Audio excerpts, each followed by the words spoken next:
If you want to build real-world web projects using the latest cutting-edge technologies like React 19 and Tailwind CSS4, you are in the right place. This tutorial is designed to take your front-end development skills to the next level by building 3 complete projects from scratch, each packed with modern UI/UX design and interactive features. Whether you're a beginner looking to sharpen your React and Tailwind skills, or an experienced developer wanting to build high-quality, real-world projects, this course has everything you need. We are George and Lasha, and together we run this YouTube channel, Code and Create. We've been teaching web development for almost a decade and have helped over 100,000 students learn how to build modern websites and web apps. If you enjoy this kind of content, don't forget to like the video, subscribe to the channel, turn on the bell, and of course drop a comment to let us know what you think or what you'd like to see next. Your support means a lot and motivates us to continue creating valuable content for you. The first project we'll build is a sleek, interactive Apple product store. Users will be able to browse different Apple product categories like iPhones, MacBooks, Apple Watches, and iMacs, each featuring high-quality images and smooth UI interactions. We'll implement dynamic content rendering, smooth page transitions, and zooming functionality that allows users to expand the product view for a better experience. The iMac and MacBook sections will include a color selection feature, allowing users to switch between different models dynamically. The Apple Watch section will feature a hover effect that smoothly transitions between different angles of each model. Navigation will be fully responsive, with a fixed sidebar on larger screens and a hamburger menu for mobile devices. This project will give you hands-on experience in building a polished e-commerce UI with modern React techniques. Next, we'll build a fully functional shopping cart application. Users will be able to browse products, add them to their cart, and manage quantities dynamically using plus and minus buttons. The cart will update the total price in real time, and users can remove items whenever needed. We'll use React's Context API for state management, ensuring a smooth and seamless experience across components. The shopping cart will also feature a responsive sidebar that slides in and out dynamically. The UI will be fully optimized for desktop, tablet, and mobile screens, making it a perfect project for learning how to build responsive and interactive applications. Finally, we'll build an advanced feature-rich portfolio website. This project will be packed with animations, interactive elements, and a dark mode toggle, which we will implement using React's Context API. The homepage will feature a dynamic introduction with animated text, a stylish navbar, and a structured services section that showcases skills with hover effects and project previews.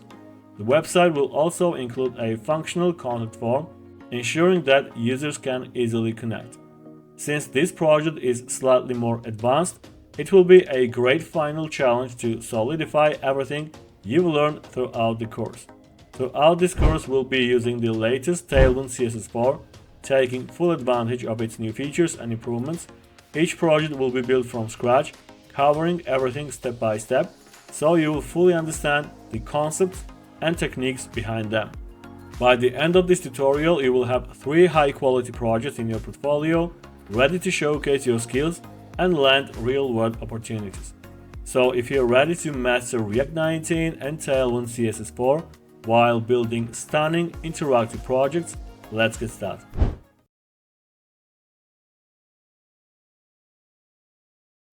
Let's take a detailed look at the project itself, its features, functionalities, and how it adapts to different screen sizes. This will give you a clear idea of what we're building and why it's such an exciting project to work on.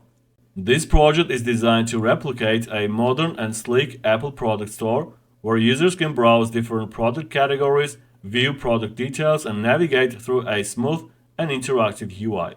We've structured the layout into multiple sections, each dedicated to a different product category.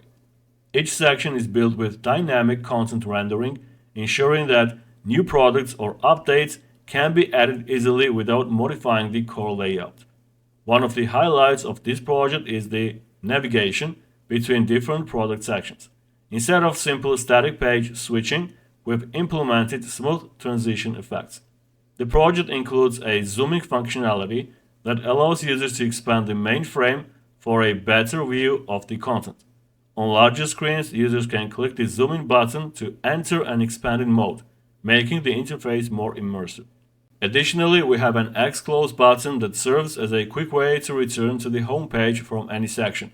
When navigating through different product pages, clicking the X button instantly resets the view, bringing the user back to the main screen. The button is visually adjusted based on the current page. It appears interactive with a pointer cursor and bold color when active, and is dimmed with a disabled cursor when already on the home screen, ensuring a clear user experience. When navigating between pages, the transition effect ensures that the page slides in and out smoothly, creating a more dynamic and professional user experience. During the transition, a background image remains visible. The navigation is fully functional both via the navbar and by clicking on sections within the home page, making the browsing experience intuitive. The navigation bar is fixed on the side and allows users to switch between product sections. The active navigation item is highlighted, visually indicating the current section. Next to the navigation items, we have folder icons which highlight whether the navigation item is active or not by opening and closing the folder. On the home page, users are welcomed with a visually appealing layout featuring four main sections: iPhones, MacBooks, Apple Watches, and iMacs. Each section includes a heading and a corresponding high-quality image, giving a quick preview of the different product categories. Clicking on any section seamlessly navigates the user to the corresponding page. On the iPhones page, users can explore different iPhone models, each displayed with a high-quality image, name, brief description, and price. The layout ensures a clean and structured presentation, making it easy to compare models at a glance. On the MacBook page, users can switch between M2 and M3 chip models. Each MacBook model features a color selection option, allowing users to preview different color variations dynamically. On the Apple Watch page, we've added a hover effect that allows users to view different angles of each watch. When hovering over a watch guard, the image smoothly transitions between different views, showcasing the design from multiple perspectives.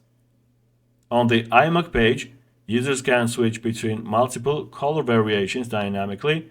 Clicking on a color button updates the displayed iMac model, showcasing different angles and providing a clear preview of each available option. A major focus of this project is responsiveness. From the very beginning, we will add Tailwind CSS responsive utilities to make sure the layout adapts perfectly to different screen sizes. We will test the project across various screen resolutions, including 6 different desktop screens, 2 tablet screen sizes, and 3 different mobile screen sizes. On medium screens like tablets, we will disable zooming functionality to prevent layout distortion, and the zoom-in icon will be hidden to avoid unnecessary UI elements. On smaller screens, the sidebar navigation will be hidden by default and toggled using a hamburger menu button. The menu smoothly slides in and out, providing a clean navigation method. The menu icon transforms into an X when open, making it clear how to close the menu. Some elements like extra product models are hidden on mobile to keep the interface clean. With all the functionalities, interactive features, and smooth transitions in place, we will have a fully working Apple Product Store UI.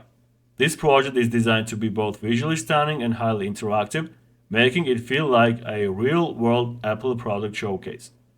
I have created a new folder on my desktop where I will be setting up our project. Let's go ahead and open it in VS Code. Once we have the project open in VS Code, the first thing we need is a terminal. If you don't see the terminal at the bottom, you can open it manually by going to View and then Terminal. Or simply, you can press Ctrl plus backtick on Windows or CMD on Mac OS. Before we proceed, let's make sure that Node.js is installed on your machine. This is important because we will use npm, Node Package Manager, to install dependencies and manage the project. To check if you have Node.js installed, you need to run node-v. If you see a version number, that means Node.js is installed, and if not, you need to install it from its official website. Now that we have Node.js ready, we will set up the project using Vite. Vite is a modern front-end build tool that is faster and more efficient compared to the traditional bundlers like Webpack. It is really a great choice for React projects. You can learn more about Vite on their official website. Now let's go ahead and create our React project using Vite. For that we have to run the following command: npm create Vite at latest. Then we need the name of the project. It's going to be Apple Products Store. Next we need --template and React. Once you run this command, Vite will ask you to select the framework. Let's choose React. Then it will ask you to select the programming language. I'm going to choose JavaScript. After the project is generated, we need to navigate into our new project folder. For that we have to run cd apple products. Actually, we need here -store. So before we continue, let's quickly mention that we are using the latest version of Tailwind CSS version 4, which was released recently. If you go to the Tailwind CSS official website, under the installation section, you will see different ways to install Tailwind. Since we're using Vite, we will install it specifically for a Vite project. Now, an important note here. We have released 2 comprehensive videos about Tailwind CSS 4, where we cover all the new features, installation methods, and even how to upgrade from Tailwind 3 to Tailwind 4. If you're interested, make sure to check them out. To install Tailwind, let's go ahead and copy the command from here and run it in the terminal. Once it's done, we need to configure Tailwind CSS. In Tailwind CSS version 4, the Tailwind config file is no longer generated by default. Instead, we need to configure Tailwind inside our Vite config file. Let's go back to Tailwind website and copy this import statement. We need to paste this import statement here. Next, inside the plugins array, we need to add Tailwind CSS right next to React. Alright, next let's go back to Tailwind website again. I'm going to copy this import statement, go back to the VS Code, open index.css file. I'm going to clear out here everything and paste the import statement here. A quick note here, in previous versions of Tailwind, we needed to include 3 directives: Tailwind base, Tailwind components, and Tailwind utilities. But in Tailwind 4, these are no longer required. Instead, we only need this single import statement. Before we move on, let's go ahead and install the Tailwind CSS IntelliSense extension in VS Code. It provides autocomplete suggestions for Tailwind classes and it makes easier and faster to write Tailwind code without constantly referring to documentation. To install it, we have to go to the Extensions Manager and search for Tailwind CSS IntelliSense. I have already installed this extension, so let's go ahead and click Install. So regarding this extension, there is a small issue. In order to use this extension, we still need to have a Tailwind config file. Since Tailwind CSS 4 is still very new, I believe that in the future we won't need this extra config file for IntelliSense to work, but for now we must have it even if it's empty. So let's go ahead and manually create this file. We need here tailwind.config.js and leave it empty. Alright, now let's run our project and make sure everything is working. I'm going to run the following command: npm run dev. This will start the Vite development server and generate a local URL, localhost 5174. To open it, hold Alt on Windows or Option on Mac and click the link. If everything is set up correctly, we should now see the default React welcome screen in the browser. I'm going to close those tabs and arrange our editor and browser side by side so we can easily switch between them as we start building the project. Before we start coding, we need to clean up unnecessary files and folders. So let's go ahead and delete assets folder. Then I'm going to delete this icon here. We don't need app.css file as well. Next, open index.html file. Get rid of this fab icon and change the title of the project.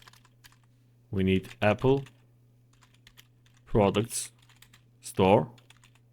Then open app.jsx file. I'm going to clear it out and create a new functional component using shortcut RAFCE.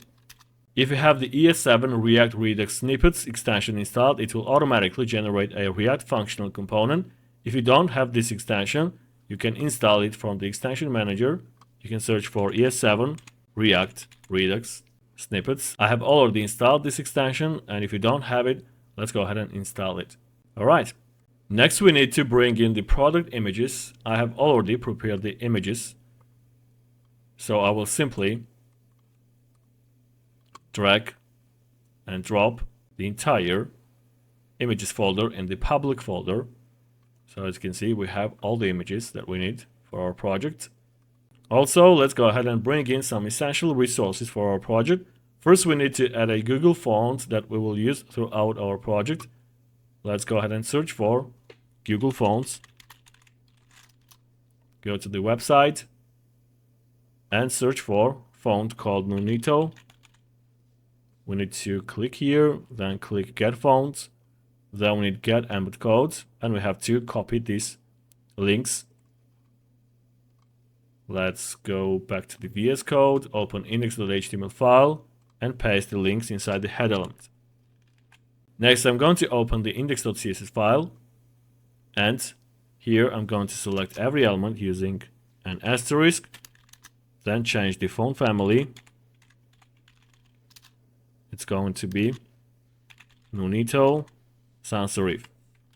This ensures that our project will use the Nunito font from Google Fonts. Now we have to add icons to our project using box icons, a popular icon library. Let's go ahead and search for box icons. This is the official website of box icons library. We have to go to usage, then import the CSS, and we have to grab this CDN link.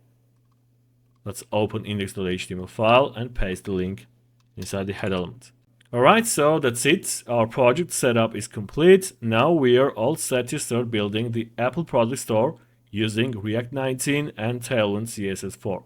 Let's start with the app.jsx file. So right now we have here a single div element with the text app. I'm going to get rid of this text, and I'm going to add some classes to the wrapper div elements. So we need here width full, which means that width is going to be equal to 100%. The height is going to be screen, 100 viewport height. Also, I'm going to use grid and then place items center to center the contents of this wrapper div element.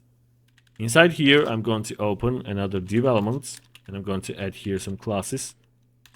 I'm going to define width, and in this case, I'm going to use an arbitrary value. So the width is going to be 70 viewport width. Then I'm going to define height, and it's going to be 85 viewport height. Next, we need minimum width, and it's going to be again 70 viewport width. Then we need minimum height. Let's make it 85 viewport height. After that, I'm going to define max width, which is going to be 90 viewport width. And finally, we need max height, and it's going to be 90 viewport height. Alright, so these classes are used to control the size of the wrapper div element. These classes set the initial width and height to 70% of the viewport width and 85% of the viewport height, ensuring that the container scales relative to the screen size. Next we have minimum width and minimum height. They ensure that the container never becomes smaller than these dimensions, maintaining a consistent minimum size. After that we used max width and max height. They prevent the container from growing too large even on very large screens by capping its maximum width and height to 90% of the viewport. So this combination provides a responsive, flexible layout that adapts to different screen sizes while maintaining a well-proportioned design. Now, I'm going to add a couple of more classes here. We need border, then border, gray, 300. Next we need to make it rounded, 2XL, and finally we have resize. The resize class in Tailwind CSS allows an element to be resized by the user. By default, it enables both horizontal and vertical resizing. As you can see, we have here resize class and the value is both. So it means again, resize enables both horizontal and vertical resizing, similar to this CSS property. Alright, so we can go to the browser. As you can see, we have here the frame. Right now we don't have any resizing functionality here because we need to add an overflow to the element.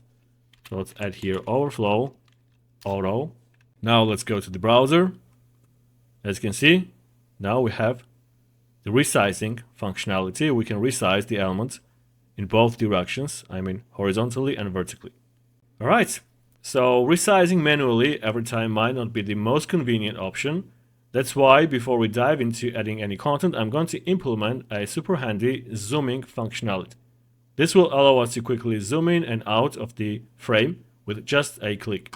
If we look at the final project, you'll see here we have a button which allows us to zoom in and zoom out the frame. Alright, so to implement the zooming functionality, we will need a new component dedicated specifically to our controls. So let's go ahead and create new folder in the src folder. It's going to be components. Then inside here, I'm going to create a new file, which is going to be controls.jsx. So this will be our controls component where we'll add the buttons and logic for zooming in and out. Now inside here, create a functional React component using again the RAFC shortcut. So we have our component skeleton ready. Next, let's head back to our app.jsx file. Here we will need to import our newly created controls component. At the top of the file, we need import controls from components controls. Once it's imported, we will nest the controls component inside the div where our frame is being rendered. So inside here, we need controls. Actually, you might be wondering where I get those auto completions, and it is GitHub Copilot and AI integrated into the VS Code.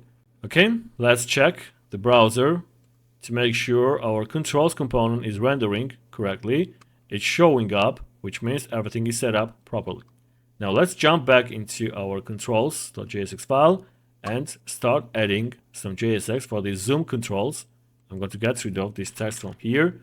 Then I'm going to add a button inside the div elements. Let's add to the button some classes. So we need here text 2XL, then text pink 400, and also I'm going to make the cursor pointer. Then inside here, I'm going to add elements from the box icons library. Let's add a couple of classes. BX, BXS, zoom in. Actually, we need here zoom in. I'm going to duplicate this button element. As you remember, we had here two buttons, the zoom in button and also this X closing button here. So I'm going to modify this code slightly. Let's get rid of cursor pointer. And also, instead of those classes, we need here BX, then BX, X, circle. Let's take a quick look at the browser. As you can see, our controls are now visible on the screen, which is a great start. But currently they're just sitting there without any proper positioning. We need to make sure these controls are placed exactly where we want them. So let's go ahead and add to the developments some classes. We need position absolute. Then in order to position elements according to the parent element, which in our case is frame, we have to add position relative to the frame. Let's go back to the controls component. I'm going to define top position. It's going to be 3. Then we have a right position. It's going to be 3 as well. And then we need space X, but in our case we need space X2. All right, let's check the browser again. And perfect. Our controls are now positioned exactly where we want them, nicely placed in the top right corner of the frame. Now that our controls are in place, it's time to implement the zooming functionality for our frame. This will allow users to zoom in and out with a simple click, making our project more dynamic and interactive. Let's go back to the VS Code. So we will start by creating a state variable that will track whether the frame is zoomed in or out. In our app.js file, we need to define our state variable using uState. So here I'm going to add frame zoom. Then we need set frame zoom. Let's get rid of reacts. As for the value, it's going to be false. And we have to import uStateHook from React. So here, frame zoom is our state variable and set frame zoom is the function we will use to update its value. We initialize it with false, meaning the frame will start in its default non-zoomed state. This state will toggle between true and false to indicate whether the frame is zoomed in or out. Now, let's create a function that will handle the zooming logic. Right after the state variable, I'm going to create function, let's call it toggle zoom. And now, as the compiler suggests, we need set frame zoom with the value not frame zoom. So this toggle zoom function is quite straightforward. It calls set frame zoom and sets the value to the opposite of what it currently is. If frame zoom is false, it becomes true, and vice versa. This toggling mechanism is essential for our zoom functionality because it ensures that every click switches between zooming in and zooming out. Now, with our state and function ready, we need to pass them as props to the controls component. So inside here, we need toggle zoom, which will be equal to toggle zoom. And then we need frame zoom equal to frame zoom. So here we pass toggle zoom and frame zoom as props, making them accessible inside the controls component. Let's head over to controls.js file and extract these props. In the function, we have to pass toggle zoom and then frame zoom. Alright, so now inside the controls component, we need to add an onClick event handler to our zoom button. This handler will call the toggle zoom function whenever the button is clicked. So here we need to add onClick event handler and we have to call toggle zoom function. Additionally, we want our icon to reflect the current state of the frame. When zoomed out, it should show a zoom in icon, and when zoomed in, it should show a zoom out icon. To achieve this, we will modify the class name of the icon dynamically based on the frame zoom state. So I'm going to cut these classes from here. We can get rid of the quotes. We need curly braces, and we have to pass here frame zoom followed by a ternary operator. So if this is true, we need bx zoom out, and if it is false, then we need bx zoom in. So this line uses a conditional operator to check the state. If frame zoom is true, it applies the bx zoom out icon class. Otherwise, it applies the bx zoom in class. This means that every time we click the button, not only does the frame state change, but the icon updates accordingly to reflect the current zoom state. Now, if we check the browser, we can see that clicking the zoom button toggles the icon perfectly, but we still need to implement the actual zoom functionality. Back in app.jsx file, let's modify the class list of our frame container. We have to update the class name of the frame like this. So I'm going to cut the entire class. Then we need to open curly braces. Next we need template literals, followed by $. And the curly braces, we have to pass here frame zoom, followed by an operator. And now we have to add the following classes. We need min width to be 97 viewport width, and min height 97 viewport height. And after that, I'm going to pass the class name. The final thing that I'm going to add here is transition all, and the duration is going to be 100. So here we added a conditional check using template literals. When frame zoom is true, we apply minimum width 97 viewport width and minimum height 97 viewport height, which enlarges the frame to cover almost the entire viewport. Otherwise, the frame retains its default size. We have also added transition all and duration 100 for a smooth zoom transition. Now, if we check the browser, we can see that zoom functionality is in action. Clicking the button not only toggles the icon, but also smoothly zooms the frame in and out. Now that we have our frame and control set up, it's time to focus on building the navbar. The navbar will serve as the main navigation area of our project. Let's take a look at the original project. So the navbar consists of a heading at the top displaying the project title, navigation items in the middle that allow users to switch between different product categories, and social media icons neatly arranged at the bottom. Now let's begin creating the navbar component inside the components folder. I'm going to call the file navbar.jsx. Then inside here I'm going to create new React component using RAFCE shortcut. Next, let's head over to app.jsx file and import newly created navbar component. I'm going to duplicate this line of code and change the name of the component. We need navbar. Next, let's nest the navbar component inside the main wrapper div, placing it above the controls component. So we need here navbar. Let's check the browser. You will see that the navbar component is rendered, but it's currently empty. Let's fix that by adding content step by step. I'm going to add the following classes to the wrapper development. Let's add here class name. So first of all, we need age full, height 100%. Next, I'm going to define the background color.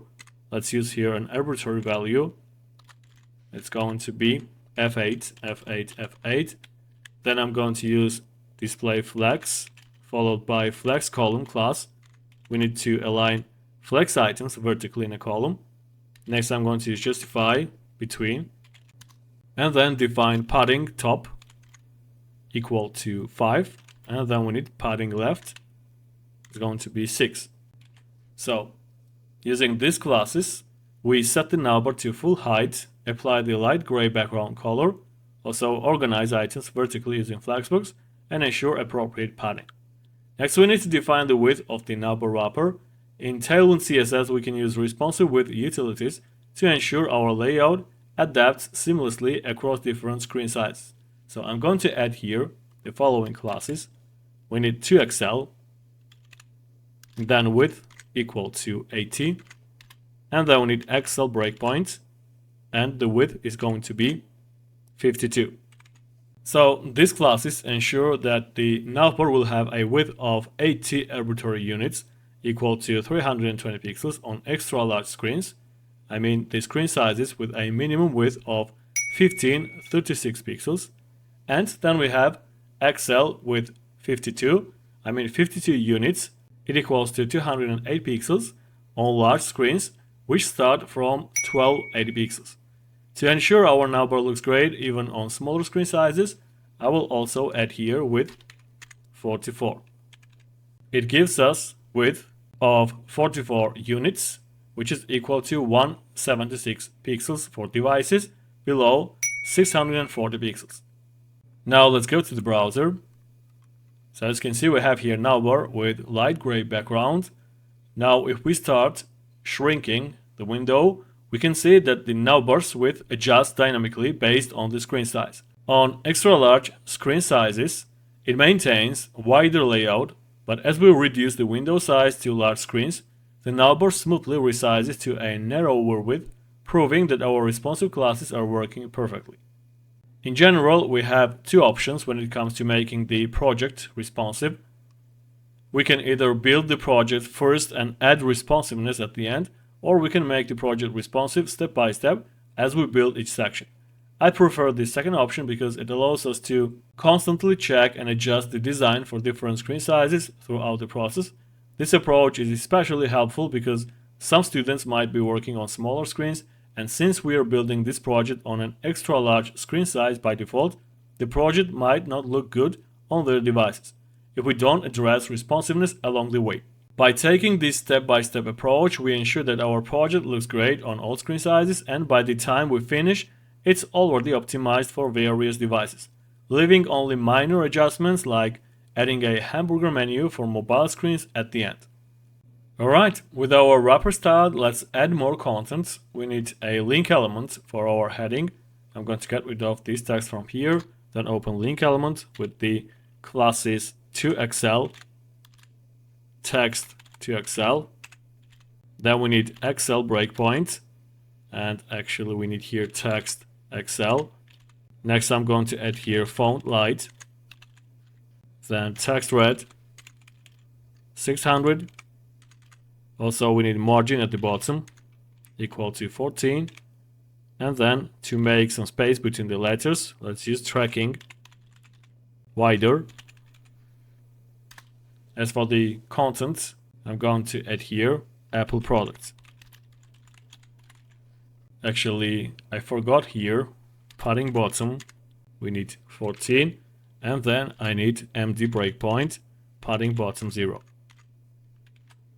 Now let's go to the browser. So as you can see, we have here nice and cool heading of the navbar. Alright, now for the navigation items, I've prepared a data file to store all the necessary data for our project. Instead of hard-coding data directly into our components, we'll create a new data folder in src folder and add an index.js file. This is a clean and organized approach, keeping our data separate and manageable. Now, let's go ahead and create new folder here. Call it data. And inside here, I'm going to create new file, index.js. Now let's open the text file and grab the data from here. Let's copy those arrays, paste them here. So here you can find the nav items array. The nav items array contains objects representing each navigation item. Each object includes a label for the item name, an icon for its default state, an active icon to display when the item is active, and an inactive icon for when it's inactive. This structure makes it easy to dynamically render the items and toggle their status. We also have data for other components, which we will explore as we build those components later. Now, let's go to the navbar.jsx file. Actually, let's save this file here. Then here I'm going to import nav items array. We need import nav items from data index. Now, after link element, I'm going to create new div elements, and I'm going to add here classes. We need flex. Then I'm going to add here flex column. We change the direction of the flex layout, and then we need flex grow. Actually, flex grow class is essential here. It allows the navigation items to take up any available space within the column layout, ensuring that our items are evenly spaced and aligned. Next, we need to create a navigation item. So inside here, I'm going to create link element with the classes XL width equal to 36. Then we need LG width equal to 32. And then I'm going to add here width equal to 30. Next we need flex. Then we need items center. Also we need justify between. Then I'm going to define margin vertically. Let's make it 3.5.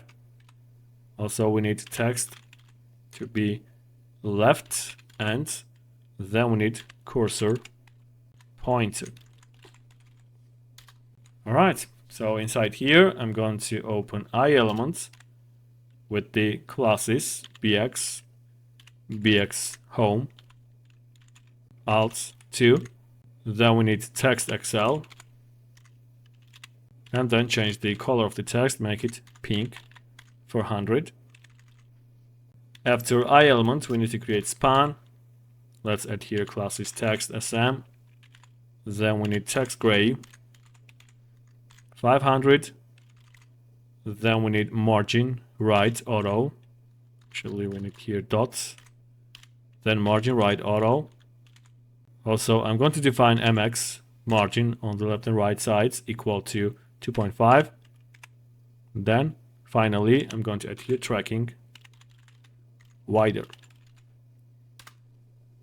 Okay, so actually we are missing here dots, and I hope all the classes are correct. We are missing here dot as well.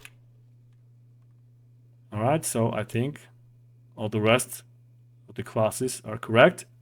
Now after span elements I'm going to add again iElements with the classes text LG.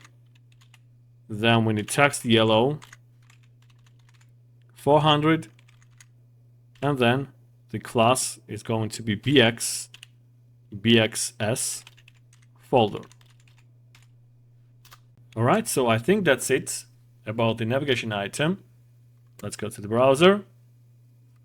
Well, we are missing here the text. We need here home. Okay, so here we have the first navigation item manually added, but of course we need to display all the nav items from our nav items array. Instead of manually writing each one, we will leverage the power of JavaScript's map method to dynamically generate all the navigation items. This is a much cleaner and more efficient approach, ensuring that our code stays scalable and maintainable.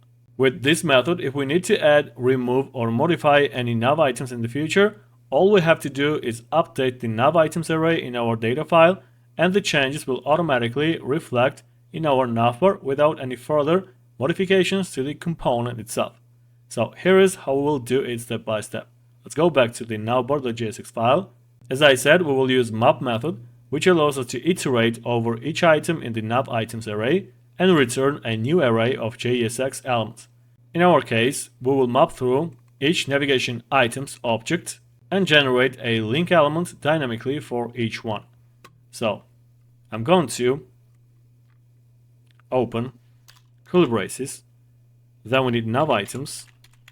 Actually, the Copilot is suggesting the code, which is correct, so I'm going to use it. Then we need here parenthesis. Alright, so here each item represents one object from the nav items array, and index represents the current index of the item we are processing. Essentially, this loop will run once for every object in the array, generating a new link element. Now I'm going to cut this link element from here and paste it here. We need to add key with index. This helps React efficiently update and render components by identifying which items have changed, been added, or been removed. Next, I'm going to modify the class name of this iElement. So as you can see, we have here bx home alt2 class. If we go to the index.js file, we'll find here that each object has icon property with the corresponding class name. So I'm going to get rid of this class at all. Then I'm going to cut those class names, get rid of quotes, and instead of quotes I'm going to open curly braces and insert here template literals. Then we need $, followed by item.icon, and I'm going to paste back the classes. So here we dynamically assign the icon class using the item.icon value from our navItems array. I mean this property here. We wrap it in backticks to create a template literal, and we interpolate the item.icon value. This means that for each navigation item, the appropriate icon class from the array will be applied dynamically. Next, I'm going to get rid of this hard-coded home text, and instead of that, I'm going to insert here curly braces, item.label. I mean this label here. As you can see, each object has label property with the corresponding values. Alright, so now we can check the browser. So as you can see, we have here 5 different navigation items with corresponding icons, and also on the right side of each navigation item we have a folder icon. Now, let's go ahead and implement the dynamic behavior for our folder icons in the navbar. Currently, all folder icons are closed regardless of which navigation item is selected. What we want to achieve is this. When a user clicks on a navigation item, the corresponding folder icon should switch from a closed state to an open state, giving visual feedback that the section is active. To achieve this, we will use React State Management. First, let's head over to app.js file and create new state variable. Let's add here new variable. I'm going to call it active page. So as you can see, the copilot suggests the updater function set active page, then use state hook. Instead of home, we need here 0. Next, we need a function to handle the navigation click events. This function will receive the index of the clicked item and update the active page state. So down below, I'm going to create new function. Let's call it handle navclick. It should be equal to an arrow function. I'm going to insert here page index. And inside here, we need to update state using set active page updater function. And we need to pass here page index. Now, let's go ahead and pass this state and the handler function as props to the navbar component. So here we need active page equal to active page. And then we need handle navclick equal to handle navclick. So passing these props here, we'll be able to access the current active page and use it to dynamically update the UI based on which navigation item is selected. And also we will be able to call handle navclick function whenever a navigation item is clicked, updating the active page state in the app component accordingly. Now let's go to the navbar.js file and destructure these props at the top. So here we need active page and then handle navclick. Actually, we need here handle with E. Now we will add an onClick event handler to each navigation item inside the map function to trigger the handle navclick function with the correct index. So here we need to add onClick event handler, and then we need this function here, handle navclick with index. Alright, finally we need to modify the class of the folder icon so that it dynamically switches between the active and inactive icons based on the active page state. If we go to the index.js file, you will find here that each object in the navItems array has two properties: active icon, I mean the folder icon which is open, and inactive icon, the folder icon that is closed. Now let's go back to the navbar.js file and modify this class name here. I'm going to get rid of this class, then I'm going to cut. Actually, let's leave it here, just change the quotes with curly braces, and then inside here we need template literals. Now right after those classes, I'm going to add $sign with curly braces, and we need here a condition, active page equal to index. If this is true, then we need item dot active icon And if this condition is false, then we need item dot inactive icon. So this modification uses a JavaScript ternary operator inside a template literal to dynamically set the correct icon class based on the active page. It checks if the current active page matches the index of the navigation item being rendered. If they match, meaning this item is active, it applies the active class icon, which is the open folder icon. If they don't match, it applies the inactive icon class, which is the closed folder icon. This ensures that when a navigation item is clicked, the active page state changes and the clicked item displays the open folder icon while all others remain closed. Now let's go ahead and check the browser. So clicking on any navigation item dynamically changes the folder to an open state for the active item while keeping others closed. Alright, so everything works perfectly. Now, once we are done with the navigation items, now I'll take care of the social media icons. They should be placed at the bottom of the navbar. Let's go back to the VS Code. So, right after this div element, I'm going to open another div. Let's add here classes. We need flex, then justify between. Next, I'm going to add here padding on the right side equal to 6. And then we need PB, padding bottom, equal to 2. Inside here, I'm going to open a element. And then inside the a element, we need icon with the classes BX, BXL, Instagram. Then we need text 2XL. And the color, text red, 600. I'm going to duplicate this link element 3 times, and then quickly change the class names of the icons. So for the second icon, we need here Twitter, then we'll have Facebook, and finally I'm going to add here YouTube.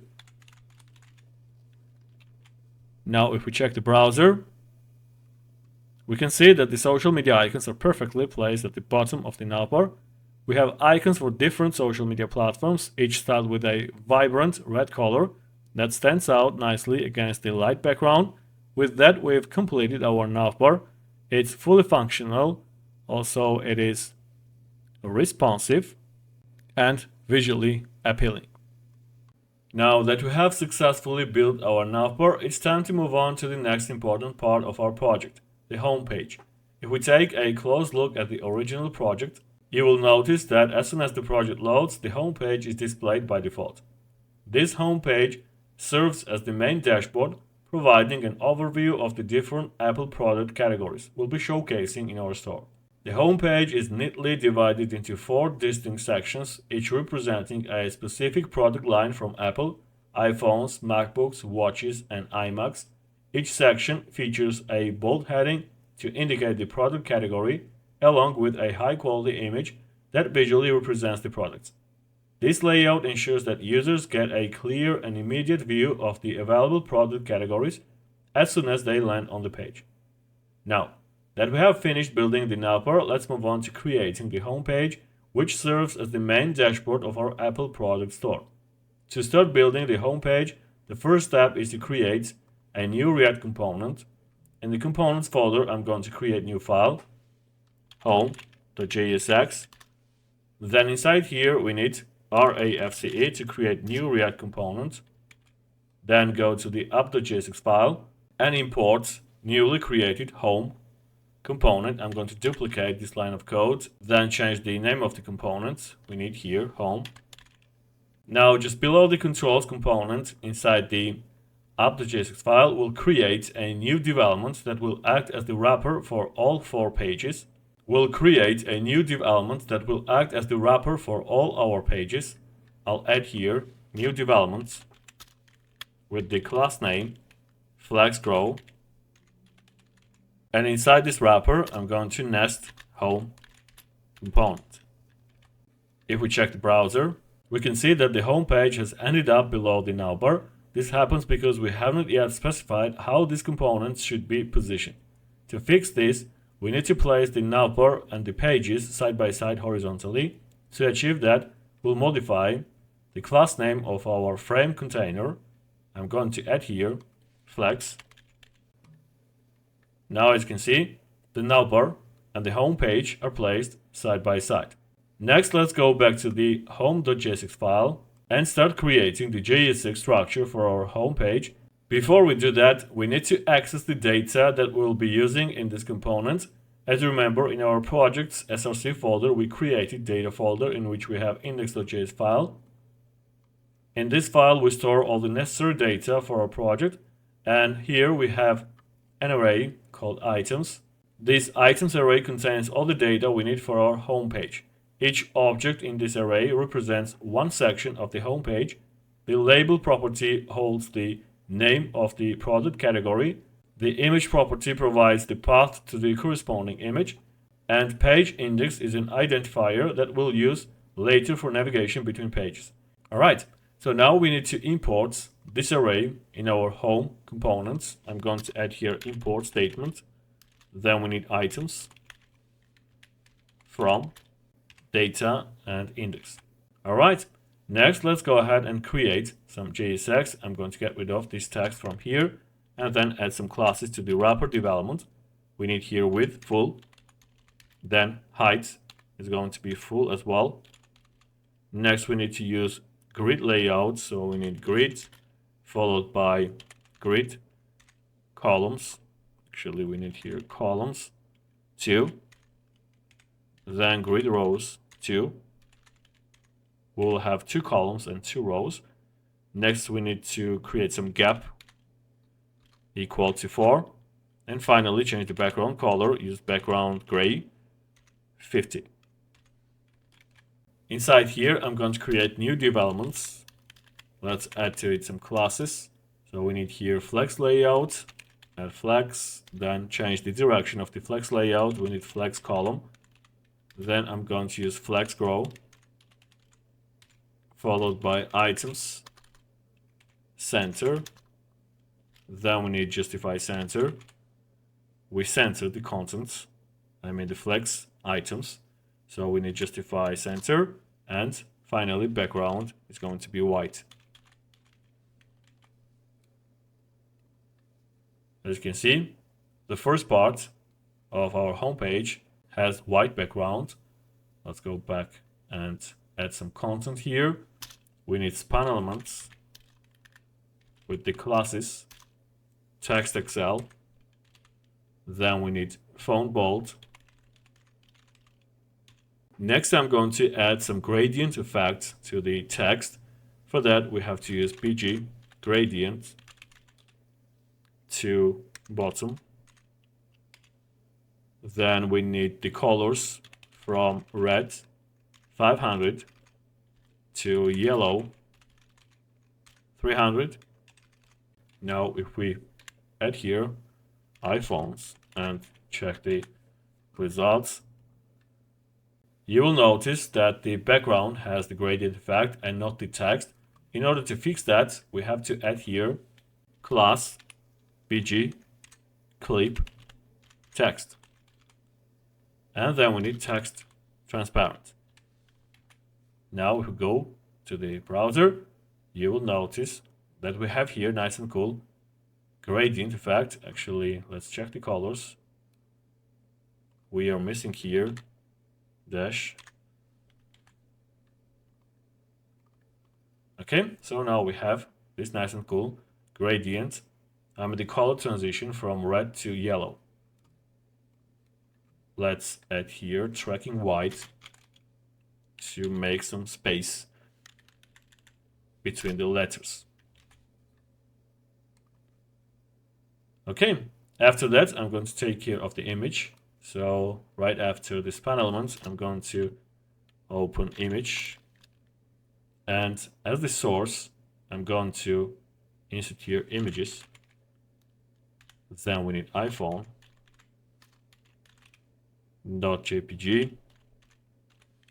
Also, the value of the alt attribute is going to be iPhone.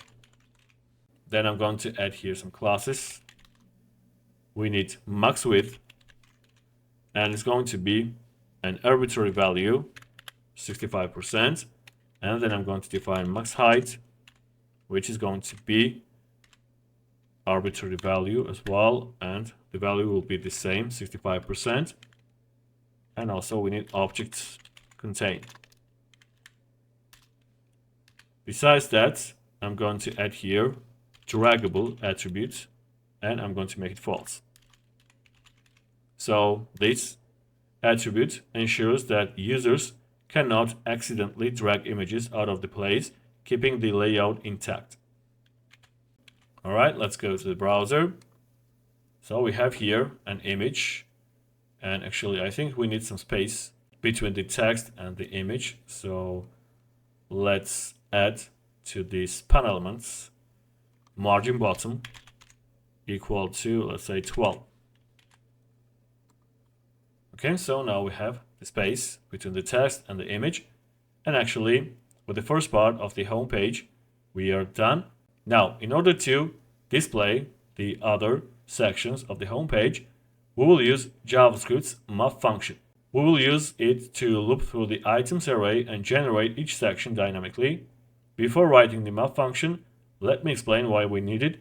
Instead of manually writing JSX for each section, instead of duplicating this code, using map allows us to iterate through the array and create the necessary elements dynamically. The exact same thing we used in the navbar. If we need to add more sections in the future, all we need to do is update the array, which we have in the index.js file, and the new items will be rendered automatically without modifying the component itself. So I'm going to add here curly braces, then we need items dot map. Let's use this code. Next, I'm going to cut this entire div element, paste it here. We need to add here key prop with the value index. Then instead of iPhones, we need item.label. This dynamically inserts the label from our array, so each section gets the correct heading. Next, we have to change the source of the image. Let's get rid of this value, and instead of that, we need item.image. Then I'm going to change the alts attribute as well. Let's add here item.label. So here we dynamically set the image source using the image property from the array. This property here. And then we provide an alt text for the image. All right, I think that's it. Let's go to the browser. As you can see, our homepage is now displaying all 4 product sections side by side, just as we intended. Each section is neatly arranged with its corresponding heading and image. All the sections are dynamically rendered based on the data from our items array. This means that every label and image you see on the screen is pulled directly from our data file, ensuring that our project remains flexible and easy to update. Now that we have completed the home page, it's time to move on and build the iPhone page. Let's take a quick look at the original project and go to the iPhone page. So the iPhone page displays different iPhone models, each with an image, a name, and a short description. The iPhone page displays different iPhone models, each with an image, a name, a short description, and a price, along with a buy button for each model. The layout is clean and modern, and that's exactly what we're going to replicate step by step. First, let's go ahead and create a new component in the components folder. It's going to be iPhone.jsx. Then inside here, as usual, we need to create a new React component using RAFCE shortcut. Then go back to the app.jsx file. Actually, I'm going to close those files. We no longer need them. So here I'm going to import iPhone, and then down below I'm going to comment this component out and then nest here iPhone. Since we don't have the navigation between the components yet, that's why I commented this component out to make this visible. Now let's go to the browser. So as you can see, we have here the iPhone component displayed. Now, let's go back to the VS Code, open iPhone.jsx file. Before jumping into the JSX creation, let's open our index.js file, where we store all the project data. I mean, we have an array iPhone models. This array contains the data for our iPhone models. Each object represents a single iPhone model and holds several properties like name for the model name, description for a short tagline, price for the starting price, and image which holds the path to the corresponding image. We'll use this data dynamically to populate our iPhone page, making it flexible and also easy to manage. Again, if we ever need to add or update the models, we'll simply modify this array without touching the component itself. Now let's go back to the iPhone.jsx file and import here this array. We need imports iPhone models. We need this from data/index. Next, let's start creating the JSX structure. I'm going to write out all the JSX and then we'll walk through the important parts together. So let's get rid of this text from here, add some classes to the wrapper development. We need here width full, then height full. Next we need flex, followed by flex column. We're going to change the direction of the flex layout. Next we need item center and justify around. Also change the background color, it's going to be white, and create some padding using P8. Inside here I'm going to open H3 heading elements and I'm going to add here some classes. So we need 2XL, the breakpoint, and on this breakpoint text is going to be 4XL. It's for extra large screen sizes. Then we have XL and the text size is going to be 3XL. Next we need empty. The text is going to be 2XL. After that I'm going to change the font weights. It's going to be semi-bold. Next I'm going to add here color, text gray, 800. And finally we need margin at the bottom equal to 8. The content of the heading is going to be which iPhone is right for you. Okay, let's check the browser.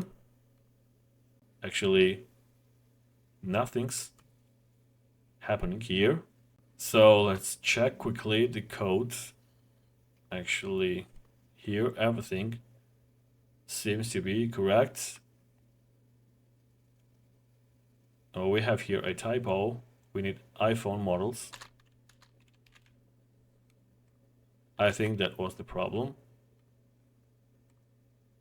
Alright, so here we have the heading, which is displayed prominently in the center of the page.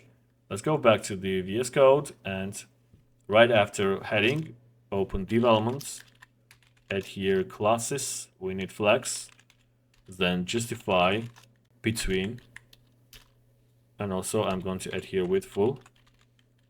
Now I'm going to display the iPhone models, and for that I'm going to use map method. Since we've already used the map method twice before in our project, once for the navbar and once for the home page, in this case I'll skip creating hard-coded JSX and will directly use the map method to render multiple items dynamically. This method helps us avoid repetitive code and makes our components much cleaner and scalable. So inside here I'm going to open curly braces, then we need iPhone models. Actually, let's use this code. Well, instead of model I'm going to insert here iPhone, then we need here parentheses. Now we are using iPhone models.map to loop through each item in the iPhone models array. For every iteration it gives us access to the current iPhone object and its index. Inside the loop we have to return a div that represents one iPhone card. So as I said, we need here div elements. Actually the copilot suggests here some code, and let's go ahead and use this code. I'll modify if needed. So we have here key index, then class name, flex column, item center, then we need here justify between, not center. Next we have padding border, we don't need this, let's get rid of it, and insert here gap y2. Okay, so that's it about the wrapper development. Next we have image, source is right, we need iphone.image, then alt is going to be iphone.name, it is correct, and here we have to change those classes. Let's get rid of all of them and add here 2xl, width is going to be 72, then we need LG breakpoint, width is going to be 64. Next we need SM breakpoint and the width is going to be 48. Then I'm going to define the height. We need empty breakpoint, the height is going to be 64. And then we need SM breakpoint, height is going to be 48. And also let's use here object contain. Okay, so that's it about the image. Next we need to modify this heading. Actually we don't need heading, I'm going to get rid of it and use link. So we need here some classes, 2xl, then we need text, 2xl, then we need xl breakpoints, and the text is going to be xl, then we need lg, text is going to be base, and finally we need, actually I missed here dots. So here we need text SM, then we need font, semi-bold, and text is going to be gray, 800. Finally we need here margin top equal to 4. Okay, as the contents we need to access iphone.name. Alright, that's it about the name of the model. Next we have 2 paragraphs. I'm going to get rid of those paragraphs as well and create them from scratch. So we need here paragraph with the classes 2xl. Then the text is going to be LG. Next I'm going to add here XL breakpoint. Text is going to be base. Next we need LG breakpoint, text SM, and then we need text XS. I'm going to add here text gray, 700, and then we need margin top 2. As the contents we need to add here iPhone dot description. Alright, so let's go to the browser and check the results. As you can see, we have here nicely aligned 3 different images with the names of the iPhone models, and also we have here the paragraphs which describe the iPhone models. Next we need to take here of the price. So right after this paragraph I'm going to open span elements, add here classes. So we need 2xl, text base. Next we need XL breakpoints, text SM. Next we need LG, and the text is going to be XS. Next we need to change the color of the text. We need text blue, 400, and then margin top 2. As for the content, as you guessed, we need here iPhone.price. Let's check the price. So as you can see, they are displayed nicely. And finally, we need to add here the button. So let's go back to the VS Code, and right after span elements, I'm going to open button. Let's add here class, text SM. Then we need margin top 4, padding on x-axis, it's going to be 4. Then we need background blue, 400. Then we need text white, and I'm going to make the button rounded, full. And also let's add here type button. As for the content, let's add here by. All right, let's go to the browser. So we have here buttons. Actually, we need padding on vertical axis as well. So let's add here py2. Okay, now they look pretty nice. Alright, so the complete iPhone page is now displayed with images, names, descriptions, prices, and buttons aligned perfectly, giving us a fully functional and visually appealing page for iPhone models. Now that we have successfully built the iPhone section, it's time to move on and implement the MacBook section. If we take a look at the original project and go to the MacBook page, the MacBook section allows users to choose between the two MacBook Air models, one powered by the M2 chip and the other by the M3 chip. Each model comes in multiple colors, has its own price, and features different specifications. The page provides buttons to switch between the two models, dynamically updates the displayed MacBook image, and allows users to select colors, changing the MacBook's appearance accordingly. It also displays the chip icon and key specifications. The challenge here is to make everything dynamic and interactive, ensuring that the page updates seamlessly based on the user's selections. Just like we did for the iPhone section, we first need to create a new component for the MacBook section as well. So let's go back to the VS Code and create new component. It's going to be MacBook.jsx. Then, as usual, we need here RAFCE shortcut to create a React component. Then go to the app.jsx file. I'm going to duplicate this line of code to change the name. We need here MacBook. And as we did for iPhone, I'm going to nest here MacBook section. I'm in the component, and we have to comment this component out. All right, let's go to the browser. So we have here MacBook component displayed. Next, I'm going to go back to the MacBook.jsx file. Before we add here some JSX, first we need to fetch the MacBook data from our index.js file. Let's open it. So here we have MacBook models array. This array contains two objects representing the MacBook models. Each object stores chip type, either M2 or M3. Then we have price, default MacBook image. Then we have an array of available colors, each with a label and corresponding image, a list of technical specifications, and the chip icon to be displayed. Alright, let's go ahead and import this data in the MacBook.jsx file. We need here import statement.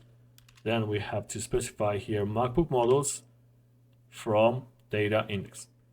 Alright, now that we have our data, let's create the structure of the MacBook component. First, I'm going to customize the main wrapper and then add the main heading. Let's get rid of this text from here.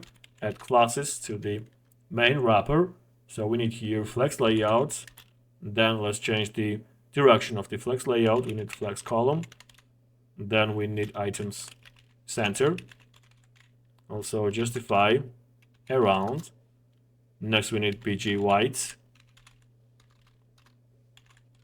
And finally padding 8.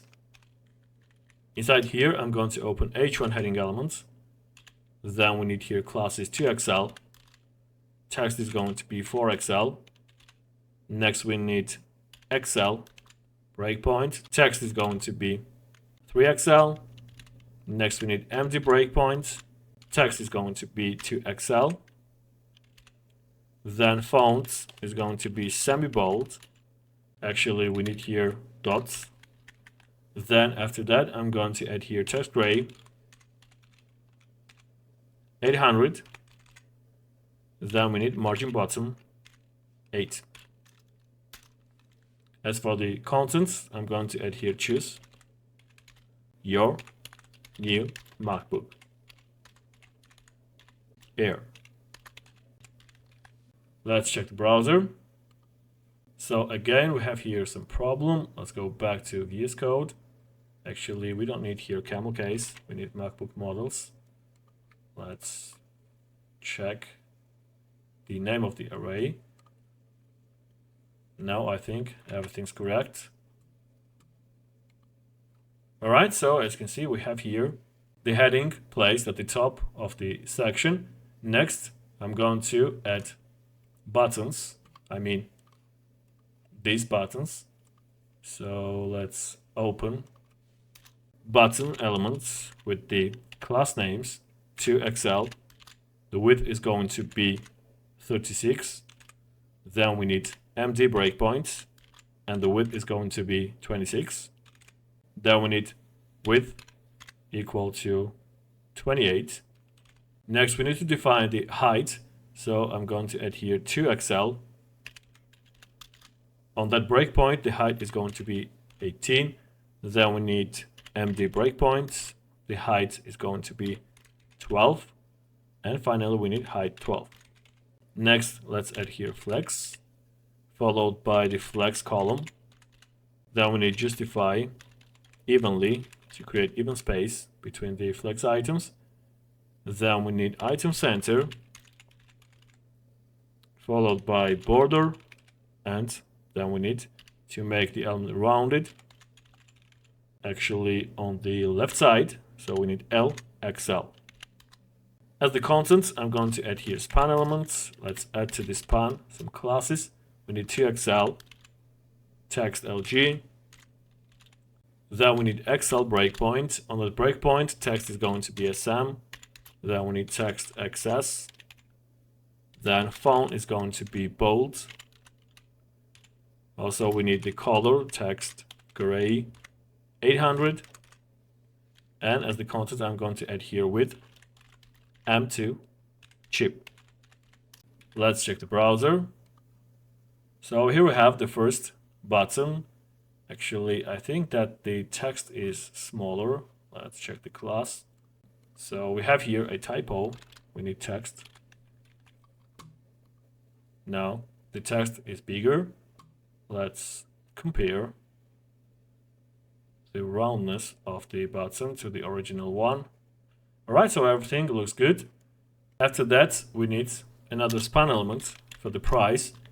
Let's add here classes to Excel. Text is going to be base. Then we need here another breakpoint, Excel. And the text is going to be SM. Next we need text XS. And the color is going to be text gray 600. As for the content, I'm going to add here from $999. Let's go to the browser. So here we have the price. Alright, next I'm going to create another button so we can duplicate this button and make some changes.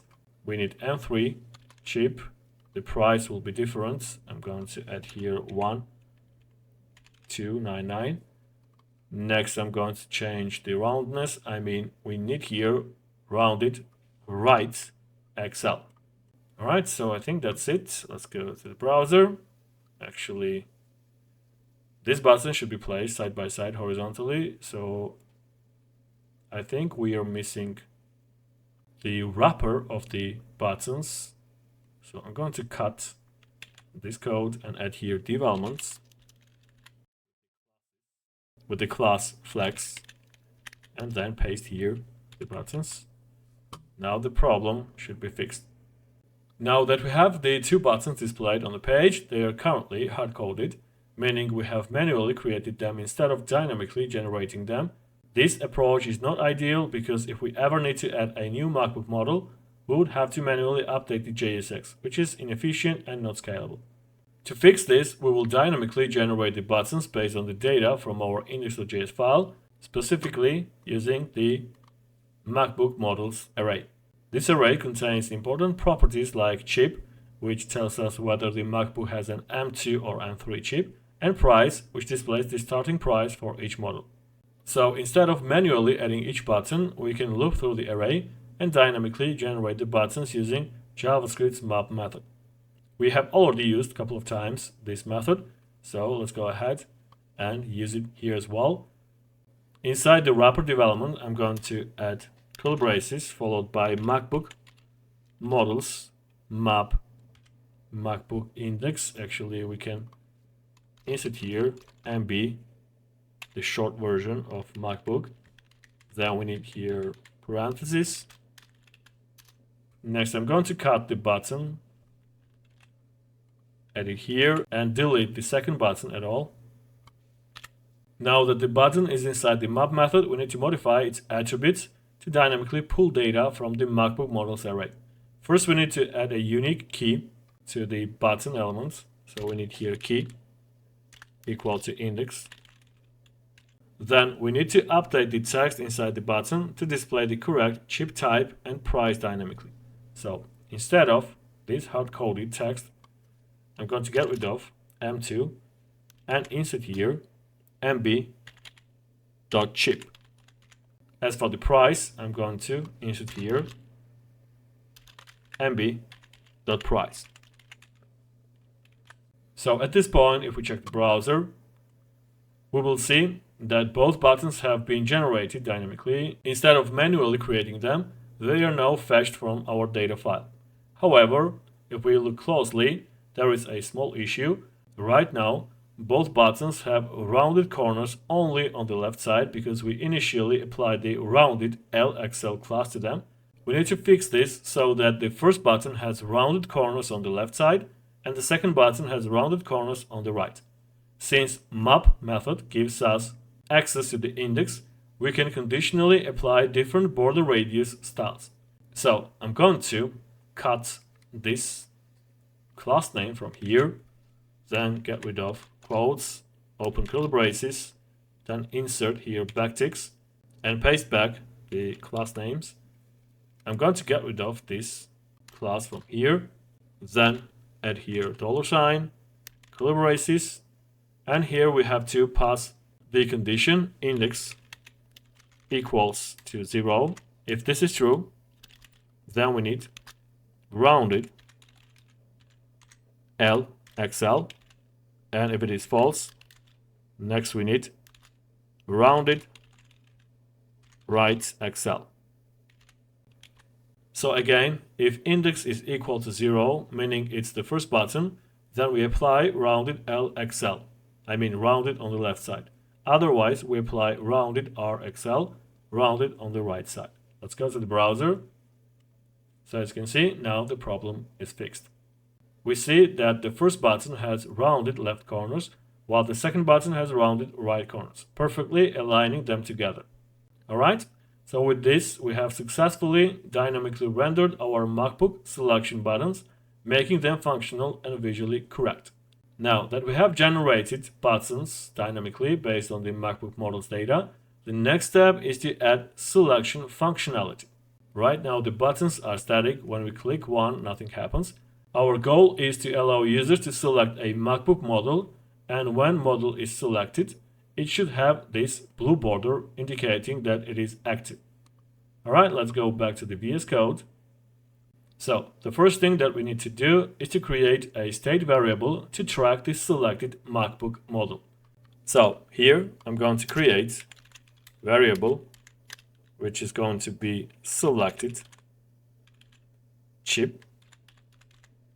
Then we need set selected chip and useState hook. I'm going to get rid of React and import useState hook from React.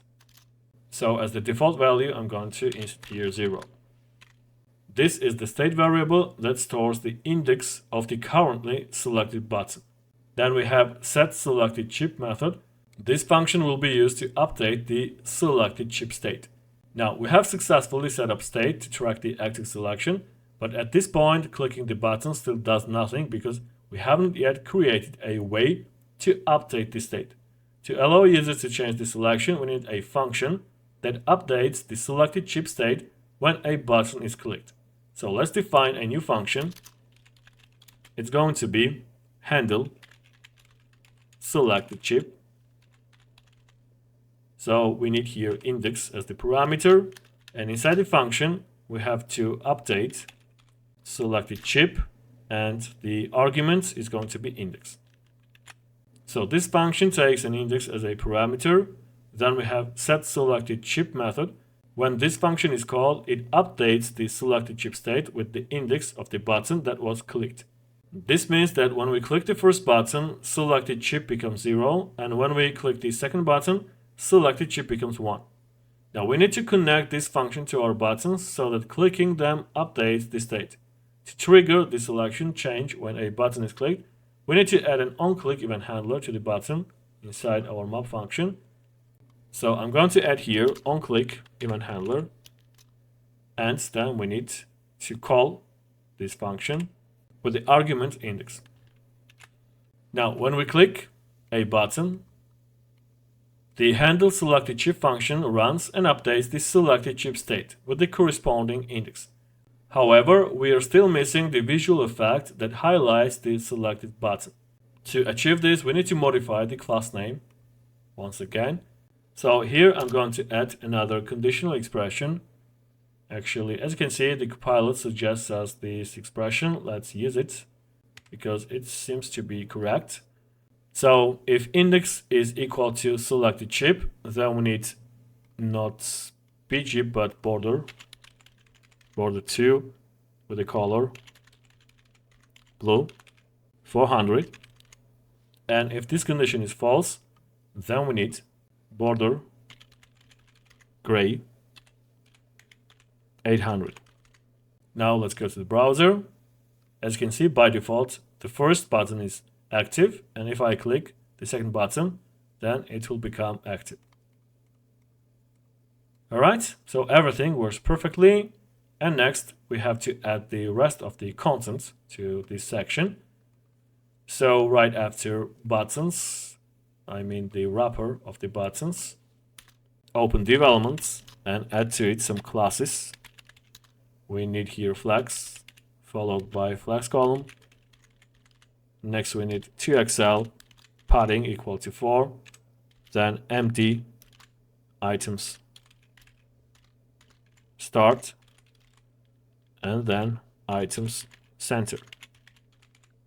Inside this development, I'm going to open another one with the classes. We need width to be equal to 80. Next we need height equal to 64. Then 2xl margin bottom 0, and then margin bottom 8. Inside here, I'm going to add image. Then the source is going to be images, MacBook, Air, Gold, M2, not JPG. Then, as the value of the alt attribute, I'm going to insert here MacBook. And next we need some classes. So I'm going to add here 2xl width equal to 72. Then we need xl. Width is going to be 52. And then we need width equal to 48. Next I'm going to add height full. I mean 100%. After that I'm going to define 2xl margin top 0. Then we need SM margin top equal to 6. Let's go to the browser. So here we have the image of the MacBook. Let's go back and add some more content. After image, I'm going to add span elements. Let's add classes. So we need here XL, text, SM. Then actually we need before that 2XL, text LG. Then XL text SM. Next we need font medium. Also I'm going to define the color of the text. It's going to be gray 800. Then we need margin bottom 2. And then text center. As for the empty breakpoint, I'm going to add text left. So first we need text left, and then after empty breakpoint, I mean on smaller screen sizes, we need text center. As the content of the span element, we need gold. So here we have text gold. After that, I'm going to add buttons. I mean these color buttons. So let's go ahead and open developments and add some classes to the developments. We need flex, then space x2. Next we need margin bottom 4, then empty breakpoint, text left. Next we need justify center and empty justify start. Actually we need here space, so we need empty justify start. All right, that's it about the wrapper development. Next we need button. Let's add to it classes to Excel. Width is going to be 6, then SM breakpoint, and the width is going to be 5. Next we need to Excel. Height is going to be 6. As for the SM breakpoint, we need height to be 5.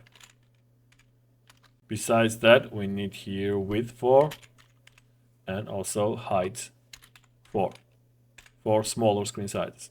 After that, we need background. Let's use here an arbitrary value. The color is going to be 2E3641. Next, I'm going to add here rounded full. Then we need border, and also I'm going to add here little hover effect. On hover, I'm going to change the color of the border. Let's make it blue, 500. So overall, we will have 3 buttons. For the MacBooks, which has M2 chip, let's duplicate this element twice. Then go to the browser. So we have here 3 buttons, and on hover, they change the border color. Alright, so as you see, all 3 buttons have the same background color. It happens because right now we have just hard-coded buttons, and we will change those backgrounds dynamically in a minute. Next, I'm going to add image right after those buttons. I mean the div element, which is the wrapper of the buttons. Let's add image. The source is going to be images / Apple M2 icon.jpg. Then we need alt attribute, it's going to be chip, and I'm going to add here class names. Width is going to be 12, then height is going to be 12 as well. Next we need to Excel margin bottom 4 and Excel margin bottom 2. Actually the chip is not displaying, so I think that instead of JPG we need PNG. So let's check. Yeah, we need PNG. So let's change the extension. It's going to be PNG. Let's go back to the browser. So the M2 chip icon is rendered. Next, we need the specifications. I mean those specifications and the button. So let's go ahead and add them right after image. I'm going to open developments and add to it some classes. So first of all, we need here to Excel margin bottom 4. Then we need Excel breakpoint margin bottom 2. Then we need text center and empty text left. So on smaller screen sizes, text will be centered. As for the relatively larger screens, we will have text left. Inside here, I'm going to open paragraph with the text to Excel text LG. Let's add here some more classes. Next we need Excel breakpoint text base. Then we need fonts semi-bold text gray 800 and margin bottom 0.5. As for the content, let's add here 8 core CPU. I'm going to duplicate this line of code 3 times. Then go to the browser. So we have here specifications. Again, those specifications right now are hard-coded, but we will change it in a minute. after paragraphs, we need to create button with type button, and let's add here some classes. So we need here with minimum, then text sm. Next we need padding y equal to 1, then padding x, it's going to be 3. Also we need background to be blue, 400. Then I'm going to make the button rounded, full. Text is going to be white. Then we need margin top equal to 4. It's for smaller screen sizes. Then we need empty breakpoint, margin top 0. As the content, we need by. Let's go to the browser. All right, so we have added all the content to our MacBook section. Everything is hard-coded. That means regardless of which MacBook chip we select, the displayed image, colors, and specifications remain the same. Our goal now is to make these elements dynamic so that selecting a MacBook model updates the corresponding content automatically. To start, we need to track which color option is currently selected for each MacBook model.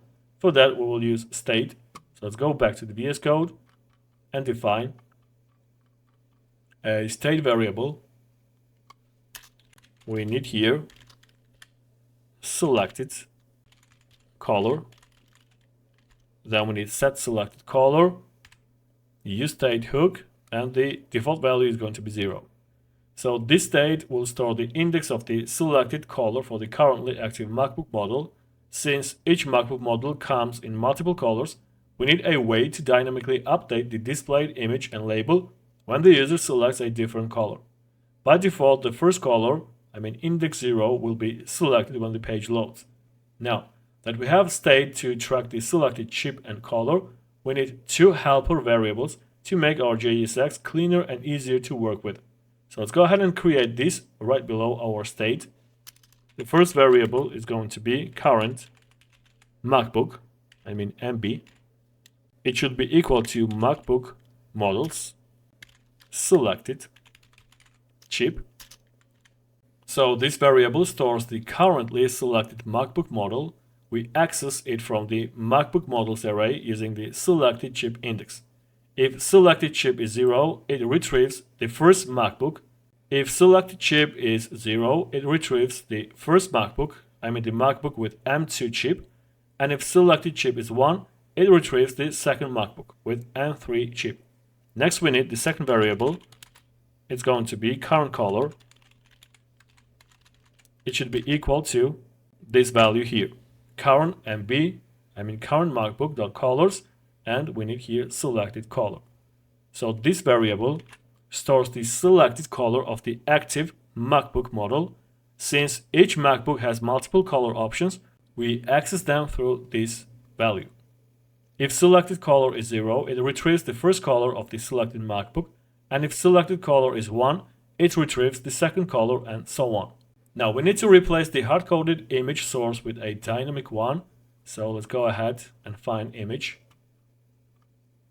Instead of this source, we need here curly braces, current color dot image. It's correct. And then instead of alt attribute, I'm going to add here backticks. We need MacBook Air with. Then we need $, followed by curly braces, and we have to insert here current MB dot chip. So here we dynamically update the image based on the selected color. If the user selects silver, it loads the corresponding silver MacBook image. If they select space gray, it updates to the space gray version. This ensures that the image displayed matches the user selection in real time.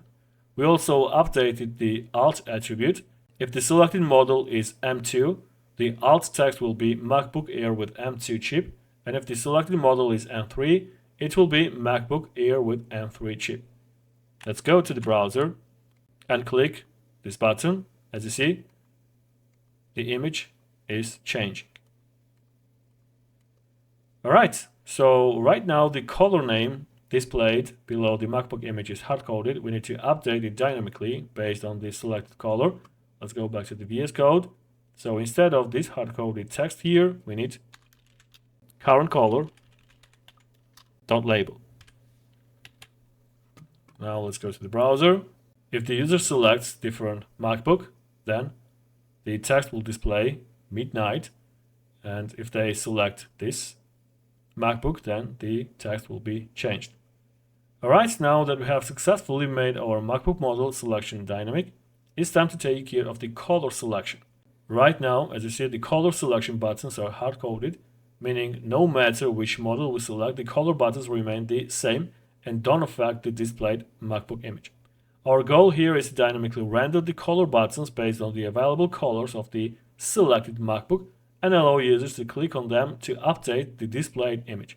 Just like we did for the MacBook selection buttons, we will use map method to iterate over the colors array of the selected MacBook. So let's go back to the VS Code, find color buttons. So inside here, I'm going to open curly braces. As you can see, the copilot suggests the map method, and actually it is correct. Let's make this shorter, make it call. I'm going to add here parentheses. So here, current MB.colors accesses the colors array of the currently selected MacBook model. Then we loop through this array, and now we have to create the button. I'm going to cut this button from here, and then I'm going to delete those two buttons. We no longer need them. As usual, we have to add here key prop with index.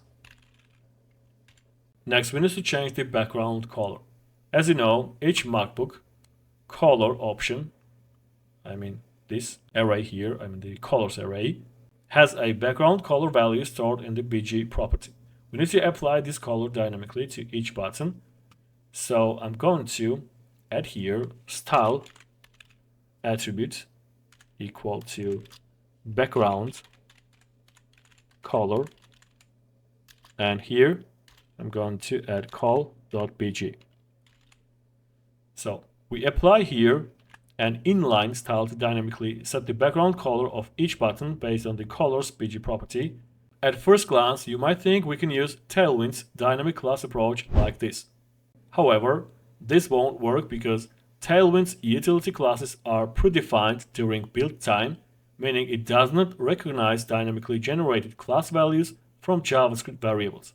One way to fix this would be to define a fixed array of Tailwind color classes and assign them manually to each color.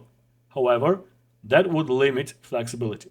So in this particular case, using inline styles is a better solution because it allows us to directly apply any color dynamically without having to predefine classes. Now, let's go to the browser. So as you can see, each button is correctly colored based on the available MacBook colors. However, clicking them does not change the displayed MacBook image yet. So let's add functionality for that. Besides that, we don't need those gray borders by default. As you see, we don't have here the gray borders by default. Let's go back to the VS Code. I'm going to modify the class name of the button. First, I'm going to cut those classes. Then we need here curly braces with backticks. Let's paste back the classes and add here the following expression. We need $sign. Then we need the condition selected color equals to index. If this is true, then we need here border 2, then border blue 400. If this condition is false, then we need border transparent. So here, if the current color button matches the selected color state, we apply a blue border to indicate selection. Otherwise, we set the border to transparent, making it invisible. So let's go to the browser. So now the buttons are styled correctly, but they still don't update the image when clicked. Let's fix that by adding an onClick event handler. Let's go back to the VS Code and add here onClick event handler. So we need here set selected color with index argument. Let's use this code. So here we update the selected color state with the index of the clicked button, and this triggers a re-render, updating the MacBook image and color label dynamically. So here we update the selected color state with the index of the clicked button, and this triggers a re-render, updating the MacBook image and color label dynamically. Now, when you click a color button, the selected color gets a blue border. Okay, so everything works fine. Next we need to update the chip icon, because when we select MacBook with M3 chip, we still have here M2 chip icon. Let's go back to the VS Code and find the image. So here we have it. I'm going to get rid of this source value and open curly braces. We need here current MB.icon. Also change the alt attribute. I'm going to open curly braces, then backticks. We need here Apple, then $, current MB dot chip followed by icon. Let's go to the browser, select the second MacBook. So as you can see, the icon is changing. We have here M3 chip, and now we have here M2 chip. Alright, so next we have to take care of the specifications, but before we do that, I'm going to do one more thing. If we select different colors and then select different MacBook and then select again this MacBook, the color will be still selected. So once we switch between the MacBooks, we have to reset the colors of the MacBooks. In order to do that, I'm going to add here set selected color updated function with the value 0. Let's go back to the VS Code. Now, if we switch between the MacBooks, then the color will be reset. Alright, so everything works perfectly. Now finally we have to take care of the specifications of the MacBooks. Right now they are hard-coded. We need to dynamically display the specs of the selected MacBook. First, let's go ahead and delete the hard-coded paragraphs. I'm going to delete 3 paragraphs.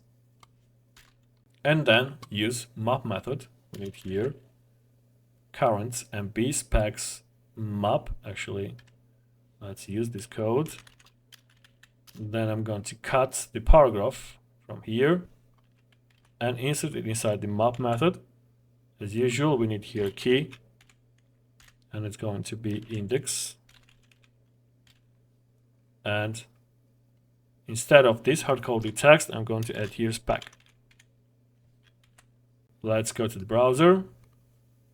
So as you can see, the specifications are displayed correctly. When you switch MacBook models, the specifications update automatically. Now that we have successfully completed the MacBook section, it's time to move on and take care of the watch section. If we take a look at the original project and go to the watch section, we can see that the watch section showcases different Apple Watch models, each with an image, name, price, and key features.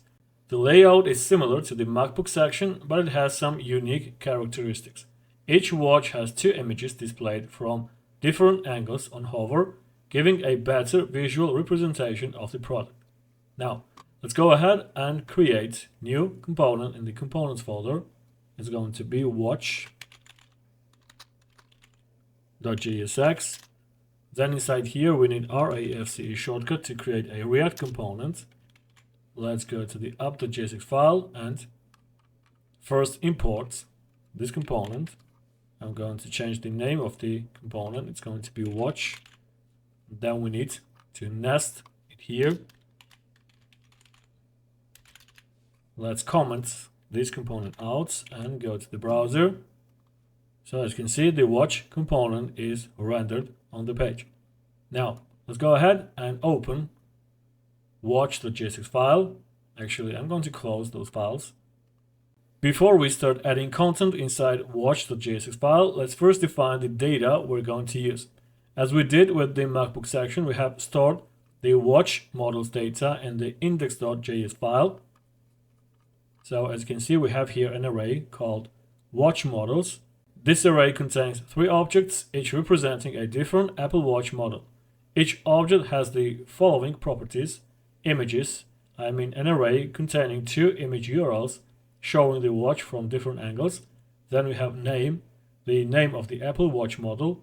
Next we have price, the starting price of the watch. And finally description, an array of descriptive features listing key specifications such as case size and water resistance. Alright, let's go back to the watch.jsx file and import this array. We need here watch models from data/index.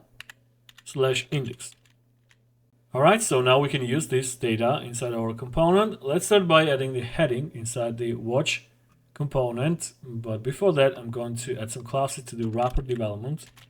So we need here flex column, then item center, then we need justify around, followed by background white, then we need height to be full, and also I'm going to add padding. We need py 8 and px 4. Inside here I'm going to open h1 heading elements. Actually, I think that we need the same heading that we used in MacBook, so I'm going to copy this heading from here and add it here. As for the contents, I'm going to add which Apple Watch is right for you.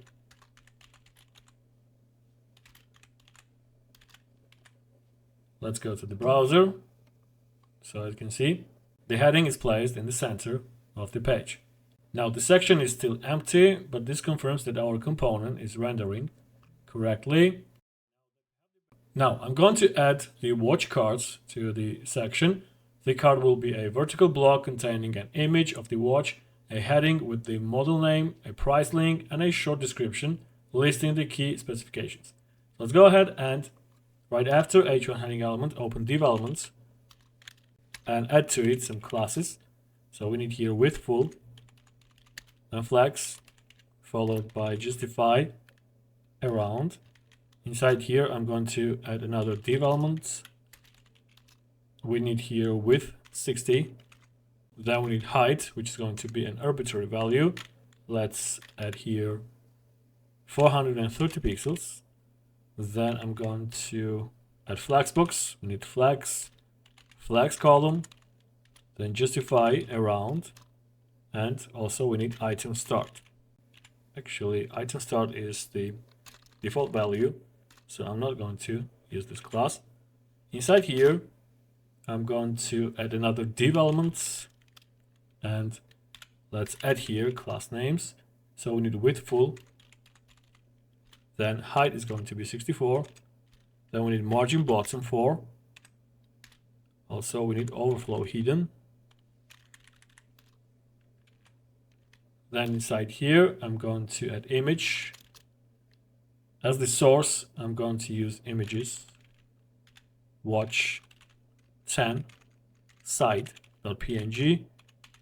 The alt is going to be watch, and also I'm going to add here classes.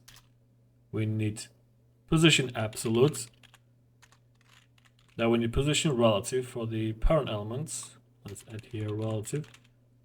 Next, let's add here width full, height full, and then objects contain. Let's go to the browser. So we have here the image from the side angle. Next we need to add other elements as well. Right after image I'm going to open h3 heading elements. Let's add to it classes. We need here to Excel, text, Excel. Then I'm going to add Excel breakpoints, and the text is going to be LG, and then we need text SM. Besides that, I'm going to set font to semi-bold. actually we need some bold. The content is going to be Apple Watch Series 10. Let's go to the browser. So as you can see, the heading ended up on top of the image. So I think that the heading should be outside of these div elements. Now let's check the browser. Okay, so the problem is fixed. Let's go ahead and add other elements here as well.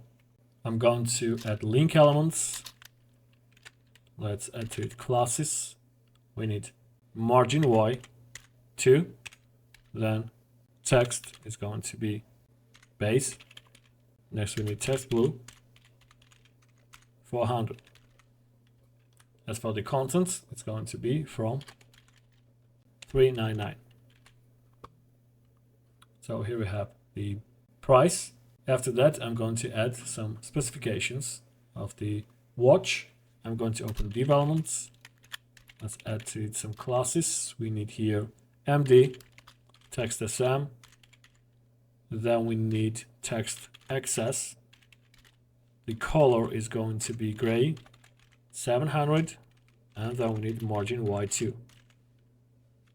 Inside here, I'm going to open span element with the classes.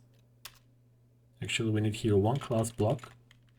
Then inside here, I'm going to insert 45 millimeters or 41 K size. Let's duplicate this span element twice. Then go to the browser. So we have here the specifications. And the final thing that we need to add here is the button. So right after these developments, I'm going to open button.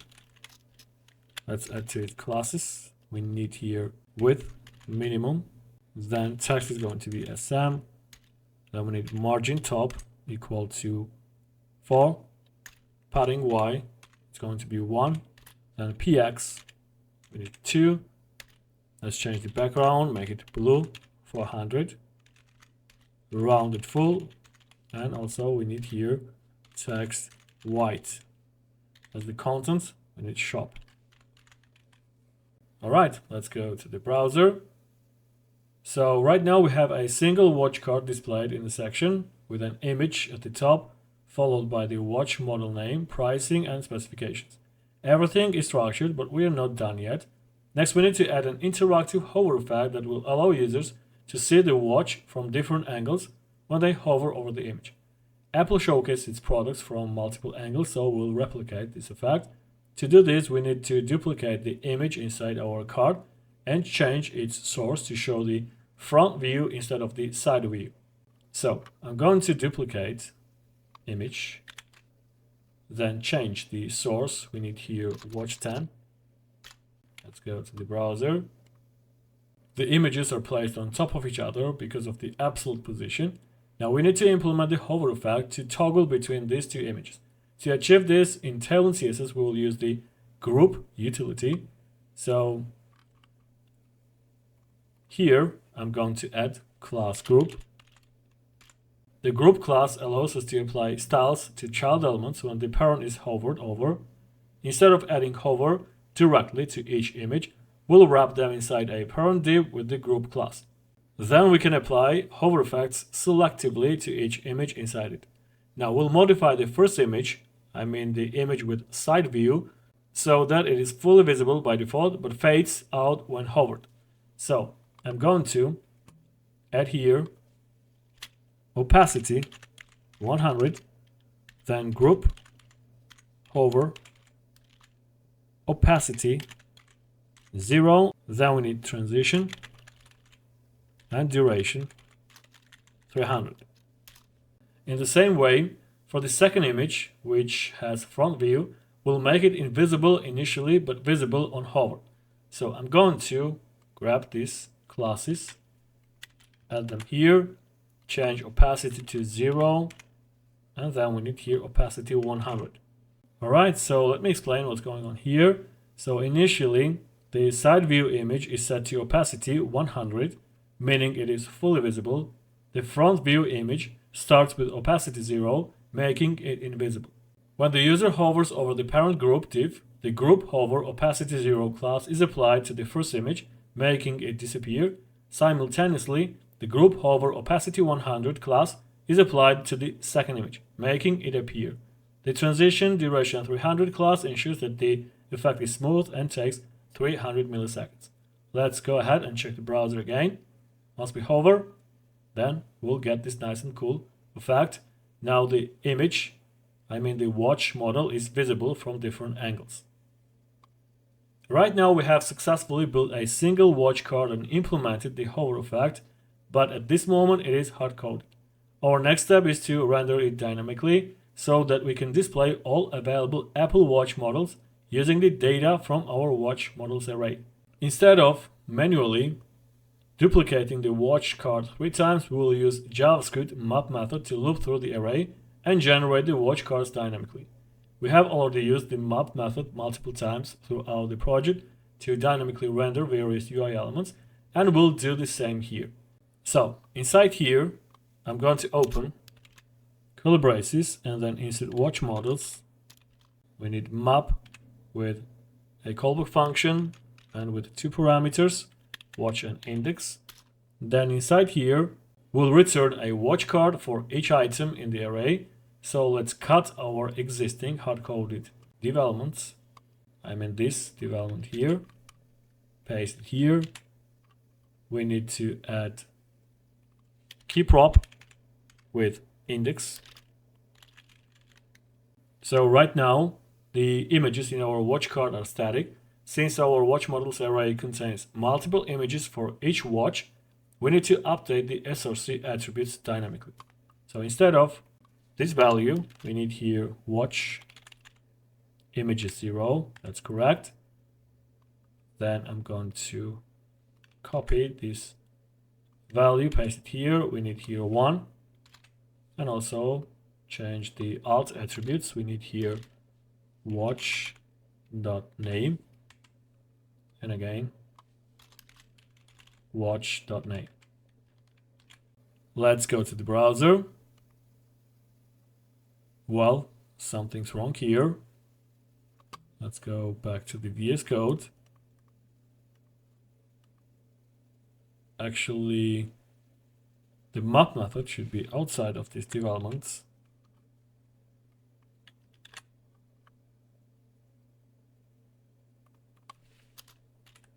Well, the entire content should be inside the map method. Let's check again the browser. Alright, so the problem is fixed. We have now 3 different cards with different images. Alright, next we need to replace the hard-coded watch name and price with the dynamic values from the watch models array. Let's go back to the VS Code. So I'm going to change the contents of the heading. We need here watch.name, and also we have to change the price. We need here watch.price. Let's go back to the browser. So as you can see, the names of the watch models are changed, and also we have here different prices. Next we have to take care of the specifications. Let's go back to the VS Code. Right now the specifications are manually written as separate span elements, but since each watch model has different specifications, we need to generate them dynamically. Each watch in our watch models array has a description property, which is an array containing multiple lines of specifications. To render this dynamically, we'll use again map method. Let's go back to the watch.js file. I'm going to get rid of 2 span elements. Then inside here we need to open curly braces. Then we need watch.task.map. I'm going to add here parentheses. So let's change the parameters. We need here line, and then use I instead of index. I'm going to grab span element from here and paste it here. Instead of this hard-coded text, I'm going to insert line. And also we need here key prop with the value I. Okay, so again, we are looping through the description array using map method, where a line represents each specification line. We use here key with the value I to provide a unique key to each span element. Let's go to the browser. Now each watch card correctly displays its corresponding specifications dynamically instead of relying on hard-coded values. The hover effect works fine, and actually we have successfully transformed our static watch card into a fully dynamic component, and with this section we are done. The only section we need to create is the IMAG section. Before we start working on the IMAG section, let's take a moment to revisit how it looks in the original project. Let's go to the IMAG section. So the IMAG section showcases multiple color variations of the IMAG lineup. It consists of a large image display that presents different views of the selected IMAG model, like side, front, and back, along with a selection area where users can choose their preferred color. When a user selects a different color option, the displayed IMAG updates dynamically to match the selected model. Now, let's go ahead and create a new component in the components folder. It's going to be IMAG.jsx. Then inside here, we need to create a new React component using RAFCE. Then go to the app.jsx file, import IMAG section. I'm in the component. Let's change the name. We need here IMAG. And then down below, I'm going to comment this component out. And right after watch component, we need to nest IMAG.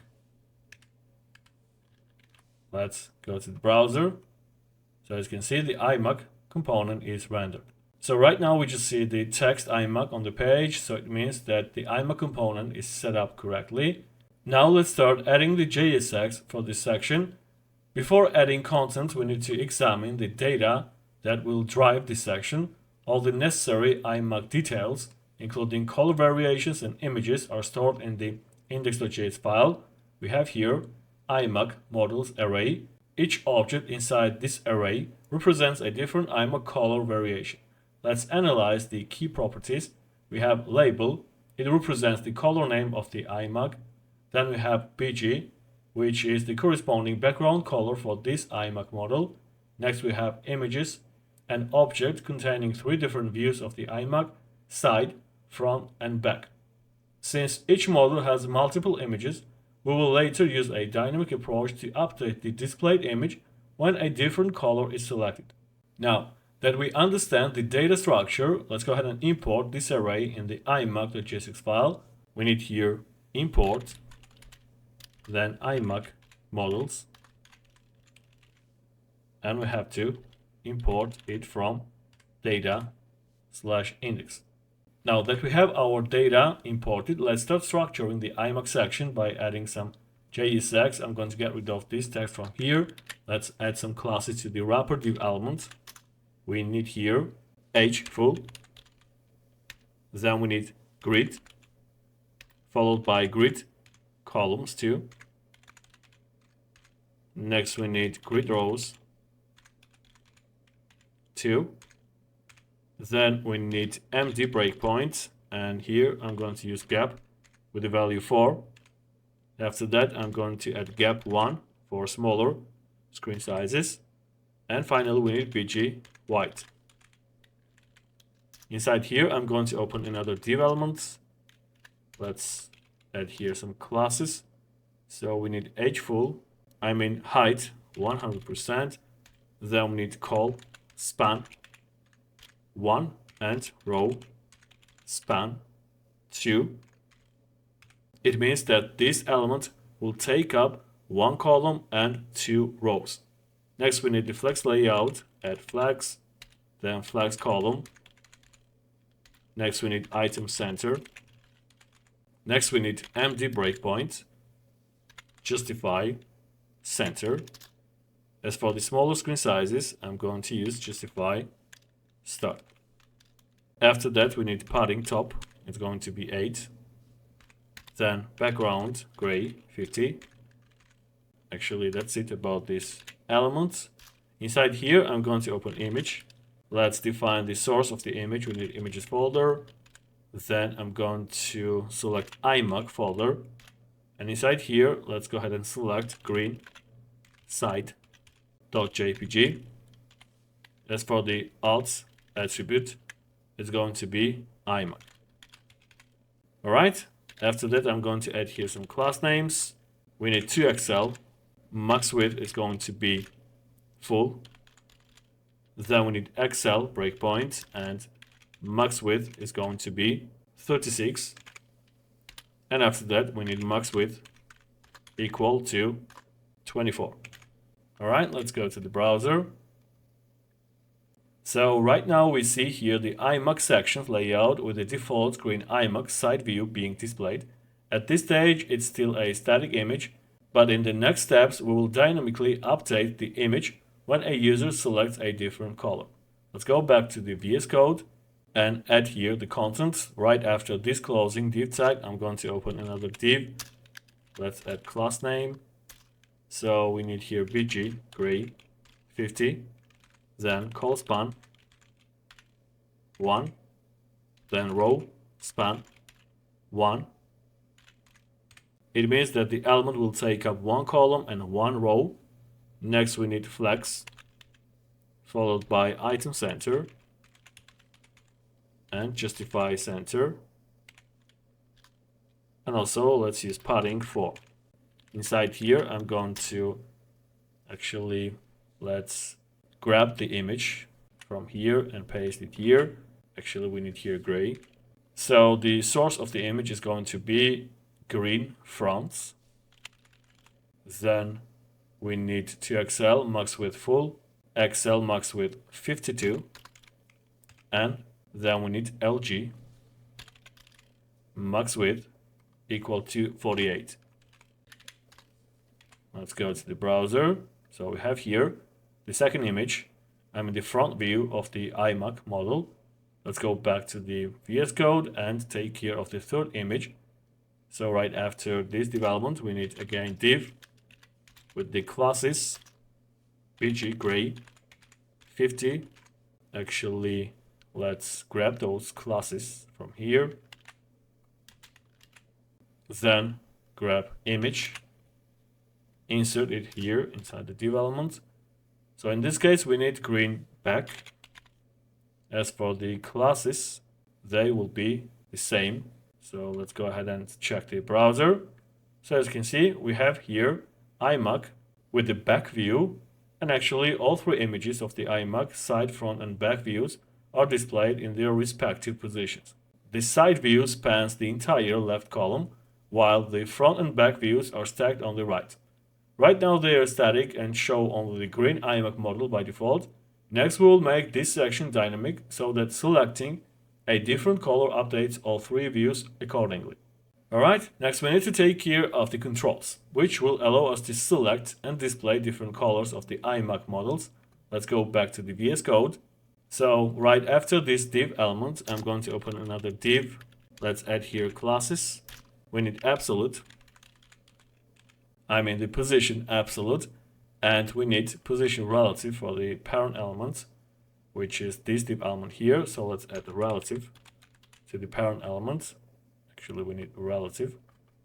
Then down below, let's add empty breakpoint. Top position is going to be 50%. Then we will have top position equal to 3/4. Next, we need empty breakpoint with left position. It's going to be 4. And then we need left position with the value 12. Next, I'm going to use transform with the value minus translate with 50%. So when we use minus 50% and top position with the value 50%, it means that we center the element vertically. Next, I'm going to add here flex layout. We need flex, then flex column. Next, we need space y equal to 1. Actually, we need this for smaller screen sizes. Let's add here LG breakpoint and space y with the value 2. And finally, I'm going to add here background gray 50. Okay, now inside here, I'm going to open another div element and then add some classes. So we need here flex layout, flex followed by items center. Then we need space x2. Now inside here, I'm going to open button. Let's add to it classes. We need here 2xl. Width is going to be 8. Then we need empty breakpoint. The width is going to be 5. And next we need width with the value 4. Let's take care of the height. 2xl height is going to be 8. Then we need empty. Height is going to be 5. Actually, this button will be a circle, so that's why we use here the same values for height and width. Next we need height equal to 4. Then we need rounded full. Flex followed by item center. And then we need justify center. Finally, let's add here background. Use here the arbitrary value. It's going to be 10505B. All right, let's go to the browser. So as you can see, we have here green circle. The button is displayed and it looks good. Next, we need the label for this button. Since this button won't have any content, we can make it self-closing element. So I'm going to add here slash and then get rid of this closing tag at all. Alright, after button, we need span element for the label. Let's add to it a class name. It's going to be text SM. And the content will be green. Alright, let's go to the browser. So as you can see, we have here a label, green, placed next to the button. Actually, I think that button is not positioned correctly. It overlaps the navbar. So let's go back to the VS Code and check the classes for the wrapper development. So we have here absolute. So position is 50%. Then we have 3, 4, left 4, 12. Actually, we need here Y because we are centering it vertically. So we are missing here Y-axis. Now the position should be changed. Okay, so now the button is positioned correctly. All right, so again, we have here the color button with a corresponding label. Now that we've added the color selection area, I'm not going to display other colors just by duplicating this code. Instead of hard coding each button manually, we're going to generate them dynamically in just a moment. Rather than repeating the same structure multiple times, we will loop through our IMAC color data and render the buttons automatically. Before we do that, I'm going to create the button. So right after this closing div tag, I'm going to open button. The type is going to be button. Then we need classes, text SM. Then we need margin top equal to 4. Next we need width equal to min content. Then we need padding Y equal to 1. PX, padding on the x-axis is going to be 2. Then we need PG, blue, 400, rounded full. And finally text white. As the contents of the button, I'm going to insert here shop. Alright, so here we have our button. It looks nice. Now, we need to make our content fully dynamic. Instead of manually adding each color, button, and label, we'll generate them dynamically using our IMAC model data. Along with that, we need to add selection functionality so that clicking a button updates the displayed IMAC model accordingly. To achieve this, let's start by creating two state variables. The first one is going to be selected color. Then we need set selected color function. Let's get rid of React and import EU statehood from here. As for the default value, it's going to be green. So this state variable will track the currently selected color. By default, it's set to green, meaning the green IMAC model will be displayed initially. Whenever a user clicks on a different color button, we will update this state to reflect the chosen color. Next, we need to create the second state variable. So we need here visible label. Then we need set visible label, and the default value is going to be green. So this state holds the label of the currently selected color. It ensures that only one label is visible at a time rather than showing all labels simultaneously. As we implement the selection functionality, this label will update dynamically. Now that we have a way to track the selected color, we need a way to retrieve the corresponding IMAC model data from our IMAC models array. To do that, let's define the following function. Right after this state variable, I'm going to create new function. It's going to be get current model. Then I'm going to return here IMAC models. Let's use this code. We need to modify it slightly. So we need here find method with a callback function. The parameter is going to be model. Then we need model.label followed by two lowercase function. It should be equal to selected color. So the find method loops through the IMAC models array and searches for a model where the label converted to lowercase matches the selected color state. This ensures that whenever the selected color changes, for example from green to yellow, the corresponding IMAC model is returned. With this function in place, we can now update the displayed IMAC images dynamically. Now that we have a function to fetch the current model, we need to replace our hard-coded image sources with dynamic values. So instead of this source value, I'm going to open here curly braces, and we need here, as you see, get current model images.side. This ensures that the side view image always reflects the currently selected color. Now let's do the same for the other two images. I'm going to copy this value, paste it here. In this case, we need fronts. And then we need the same value, but with back. Let's check the browser. At first, the green IMAC model is displayed just as expected. However, let's change the default state value of the selected color variable. Instead of green, let's insert here yellow.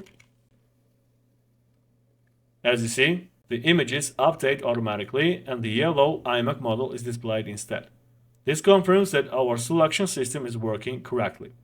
Right now, we only have a one color button manually added. Instead of hard-coding all the colors, we need to map through the IMAC models array and render them dynamically. To do that, again, we will use the map method. Let's go back to the VS Code and find the buttons. So here we have the buttons. Right before these developments, I'm going to open curly braces. Then we need here IMAC models. Let's use this code. So we need here parentheses. So here the map method loops through the IMAC models array and creates a color button for each model dynamically.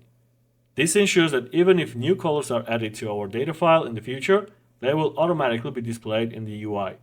Now let's go ahead and move the existing color button inside this map function. I'm going to cut this element at all and place it here. Then as usual, we need here key prop with the value index. So to display the correct background color for each button, we cannot use Tailwind's syntax. Instead, we need to use the style attribute. So right after here, I'm going to add style. Then we need background color with camel case equal to model.bg. So if you don't remember why we use here the style attribute, Well, Tailwind CSS doesn't support dynamic values inside utility classes. If we tried here this dynamic class, Tailwind wouldn't recognize it because class names must be known at build time. The best solution here was to use inline styles for dynamic values like colors. Now, let's also update the label dynamically. Instead of hard-coded green, we need here model.label. Now let's check the browser. So actually, that's not what we want here. Let's go back to the VS Code. Actually, this style attribute should be placed inside the button, not the wrapper development. Now let's check the browser. So all color buttons are displayed correctly along with their respective labels. Right now, all labels are visible at once. What we actually need is to show only the active label, and we'll take care of that in just a minute. Now, we need to make the IMAC models fully interactive, ensuring that when a user clicks a color button, the corresponding IMAC model updates dynamically to reflect the selected color. To achieve this, we need to update the selected color and visible label states whenever a button is clicked. Let's go ahead and modify our button element and add to it an onClick event handler. We need here a callback function, and as the Copilot suggests, we need here set selected color with the value model label to lowercase, and then we need set visible label with the argument model.label. Everything's correct. Actually, we are missing here something because the prettier shows us the error. So I think we need here an additional curly brace. Well, now everything's correct. So when a user clicks a button, the onClick function is triggered. Set selected color function updates the selected color state to match the color that was clicked. Since our getCurrentModel function relies on selected color, updating this state ensures that the IMAC model changes accordingly. Set visible label function updates visible label, ensuring that the correct label is displayed next to the selected button. Now let's go to the browser. When clicking different color buttons, we can see that the IMAC model updates instantly, displaying the correct version of the IMAC in the selected color. This selection logic is working, but we still have some small improvements to make. We need to highlight the selected button and ensure that only the active label is displayed. To indicate which color is selected, we need to add a blue border around the active button. To do this, let's modify the button's class name dynamically. Let's go back to the VS Code. We need to cut the existing classes from here, then add here curly braces with backticks, paste back the class. Actually, we no longer need this background color here. Now we need to add here a conditional check to highlight the selected button. We need $, followed by curly braces. Then inside here, we need selected color equal to model label. Actually, let's use this expression. We need here model label to lowercase. As for the classes, we need here border 2.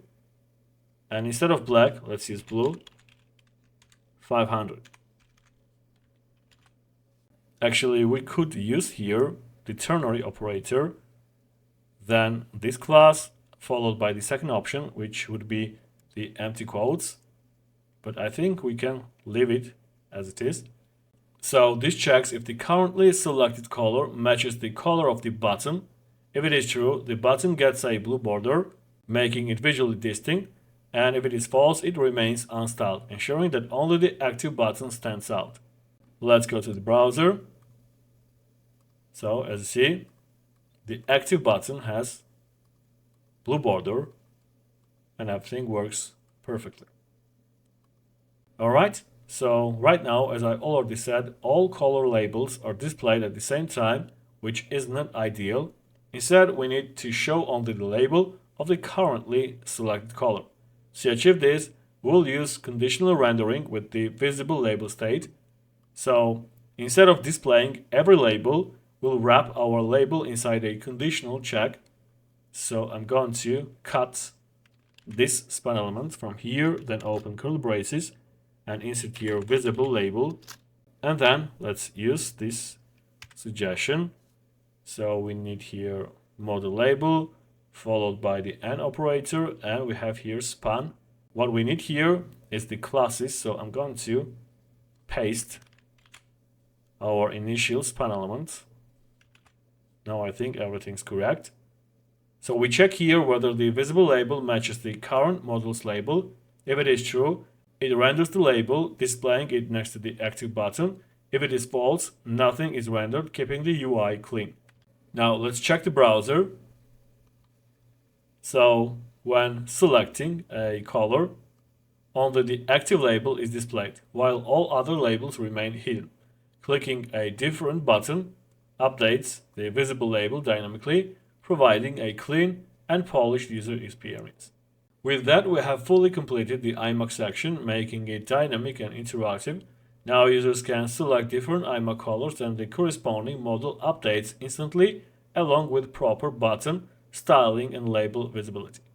Now that we have successfully built our individual sections, home, iPhone, MacBook, watch, iMac, it's time to implement smooth transitions between them. To achieve this, we will create a page transition component that will wrap all sections and handle navigation animations. This will ensure that when users switch between sections, the transition will look sleek and professional. So let's go ahead and create new component in the components folder. It's going to be page transition.jsx. Inside here, we need to create a React component using RAFCE. Then I'm going to go to the app.jsx file and import this component. Let's duplicate this line of code and change the name of the component. We need page transition. Now that we have the page transition component imported, we need to wrap all our sections inside it. So down below, I'm going to remove those comments. Then here I'm going to nest page transition. And we need to wrap those sections with this component. Next, let's open page transition component and add the following JSX structure. So I'm going to get rid of this text from here and add classes to the wrapper development. So we need here width full, then height full, overflow hidden. Next, I'm going to add here style attribute to define the background image. So we need here background image. Then we need URL. And we have to select image from the images folder. Next, we need pages.bg.png. So we are searching for this image here. This one. All right. So after that, I'm going to insert here another div element and add to it some classes. We need position absolute. Then we need position relative for the parent element. We need here relative. Next to absolute position, I'm going to define width, make it full. Then we need height full. Then I'm going to add here transition, transform, and duration 300. Actually, not 300, but 500. All right.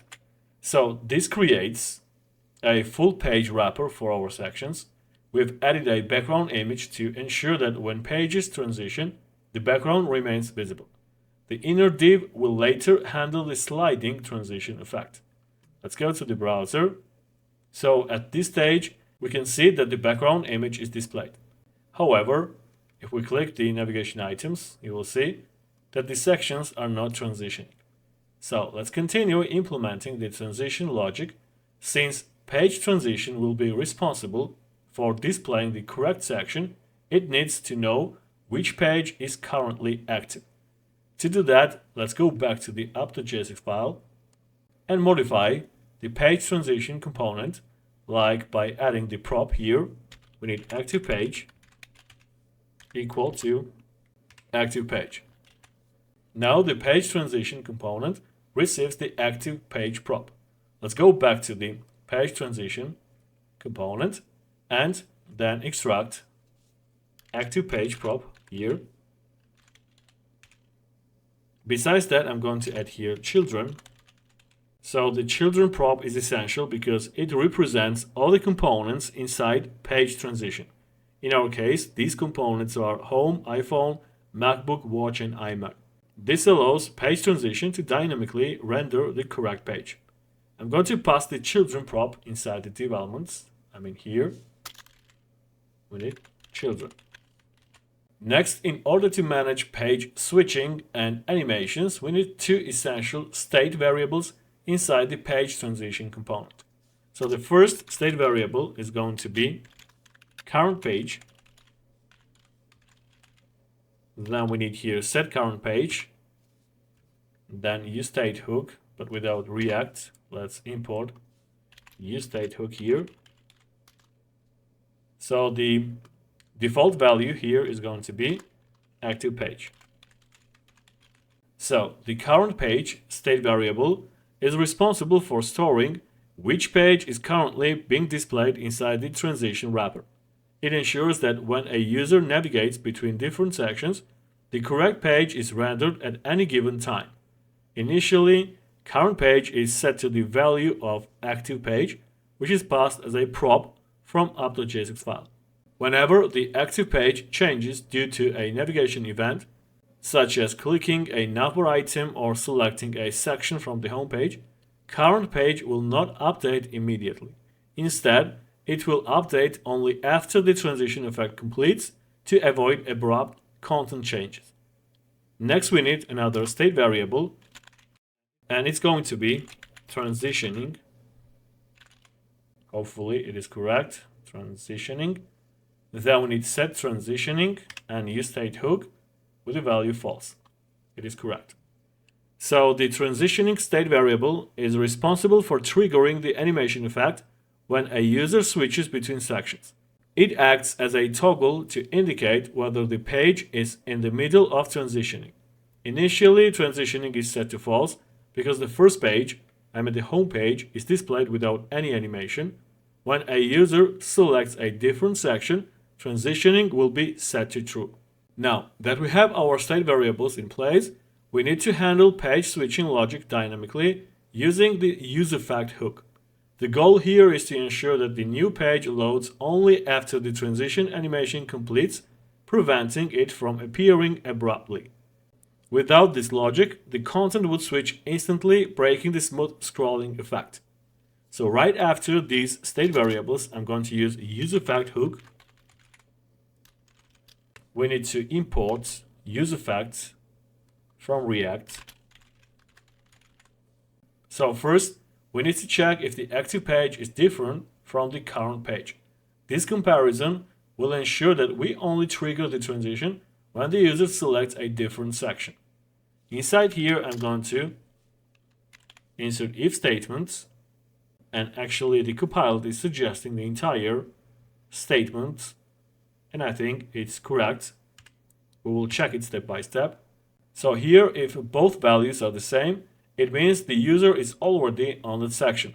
So there is no need to trigger an animation. If the active page is different, the transition process begins. The first thing we do is set transitioning to true. This line of code. This will apply the CSS transform effect, moving the current page out of the view before switching to the new page. Next, we need to use setTimeout function to introduce a 500 millisecond delay, matching the duration of the animation. This delay will give the current page enough time to animate out before we replace it with the new one. So inside the set timeout function, we have set current page with the value active page and set transitioning with the value false. So those lines mean that once the timeout completes, we update current page to reflect the newly selected section, and when the transition is finished, we set transitioning back to false, allowing future animation to run smoothly when another navigation event occurs. Next, I'm going to add here dependency array where we have to insert active page and then current page. So this part is crucial because it determines when the effect should run. In React, the dependency array tells the useEffect hook to watch for changes in specific values. Whenever any of the values inside this array change, the effect will rerun automatically. Here we are watching two variables. Active page represents the page the user has selected by clicking a navigation item.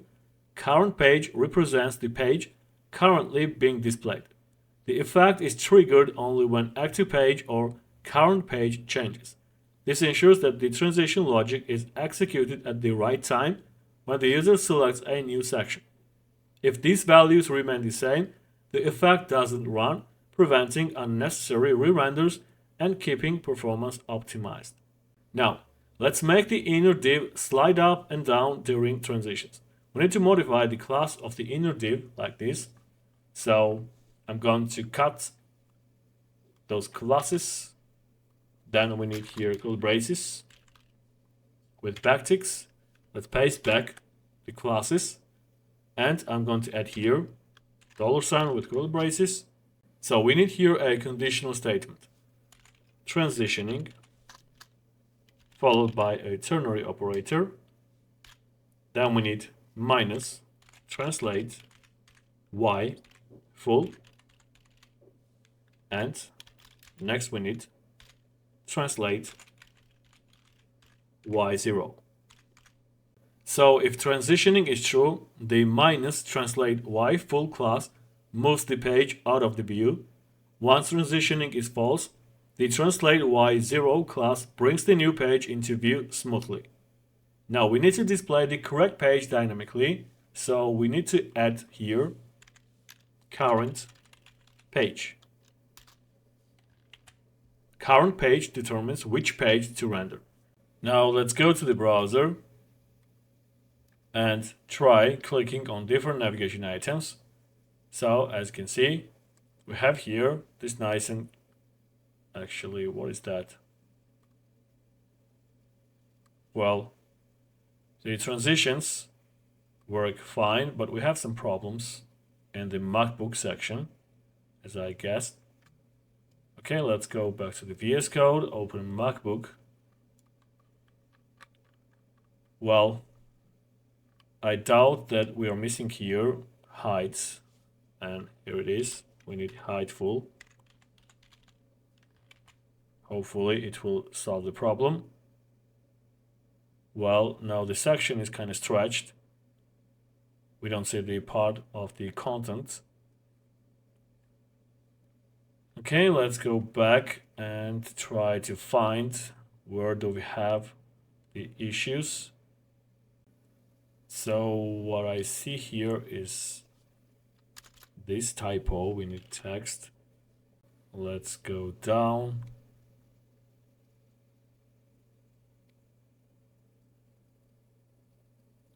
I think everything's correct here.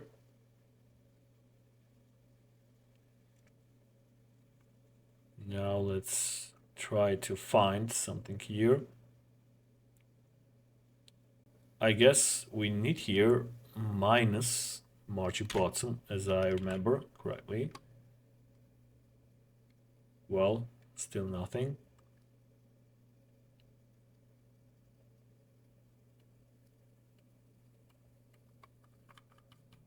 So I think that I found the mistake.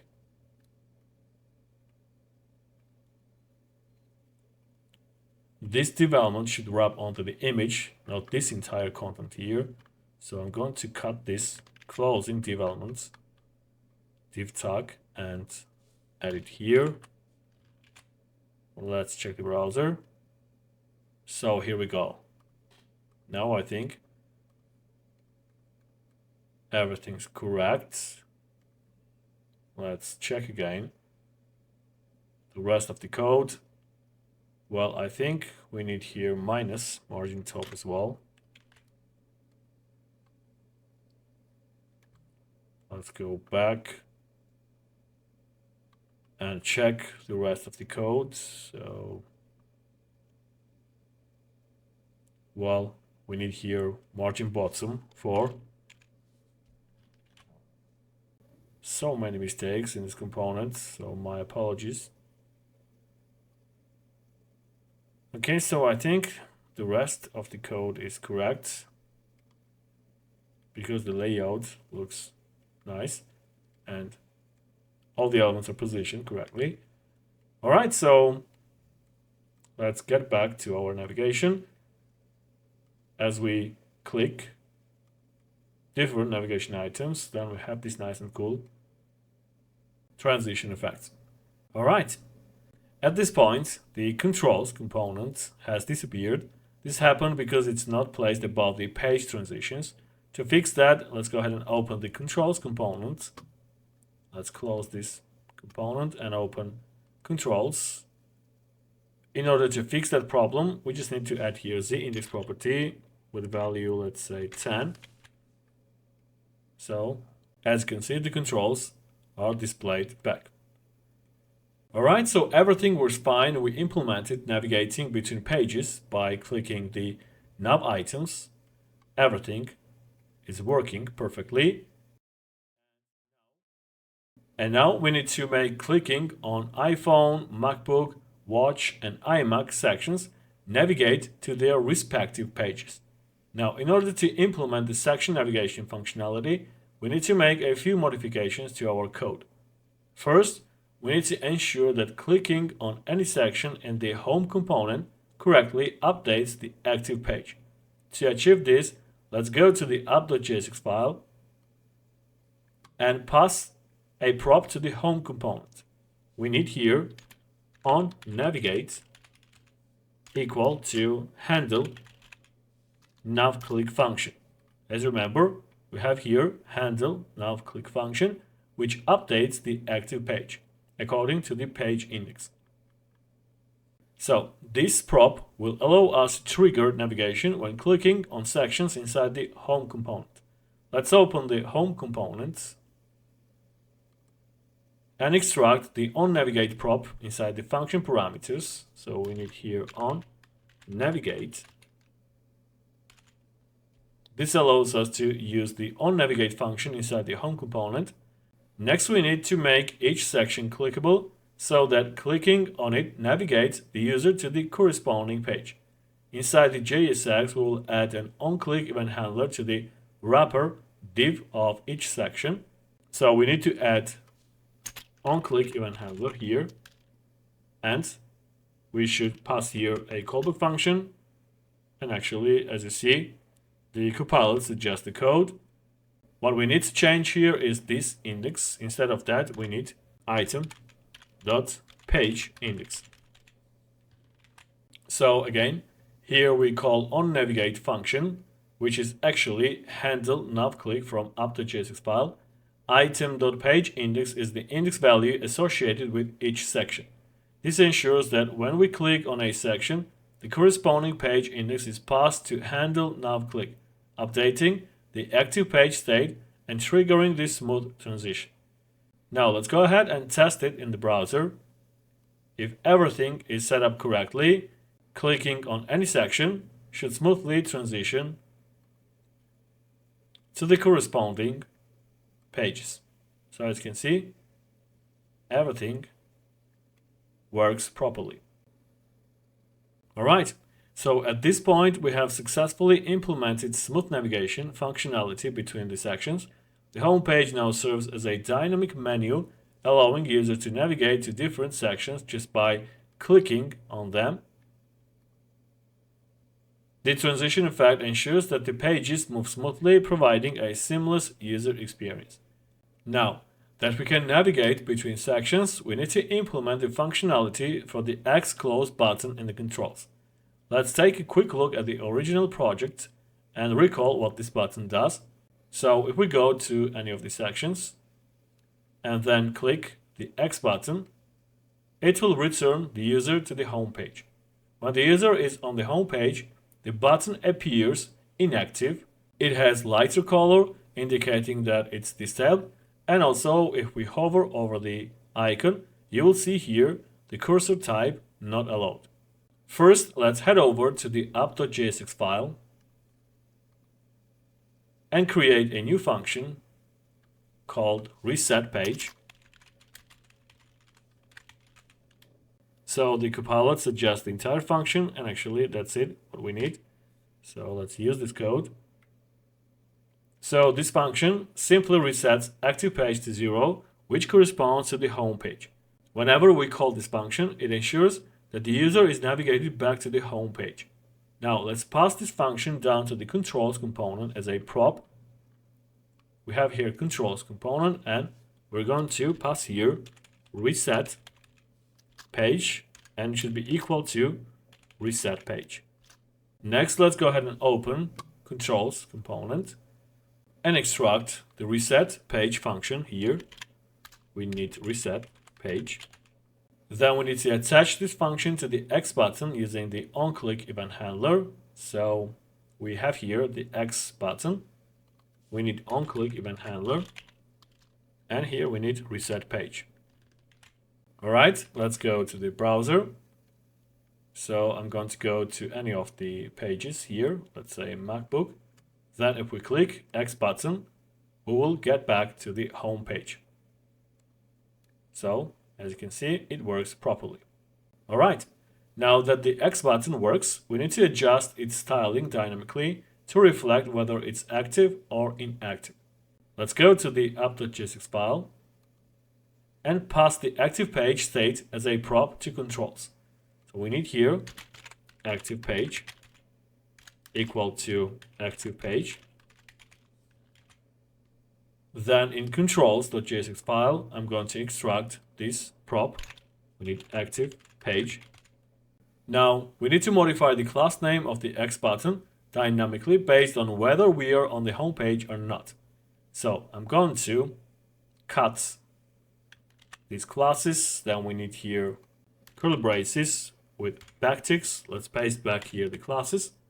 So I'm going to get rid of this color at all.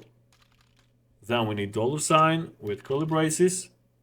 And here we have to check if active page is equal to 0. If this is true, we need here text pink 200 and cursor not allowed. And if the condition is false, then we need text pink 400 and the cursor is going to be pointed.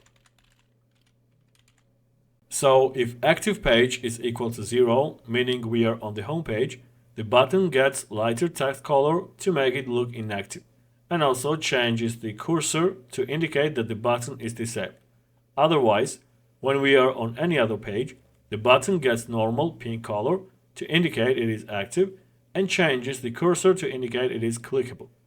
Now let's check the browser to confirm that these styles are applied. So as you can see, by default, the X close button is inactive. We have here not allowed cursor type, and also the color is changed. Once we go to any of the sections, then it will be active, and clicking the X button will navigate us back to home page. Alright, so with these improvements, our navigation system is now fully functional, smooth and user-friendly. Alright, now that we have successfully built all the sections and implemented the necessary functionality, we can confidently say that the design and functionality of our project are complete. Everything is in place. The home, iPhone, MacBook, Watch, and iMac sections are fully structured, smoothly navigable, and beautifully animated. The transitions work seamlessly, the navigation elements function properly, and all interactive components, such as buttons and section clicks, behave as expected. However, before we wrap things up, we need to ensure that the project is fully responsive across all screen sizes. While building the project, we have been consistently adding responsive breakpoints to ensure a smooth experience on different devices. We've used Tailwind's utility classes to handle responsiveness at various breakpoints, making the project adaptable. But despite this, there are still some final adjustments to make, one of the most important being adding a hamburger menu for smaller screens. The first step in this process is thoroughly checking the project across multiple screen sizes. To do this effectively, I'm going to inspect the page and switch to the responsive mode. I have prepared a list of the most commonly used resolutions for various devices, 6 different screen sizes for desktops to cover a range of large and extra large monitors, 2 screen sizes for tablets ensuring proper scaling and usability, and 3 mobile screen sizes, making sure that everything fits and functions correctly on smaller screens. So let's go ahead and start by testing the project on desktop screen sizes to see how well it adapts. Once I check everything here, I will proceed with adjustments for tablets and mobile devices, ensuring that the experience is smooth and consistent on all devices. So let's go ahead and check the home page on different desktop screens. So as you can see, the home page looks good. Let's go to the iPhone. So I think it looks good as well. Next we have MacBook. Let's check the smallest desktop screen. Well, still problems with the MacBook section. Let's go to the VS Code and open again MacBook. So let me look at the results. Actually, we have some problems with image. So let's find the image. Here we have it. Let's add here object contain.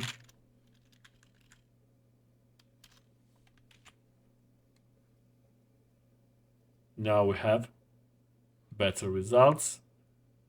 The only thing what I need here is margin auto to make it placed in the center. Okay, now the MacBook section looks good. Let's check another section, which is watch. So on smallest desktop screen size, it looks good. Let's check iMac.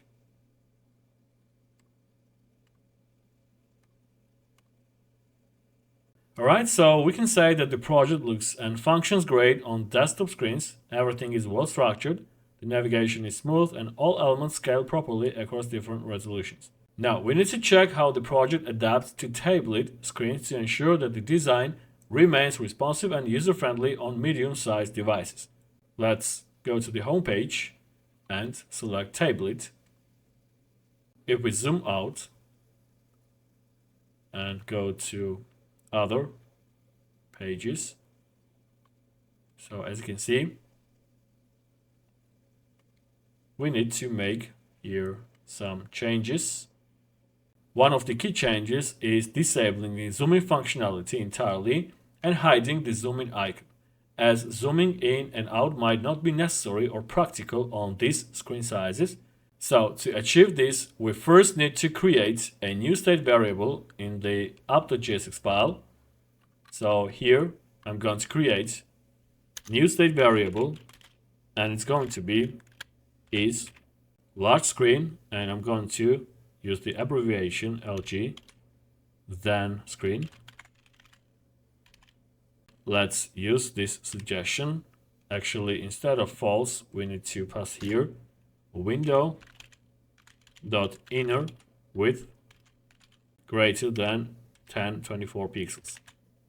So this state variable is large screen, will store whether the screen width is large enough, I mean 1024 pixels or more. The initial value is set using window.innerWidth, which retrieves the current width of the browser window when the component first renders. If the width is greater than or equal to 1024 pixels, meaning we are on a large screen, is large screen will be true.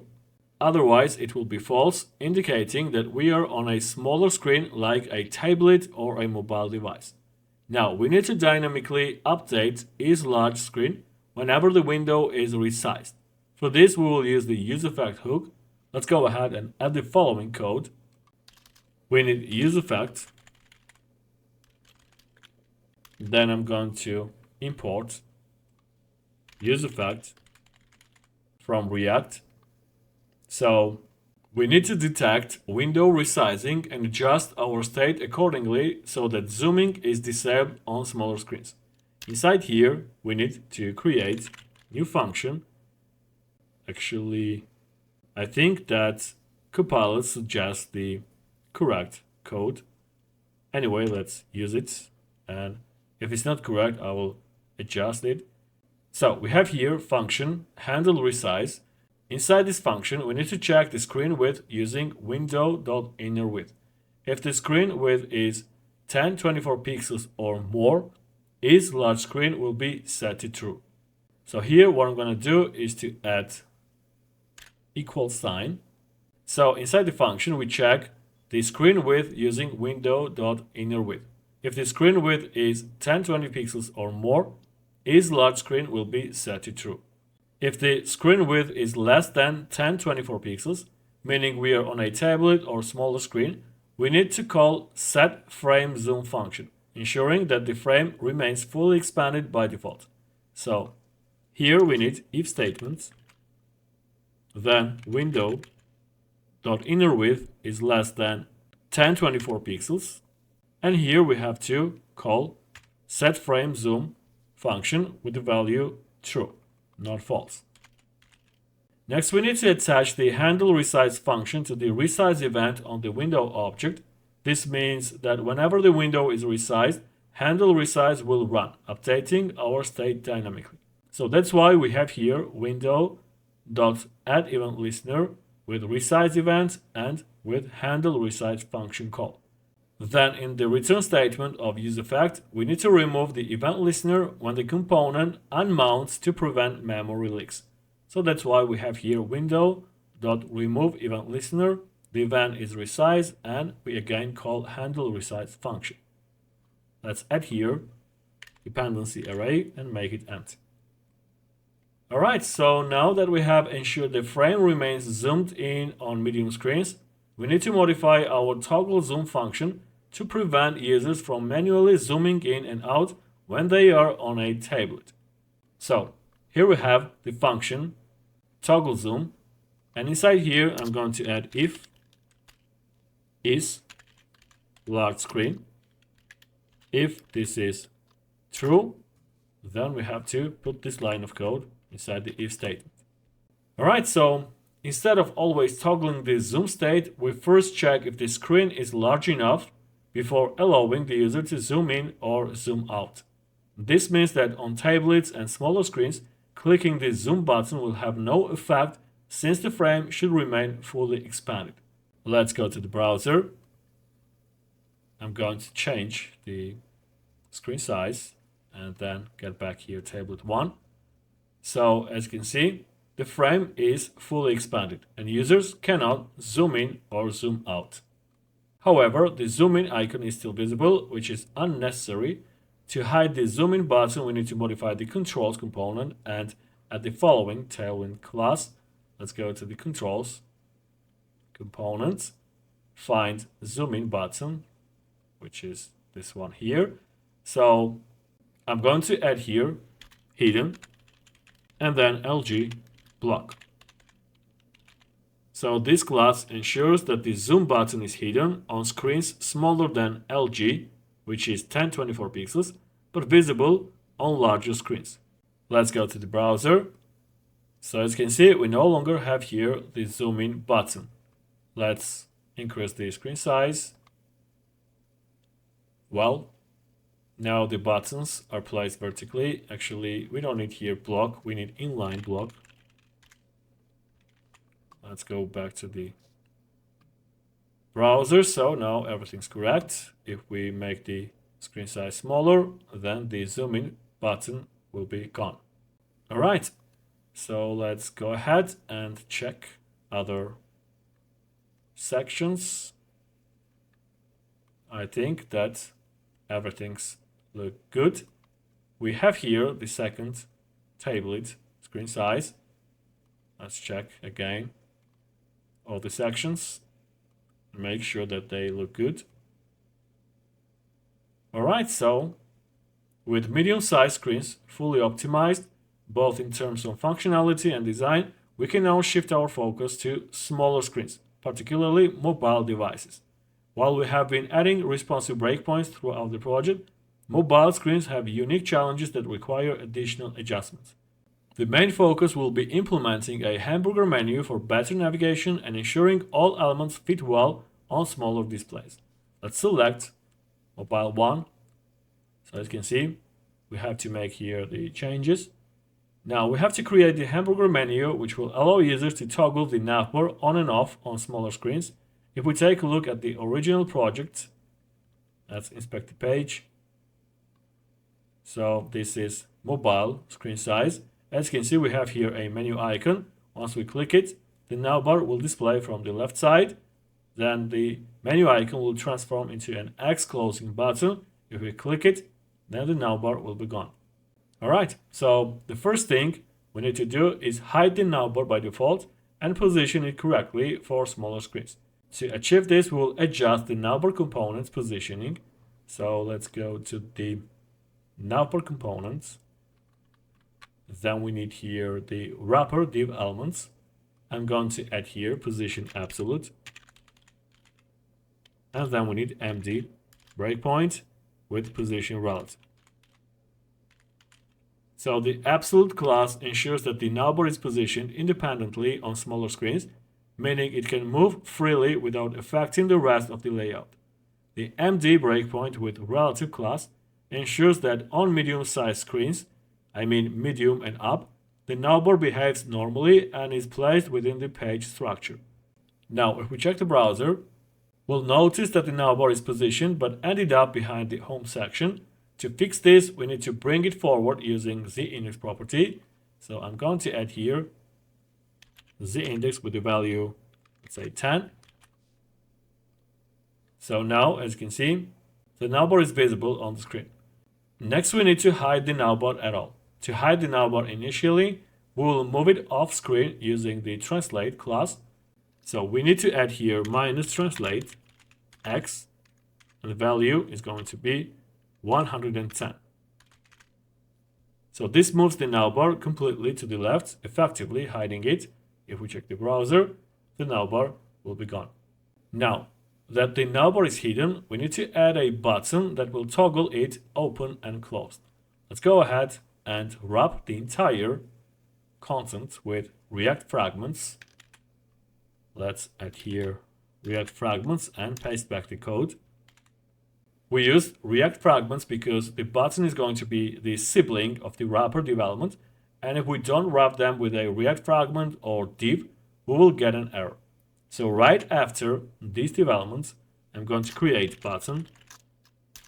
Let's add to it some classes. We need fixed position, then MD hidden. It means that on larger screens the button will be hidden. Next we need bottom for left 4. Next I'm going to use padding 2. Also we need text for Excel, and the color of the text is going to be blue 400. Inside here I'm going to insert I element with the classes bx menu. Let's go to the browser. So right now the icon is not visible because we need here the index property. Let's set the index to, let's say, 30. So now the icon is visible. All right, now we need to create a state variable in app.jsx file to control whether the navbar is open or closed. This will allow us to dynamically show or hide the navigation menu when the user interacts with the hamburger icon. So let's go ahead and create new state variable it's going to be is navbar open.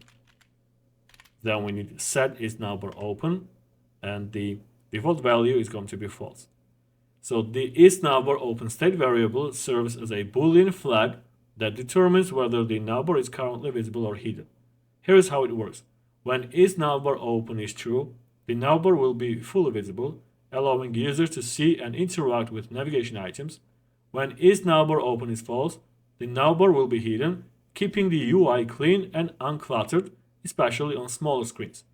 Now let's create a function that will toggle the navbar's visibility, allowing users to show or hide the navigation menu when they click the hamburger icon. So down below, I'm going to create a new function. It's going to be toggle navbar.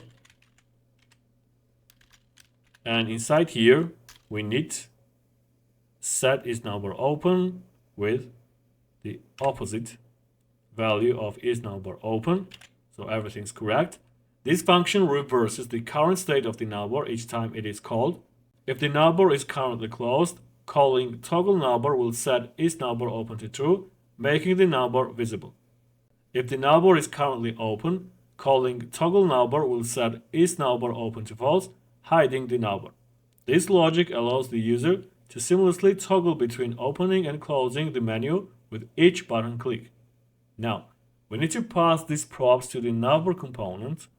So here I'm going to pass is navbar open, and it should be equal to is navbar open. And then we need toggle navbar equal to toggle navbar. Then inside navbar.js file, we have to extract those props.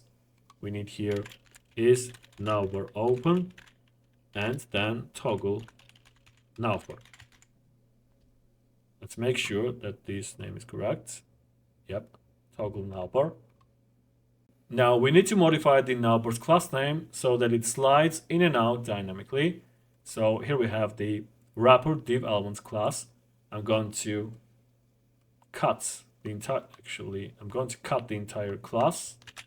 Then we need here curly braces, then backticks, and paste back the classes.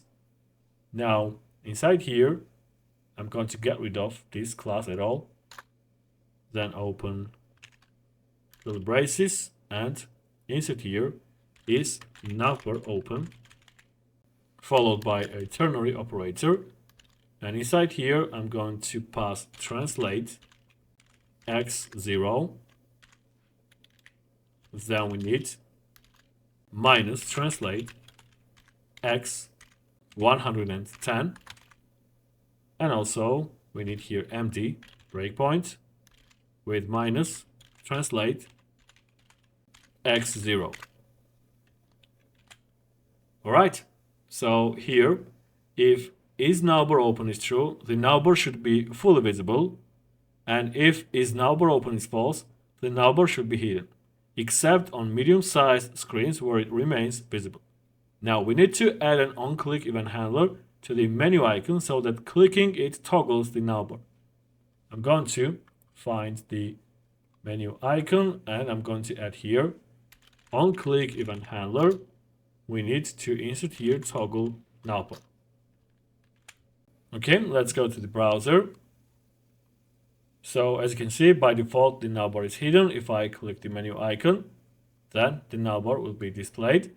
And if I click again the menu icon, it will hide. Now we need to add a transition effect to make it look even better. So let's go ahead and modify the class name of the wrapper development. I'm going to add here transition, transform, and then we need duration. Let's make it 300. Go back to the browser, click the icon. Now we have this nice and cool, smooth transition. All right, next, to indicate whether the menu is open or closed, we need to change the menu icon dynamically based on the state of the navbar. Once we open the navbar, the icon should change and become X, and once we close the navbar, it should get its original form. We'll achieve this using conditional rendering, which allows us to display different elements depending on the value of isNavbarOpen state variable. So let's go back to the VS Code. Let's find the menu icon. So here we have the I elements. I'm going to cut this out, then open curly braces, and we need here isNavbarOpen. Actually, let's use this code. So we need here I elements with bxx and bx menu. Let's go ahead and use this code. I think it's correct. So if isNavbarOpen is true, it means the navbar is currently visible, so we display X icon. And if isNavbarOpen is false, meaning the navbar is hidden, we display the menu icon. Let's go to the browser. So by default, we have here menu icon. Once we click it, it will become an X icon. Then if we click, we'll get back here the menu icon. Alright, so the navbar is now fully functional, smoothly appearing and disappearing when toggled. By default, it remains hidden on smaller screens, ensuring a clean interface, and only becomes visible when the menu button is clicked. Additionally, we have successfully implemented dynamic behavior for the menu icon, switching between the standard menu icon and an X close button depending on the navbar state. Now that our navbar works, let's check different sections to ensure everything looks correct. So I'm going to go to the iPhone section. So on the iPhone section, let's hide one of the models, let's say the third one. I'm going to modify the code. Let's go to the iPhone section and find here the iPhone cards. So I'm going to cut these classes out and then add here curly braces with backticks. Let's paste back the classes. Next we need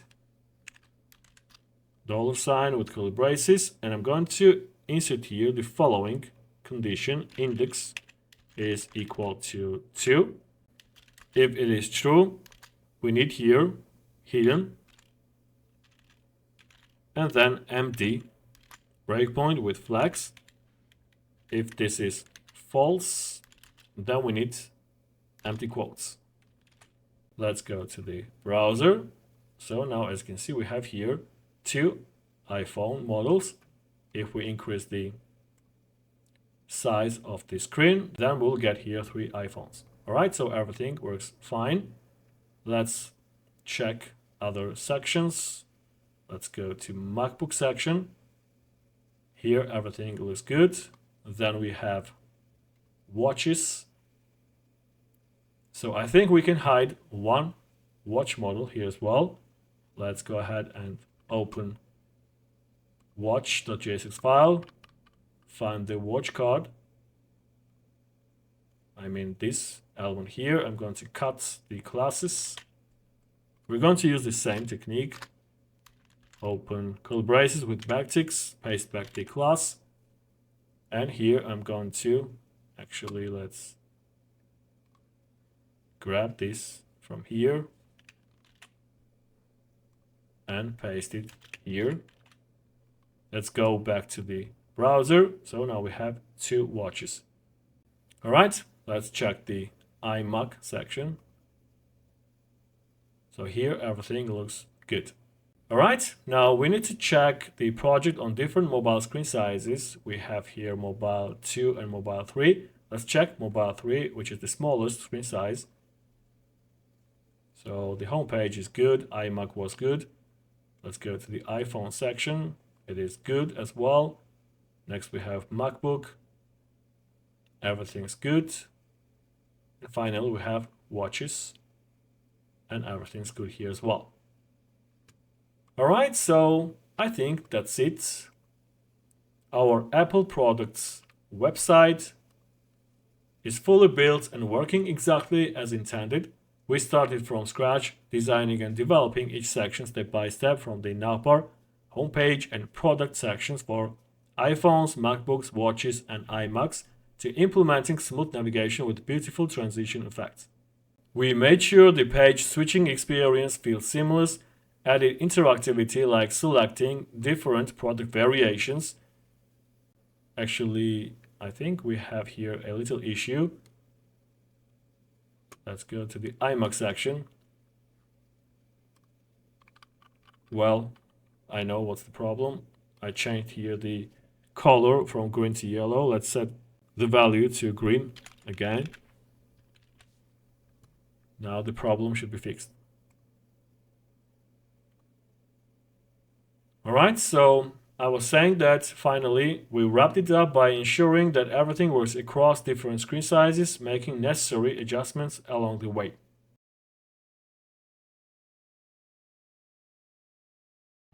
To begin with, our shopping cart application will display a collection of products. These products will include essential information such as the name, image, and price of each item. This product data will be dynamically rendered on the page, meaning we will loop through the list of products and display each one individually. This ensures that the application is scalable, and if you want to add more products in the future, you only need to modify the data file. The app will automatically reflect the changes. Next, we will implement one of the core functionalities, the Add to Cart button. Each product card will have an Add to Cart button that allows users to add items to their shopping cart.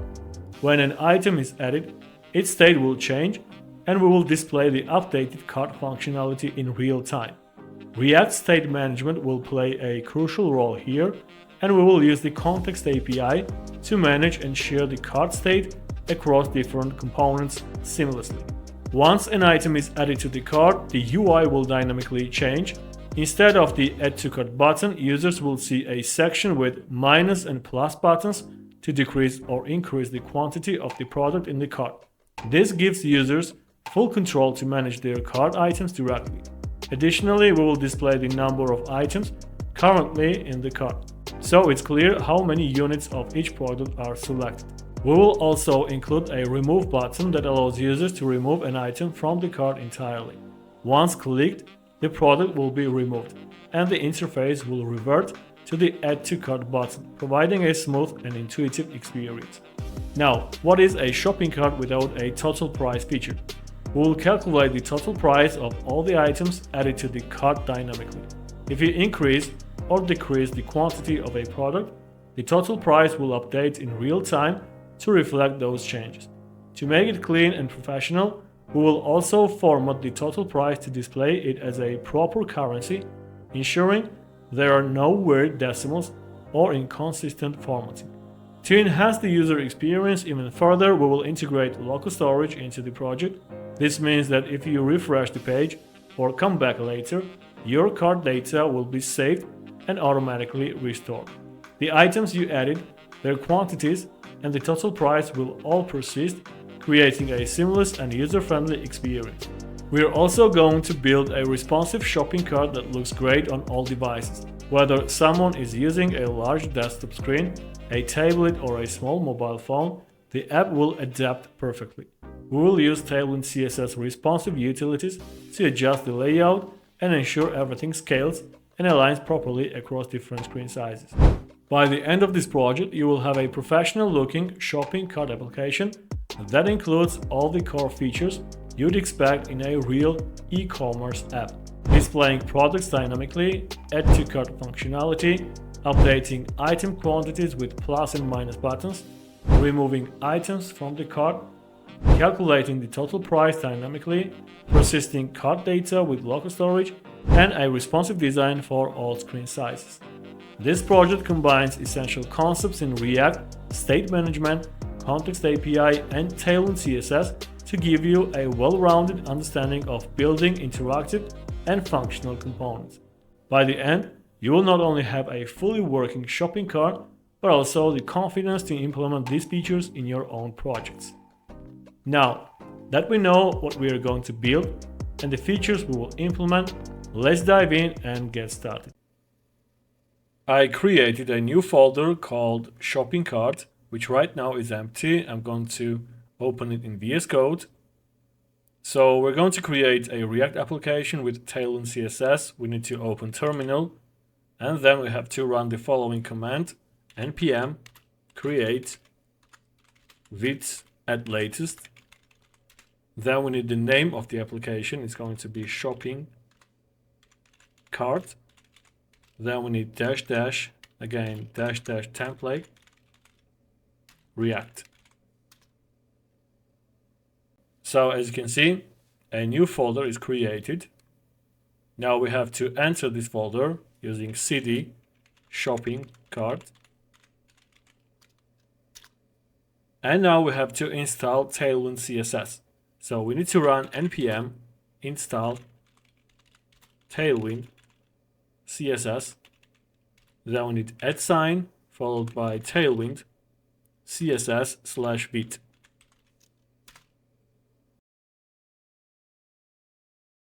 So the installation is done. As you can see, we have here node modules folder, which includes all the dependencies. If we open package.json file, we will find here React 19 and Tailwind CSS 4. Alright, so the next thing that we have to do is to configure Tailwind CSS. As you already know, in Tailwind CSS version 4, the Tailwind config file is no longer generated by default. Instead, we need to configure Tailwind inside our vid.config file. So inside here, we need to import Tailwind CSS from @tailwind/vid. And after that, we have to insert here Tailwind CSS right next to the React. Alright, now I'm going to open index.css file and clear it out. We have to pass here import Tailwind CSS. As you remember, in the previous versions, we had here 3 CSS directives like base, components, and utilities. And in version 4, we just need this single line here. Alright, so throughout this project, we're going to use Tailwind CSS IntelliSense extension. I mean this extension. And in order to make this extension work, we still need to create Tailwind config file. So inside here, I'm going to create Tailwind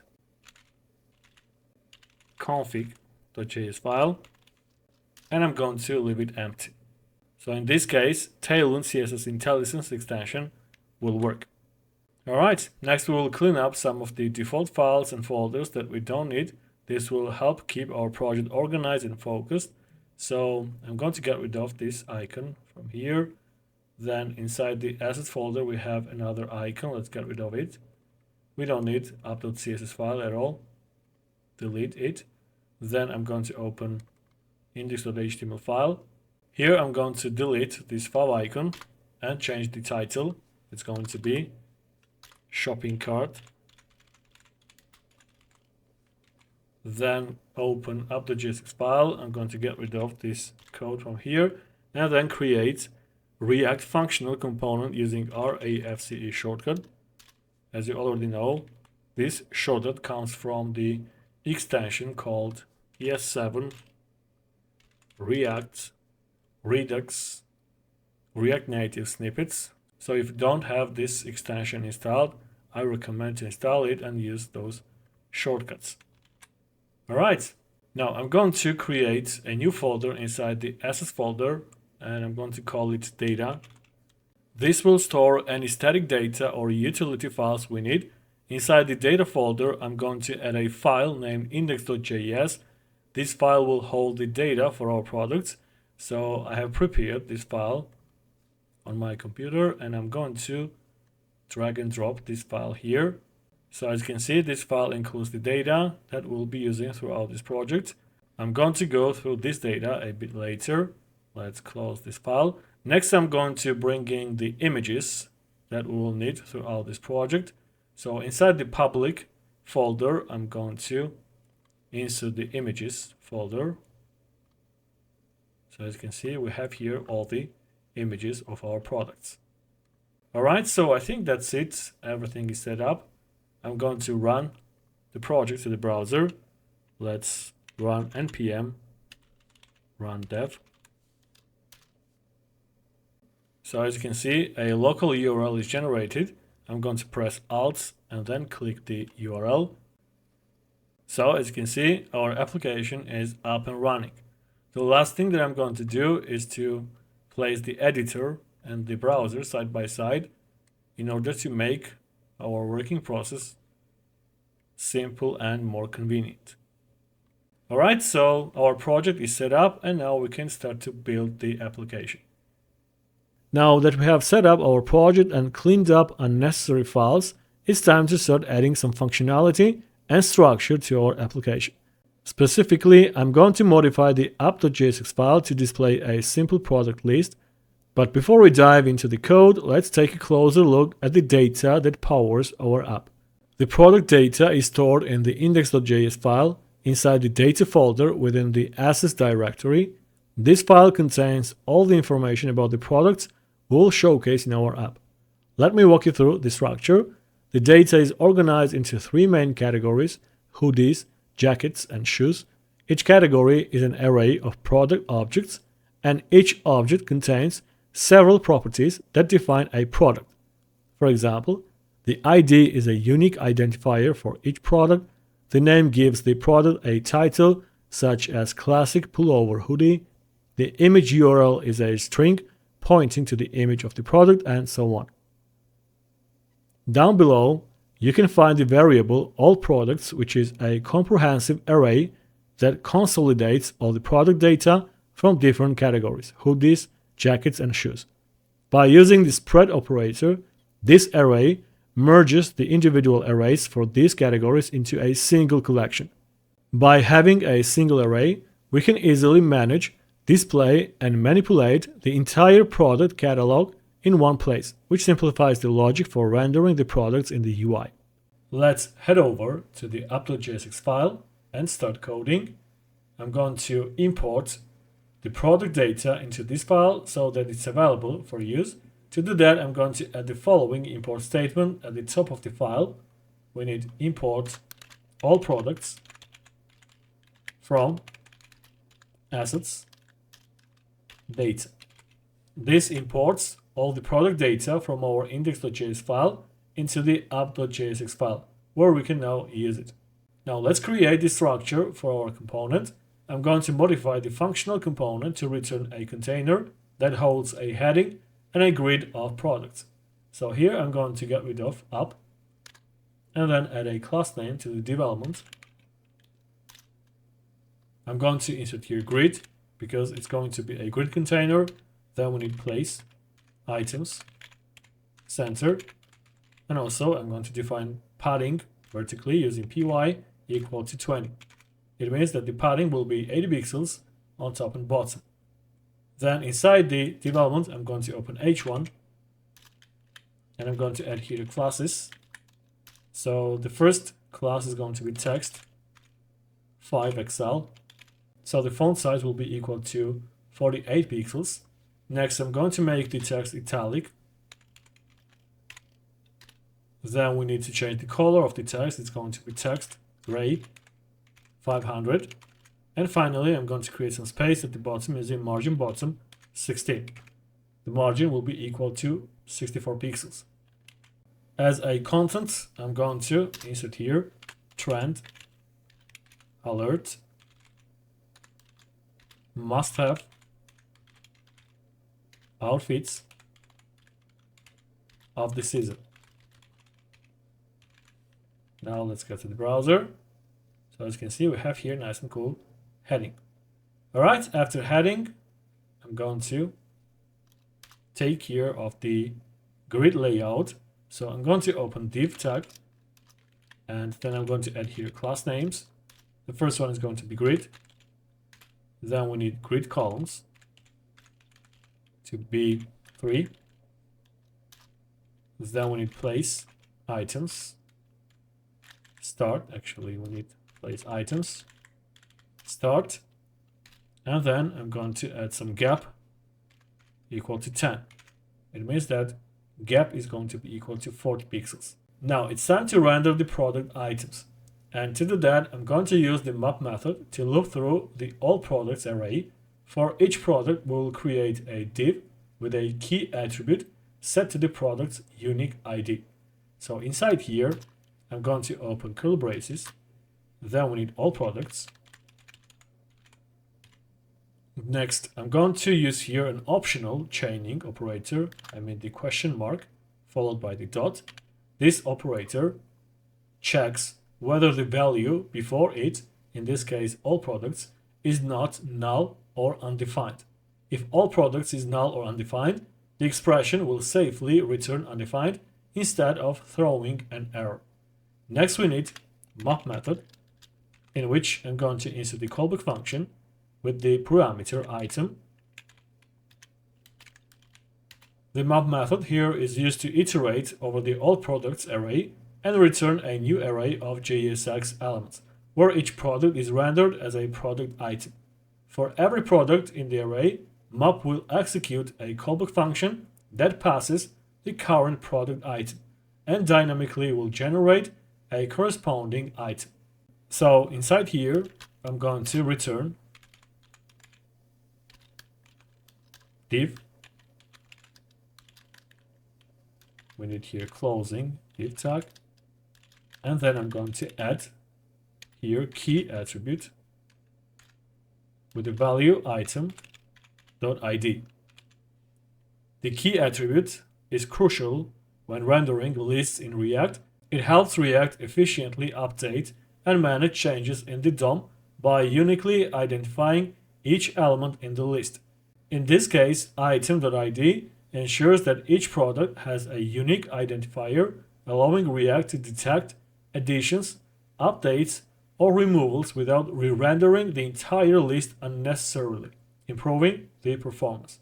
If we check index.js file, you will find here that each product item has a unique ID. Alright, so now inside here, I'm going to insert h2 heading elements, and as the content, I'm going to insert item.name. Okay, so now if we go to the browser, you will see that we have here the heading and a grid of product names displayed on the page. For now, this is a basic implementation to display product names, but it lays the groundwork for what we will be building next. Alright, let's dive into the next step of our project. Now that we've successfully displayed a list of product names in our app, it's time to make the UI more engaging and visually appealing. To do this, I'm going to create a new component called cart item that will handle how each product is displayed in the grid. This is an essential step because breaking our UI into smaller, reusable components makes our code more organized, maintainable, and scalable. So the first thing I'm going to do is create a new folder in the src directory, and it's going to be components. Then inside the components folder, I'm going to create a file named cart item.jsx. This file will define a React functional component responsible for rendering individual product items in the grid. Now I'm going to create a new functional component using, again, the shortcut RAFCE. This is just the initial structure of the component, and we will build on it in a moment. Next, I'm going to import this cart item component into the app.jsx file. So let's head over to the app.jsx file. Then we need import cart item from components cart item. This makes the cart item component available for use inside the app.jsx file. Now I will replace the existing div element in the map function with the cart item component. So here I'm going to insert cart item, and then I'm going to add here key prop with the same value item.id, and besides that I'm going to insert here a prop called item with the value item. Let me explain what's happening here. The cart item component is now being rendered for each product in the all products array. The key attribute is still present, and it's set to item.id, which uniquely identifies each product. React uses this key to optimize rendering by tracking which items have changed, been added, or removed. Additionally, I've passed a prop to the cart item component using item with the value item. Props are how we pass data from a parent component, in this case up.jsx, to a child component, which is cart item. Here the item prop contains the entire product object from the all products array. This means the cart item component will have access to all the properties of the product, such as ID, name, image URL, price, and so on. Next, we have to extract item in the cart item component. So let's head over to cart item.jsx file, and here pass item. Adding item as a parameter to the cart item function allows the component to receive the item prop that is passed from the parent component. Next, we are going to extract specific properties from the item prop passed into the cart item component. This allows us to easily access the product details we need to render, such as the product's ID, name, image, and price. Now, inside this function, I'm going to use the structuring, and I'm going to insert here ID, name, image, we need here image, URL, and price. This should be equal to item. Alright, next we have to add the content to the cart item and customize it. Right now we have here just hard-coded text cart item, and I'm going to delete it. Let's add class name to the development. The class name is going to be group. The group class in Tailwind CSS is a utility that enables you to apply styles to child elements based on the state of a parent element. It works by defining a group class on the parent element, which acts as a container, and then using specific group-related pseudo-classes like group hover on its child elements. Now, I'm going to add here some other classes as well. The next one is going to be flex. Then we need to change the direction of the flex layout. I'm going to place the flex items in the column vertically. Therefore, we need here flex column. Then we need gap y equal to 2. Also, I'm going to add here border, and it's going to be zinc 200. Also, let's make the border rounded using rounded MD. Next, change the background. It's going to be white. And finally, we need padding equal to 24. Let's go to the browser. So as you can see, we have here those boxes. Next, I'm going to add here image. So as the source, we need image URL, which we have extracted from item. This image URL. As the alt attribute, let's insert here product image. Besides that, I'm going to define a width. It's going to be 300. Also define height. It's going to be 300 as well. And then I'm going to add here some classes. We need group hover. On hover, I'm going to move the image slightly up. So we need here minus, translate, y2. And then let's make the effect a bit smoother using transition all and duration 500. Okay, let's go to the browser. So as you can see, the images are displayed in the cards, and once we hover over them, they will slightly move up. Okay, so everything works fine. Let's go back to the VS Code. After image, I'm going to open development, and I'm going to add here classes. So we need position absolute. Then we need position relative for the parent elements. This element. Let's add here relative. Then go back to this div element. So I'm going to define bottom position, it's going to be 5, and left position, it's going to be 5 as well.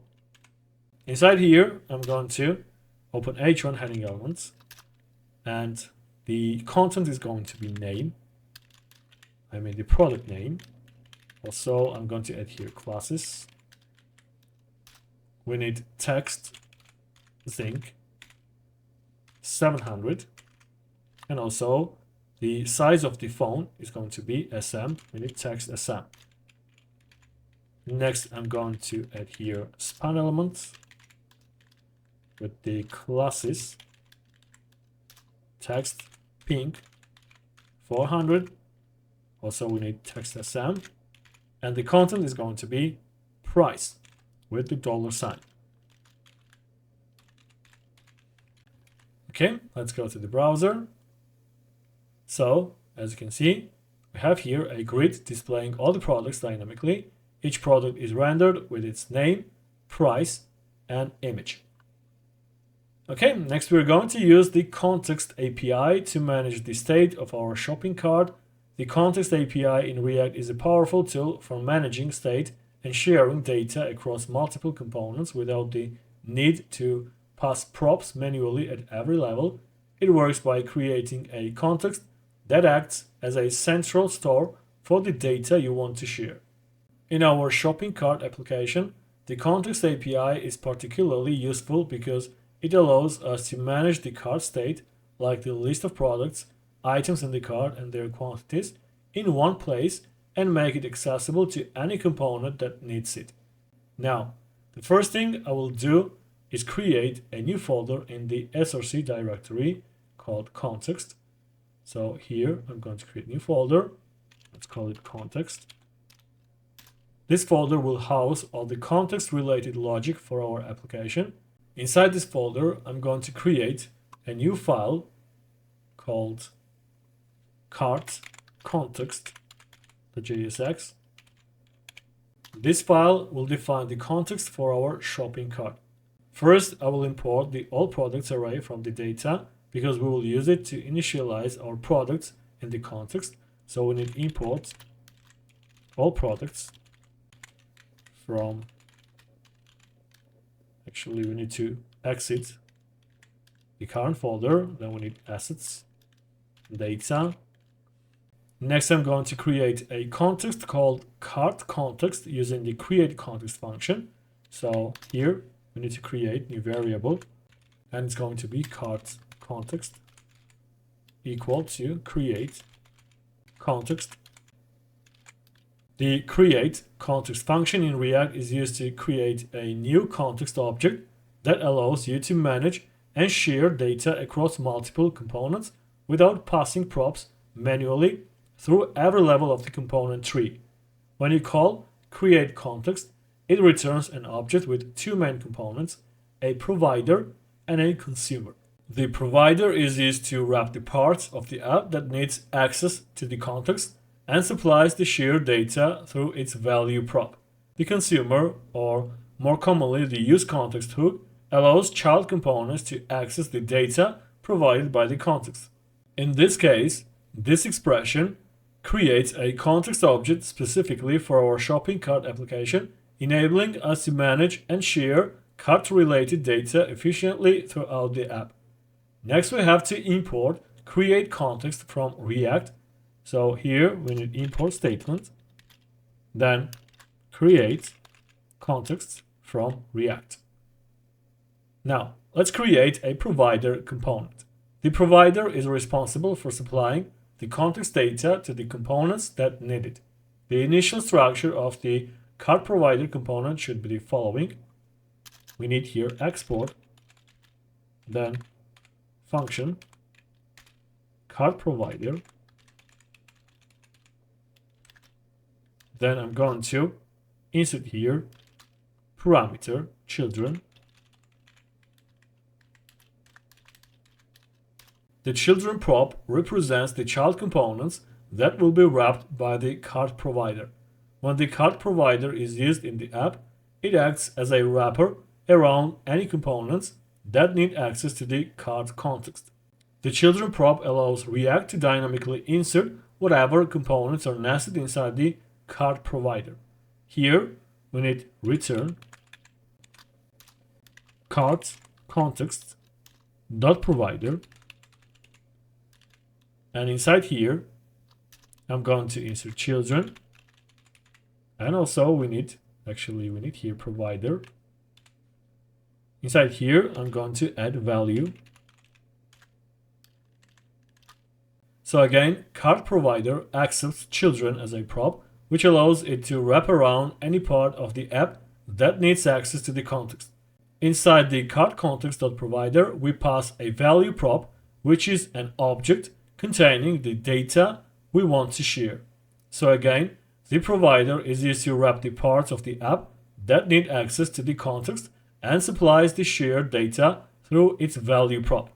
Now let's define the state that we want to manage in this context. I'll use the useState hook to create a state variable called allItems and also a function called setAllItems to update it. So inside here, I'm going to create state. It's going to be allItems. And then we need an updater function, setAllItems. It should be equal to useState. As you can see, the useState is imported from React. If you don't see here useState, then you should import it manually, otherwise you will get errors. Inside here, I'm going to add an empty array. So this allItems state will store all the products and will update it as needed. Now, I'm going to define a function called setItems, which will populate all items with the data from all products. So after the state, I'm going to create new function. It's going to be setItems. And inside here, we need setAllItems, the updater function from state.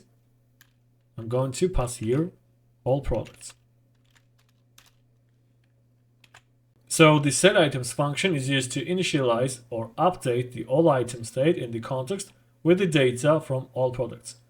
It calls setAllItems to replace the current value of all items with the all products array, which contains the full data set of products imported from the data file. Now that we've defined the state and the function, I'll pass them into the value prop of the cart context.provider. I mean, here we need all items and then setItems. At this point, the cart provider is fully set up to manage the product data and share it with any component that needs it. The last step is to create a custom hook called useCart. This hook makes it easier to consume the context in our components. So down below, I'm going to add export. Then we need function called useCart. Again, it is a custom hook. It should be equal to an arrow function. And then we need return useContext. And we have to insert here cart context. So as you can see, the useContext hook is imported automatically. So if you don't see here useContext, then import it manually. So as I said, the useCart function is a custom hook that simplifies how we access the data and functionality provided by the cart context. Inside this function, we use React's useContext hook to retrieve the current value of the cart context, which includes the shared state and any functions defined in the cart provider. By creating this custom hook, we eliminate the need to repeatedly import both cart context and useContext in multiple components. Instead, we can simply call useCart whatever we need to access the context data or methods. This makes the code cleaner, more concise, and easier to maintain. Alright, next we're going to integrate the cart provider into our application. This is an important step because it will enable the context we just created to manage and share the carts related data across all the components in our application. By wrapping our application in the cart provider, we ensure that every component inside it has access to the cart context. So let me walk you through this process step by step. So the first thing that I'm going to do is to open main.jsx file. Then we have to import card provider from context, card context, and then we have to wrap app with card provider. I'm going to include app inside here. Okay, so by wrapping up with card provider, we are essentially saying that the entire application, including all of its components, is now a child of the card provider. This is important because the card provider supplies the context data through the card context.provider, and any component nested inside it can access the data. Now the final step in this process is to replace all occurrences of all products with all items in the app.jsx file. Let's go to the app.jsx file. This change is necessary because we have transitioned from directly importing and using the all products data to managing the product data through the card context. So first of all, we have to import use card from card context. So we need here import use card from context and then card context. Then inside here we have to extract all items and also set items function from use card, and then we have to replace all products with all items, and besides that we have to call set items function inside the use effect hook. We need to pass here a callback function. So inside here we have to call set items, and also we need to pass here second parameter, which is going to be an empty array. It is a dependency array. Also we have to import use effect hook from React, and we can get rid of this import statement from here. Okay, so I think everything's correct. Let's go to the browser. As you can see, the product items are displayed on the page. Okay, so previously the all products array was directly imported from the data file, and the app.jsx component relied on this local import to render the list of products. However, with the introduction of the card context, we have moved state management to a centralized location. The all item state in the context now acts as the single source for all product related data. Next, we are going to create a new component inside the components folder. It's going to be card buttons, the JSX. This button will allow users to interact with the products, adding them to the cart. Let's go ahead and create new functional component using RAFCE shortcut. And now we have to add here the content. I'm going to get rid of this text from here. Let's add class name to the first development. So we need to define width. It's going to be max content. Then we need position absolute. And we have to define the right position. It's going to be 5. And then we need to position. It's going to be 5 as well. Inside here, I'm going to create another development with the class name. Actually, we need here class name space x3. So in this case, we have two margin properties, margin right and margin left, with the value 12 pixels. Then inside this development, I'm going to insert button. Let's add here class name. So we need background to be zinc 400. Also we need border, which should be rounded. The value will be MD. And then we need padding horizontally, PX equal to 2. As for the vertical padding, it's going to be 1. Next, I'm going to add here text SM. Also, the text will be white. Then I'm going to add here content. Actually, in case of this button, we need plus add to cart. Okay, so now I'm going to add here a little hover effect. We need hover, then background, zinc 500, and also we need transition colors.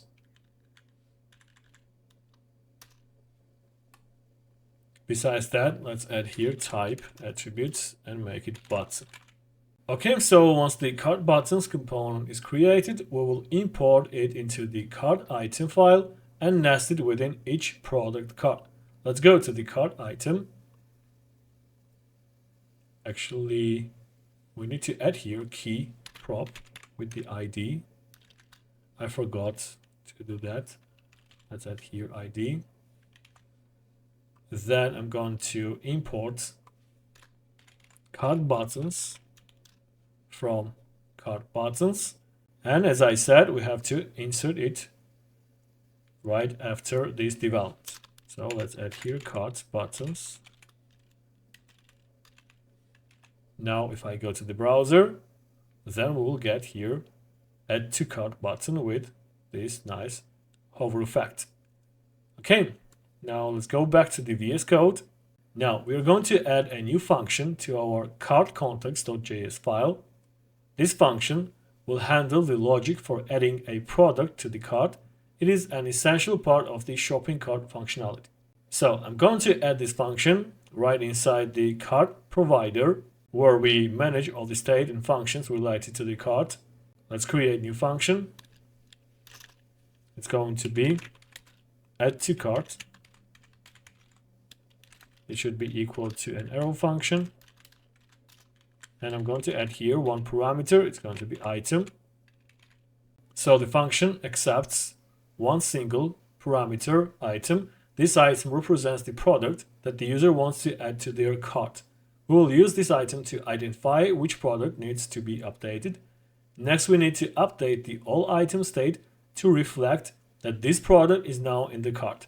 To do this, I will use the set all items function provided by the useState hook. So inside here, we need set all items. Then I'm going to add here a callback function. And as the parameter, I'm going to insert prev items. So the set all items function is called with a callback function that receives the current state of all items as prev items. This allows us to update the state based on its previous value, which is important because set all items might be called multiple times in quick succession, and we need to ensure all changes are applied correctly. Now, inside this callback function, we will use the map method to iterate over the prev items array. This will let us go through each product and check whether it is the one the user wants to add to the cart. So we need here return prev items dot map. Then inside here we need a callback function with prev item parameter.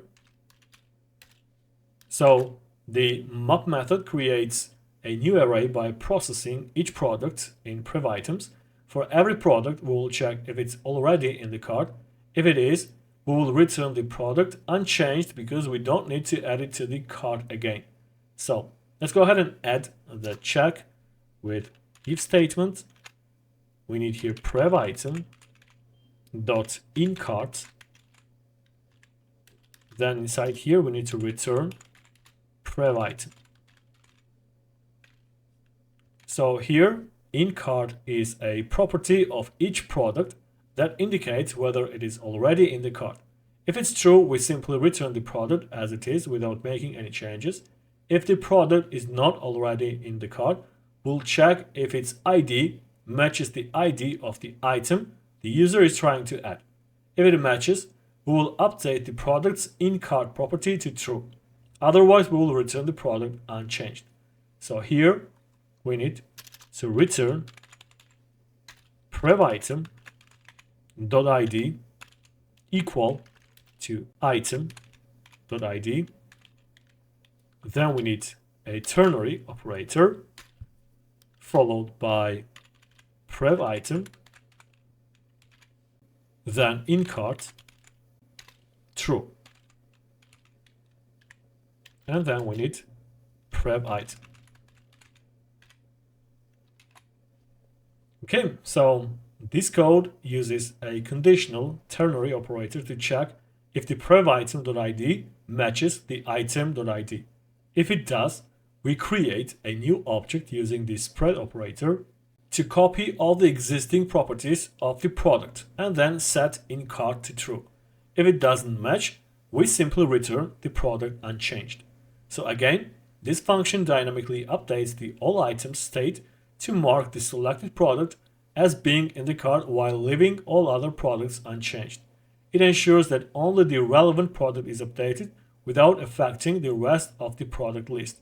Now, any component consuming this context will automatically reflect these changes. Alright, let's move on to the next steps in enhancing our shopping cart functionality. First, we need to add the add to cart function to the cart context provider. Currently, the cart provider is passing all items and set items in the value prop, so we're going to include add to cart function here as well. This change ensures that the add to cart function is now part of the context and available to any component that consumes it. Next, let's move to the cart item.jsx file. In each product, we need to add the cart buttons component and pass the item prop to it. So as you know, in each product, we have cart buttons, and now we have to pass the item prop to it. So we need here item with the value item. Here the item prop contains all the details of the specific product, such as ID, name, and price. Passing this prop ensures that the cart buttons component knows which product it's dealing with. Now, let's switch to the cart buttons.jsx file and make some updates. First, we need to import the useCart hook from our context file at the top of the file. So here I'm going to add useCart from context, and then we need cart context. Next, we will modify the cart buttons component to receive the item prop. To do this, we will destructure item from the function parameter. So we need here item. This ensures that the cart buttons component can work with the specific product data passed from cart item. Now we will extract the add to cart function from the context using the use cart hook. So inside here, we need add to cart from use cart function. This step gives us direct access to the add to cart function, which we will use to handle the button click event. Finally, we will update the button to call add to cart when clicked. For that, we need onClick event handler, in which we have to call add to cart function, and we have to pass here item. So when the button is clicked, the add to cart function is triggered with the item prop passed as an argument. This updates the cart state in the context, making the product as in cart. As a final step, let's add a use effect hook in the up.jsx file to monitor changes to all items state. So let's go to the up.jsx file and run use effect. We need here a callback function in which I'm going to run to the console all items,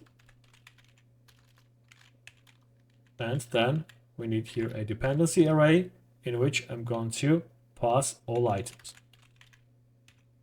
So this use effect hook runs whenever the all items array is changed.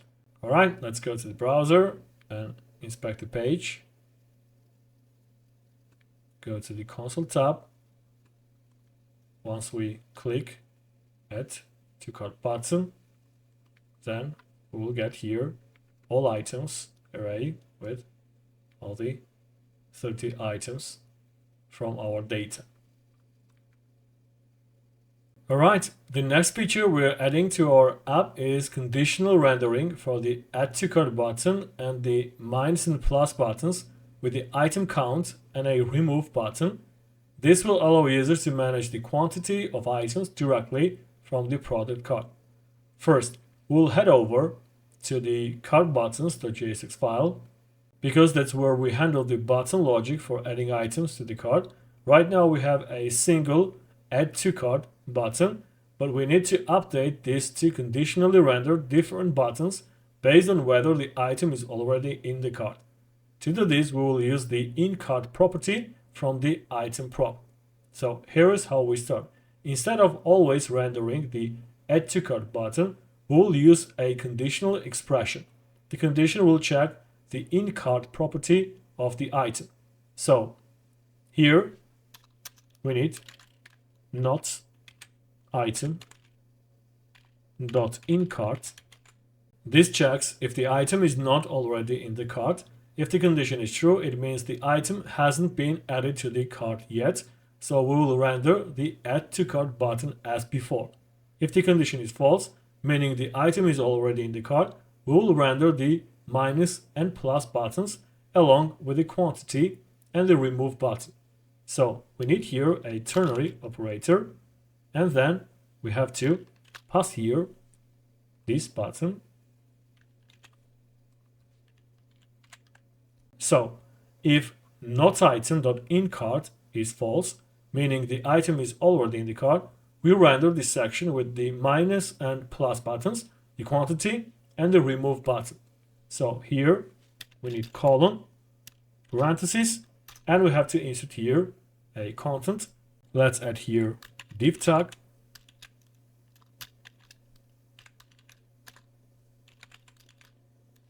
Inside here, I'm going to add another div with the class name flex. Then inside here, we need button. Let's add here class name. It's going to be border. Then we need here rounded LG. Also, I'm going to add here padding px3 as the value. I mean the content of the button, it's going to be minus. Then after button, we need paragraph. Let's add here class name. So here we need flexbox followed by items center. Then we need gap on the horizontal axis with the value 1. And also we need here margin horizontally mx equal to 1. Actually, we need here 1. Inside the paragraph, I'm going to open span elements. Let's add to the span element a couple of classes. We need minimum width to be equal to 7. Then we need background to be green, 100. Also, I'm going to place the content in the center using grid followed by place items center. Also, I'm going to add here border, and I'm going to make it fully rounded using rounded full. Inside here, I'm going to add 1. Then after span element, we need another span. And let's add here class name. So we need text sm, actually xs. And here I'm going to insert in cart.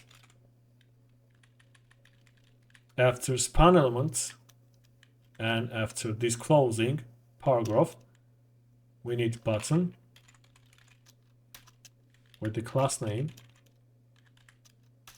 border, rounded, LG, and then px3, padding horizontal. It's going to be plus button. Then after this closing div elements, I'm going to add another button, which is going to be remove button. Let's add here classes. So we need background to be pink with the value 300. Then we need MX auto. Also margin top is going to be 2. Next we need display block. Also I'm going to make the button rounded with the value empty. Then we need padding horizontally and vertically. The horizontal padding is going to be px2. As for the vertical padding, I'm going to make it 1. Then we need text to be XS. The color of the text should be white. Actually, we need here white. Then I'm going to add the content to the button. It's going to be remove. And finally, let's add here hover effect. On hover, I'm going to change the background. It's going to be BG pink 400. Okay, so actually, I think that's it. Let's go to the browser. So as you can see, the first 2 items were already added in the cart. That's why we see here those buttons. I'm going to refresh the page. So once we click add to cart buttons, then we'll get those minus, plus, and remove buttons. So the next step is to make the remove button functional, allowing users to remove items from their cart. This involves adding a new function in the cart context file, making it accessible in the cart buttons component, and then wiring it up to the remove button. So let's go back to the VS Code and open cart context file. So here we have to create new function. It's going to be remove from cart. We need here an arrow function, and we have to pass here item as the parameter. So this function takes item as a parameter representing the product the user wants to remove from the cart. Now, inside the function, we will use the set all items function to update the all item state. This ensures that our cart state stays in sync whenever an item is removed. So I'm going to call set all items function. Then we have to insert here a callback function with the parameter prev item, actually prev items. So the callback function allows us to update the state based on its previous value, ensuring that changes are applied correctly, even if multiple updates occur simultaneously. Inside this callback, we will use the map method to iterate over prev items. For each product, we will check if it's already in the cart. If it is, we will return it unchanged, since it's not the one we are removing. So inside here, we need to return prev items dot map. Then we need a callback function with the parameter prev item. So if the product is the one we want to remove, we will update its in-cart property to false and reset its quantity to 1. Otherwise, we will return the product unchanged. So here, we need to return prev item dot id equal to item dot id. Then we need a ternary operator. So if this condition is true, we need here a spread operator followed by prev item. Then we need in-cart property to be false, and also we have to reset the quantity to 1. So I'm going to add here quantity to 1. Next we need colon and prev item. Okay, so here the ternary operator checks if the ID matches. If it does, the product is updated by creating a new object with its original properties and setting in-cart to false and quantity to 1. If it doesn't match, the product is returned unchanged. Next, we need to make this function accessible throughout the application. To do that, we have to add remove from cart to the value. I mean this value object here. Let's add remove from cart. This step ensures that the remove from cart function is now part of the context and available to all components that consume it. Now let's go to the cart buttons.jsx file, and here I'm going to extract remove from cart function from use cart. This allows us to use both the add to cart and remove from cart functions in this component. Finally, I will update the remove button to call the remove from cart function when it is clicked. So I'm going to add to the remove button on click event handler, and here we have to call remove from cart function with the item. Now let's go to the browser, click add to cart, then click remove, and as you can see, everything works perfectly. Now we can add and remove items from the cart. Alright, now it's time to implement the functionality for updating the quantity of items in the cart. This will allow users to increase or decrease the quantity of a product directly from the product cart. I mean with those minus and plus buttons. First, let's go back to the VS Code and create new function in the cart context file. I'm going to add here new function, and it's going to be update quantity. I'm going to add here an arrow function, and we need here two parameters, cart item and then amount. So this function takes two arguments, cart item and amount. The cart item represents the product whose quantity needs to be updated, and amount is the value by which we want to adjust the quantity. Next, we will use set all items function inside here.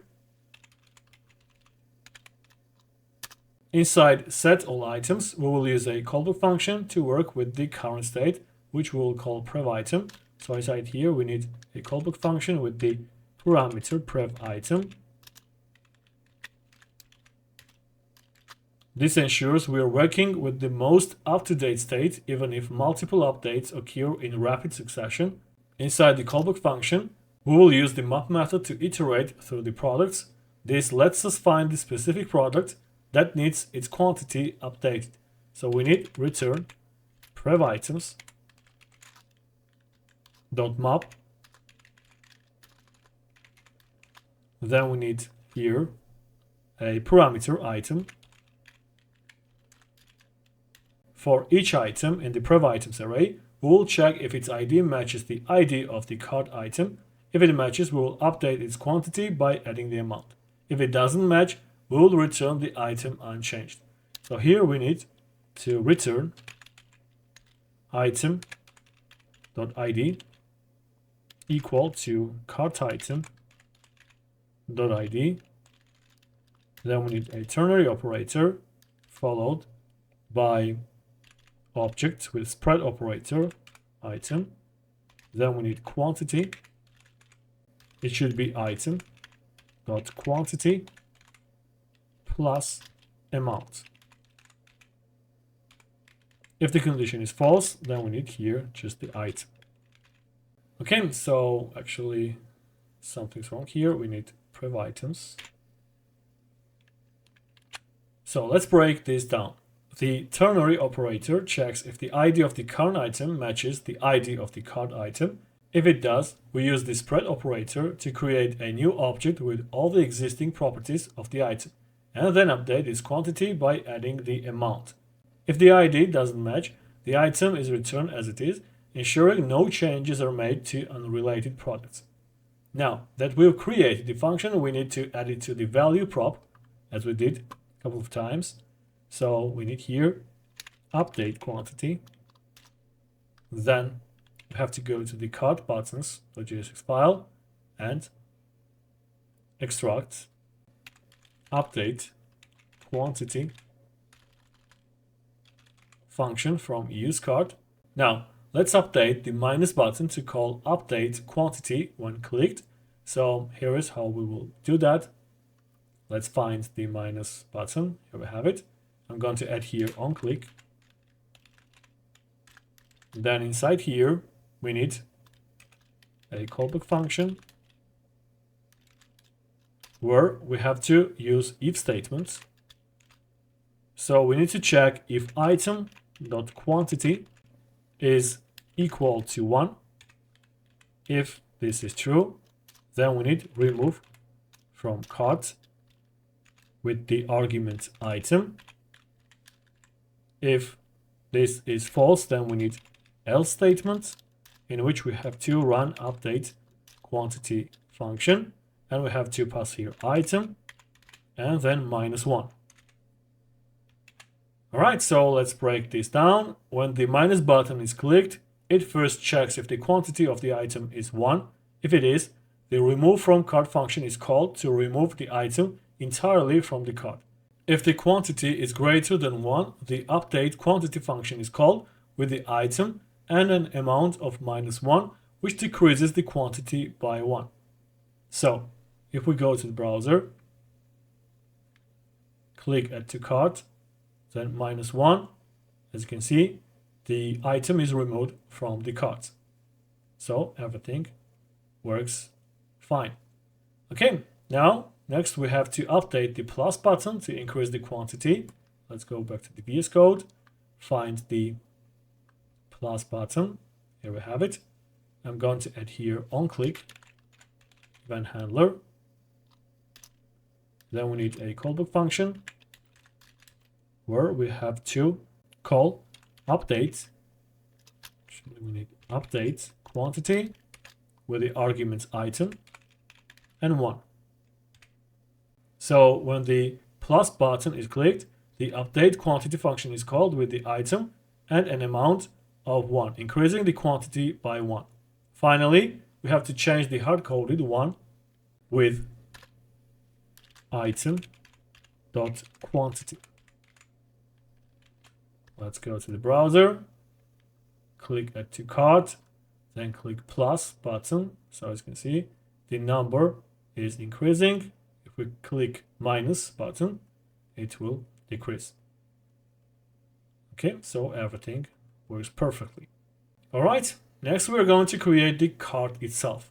This is an exciting part because the cart is a core feature of our application, and it's where users will see all the items they have added along with their quantities and the total price. In this step, we will focus on building and styling the cart's content, ensuring it looks clean and user-friendly.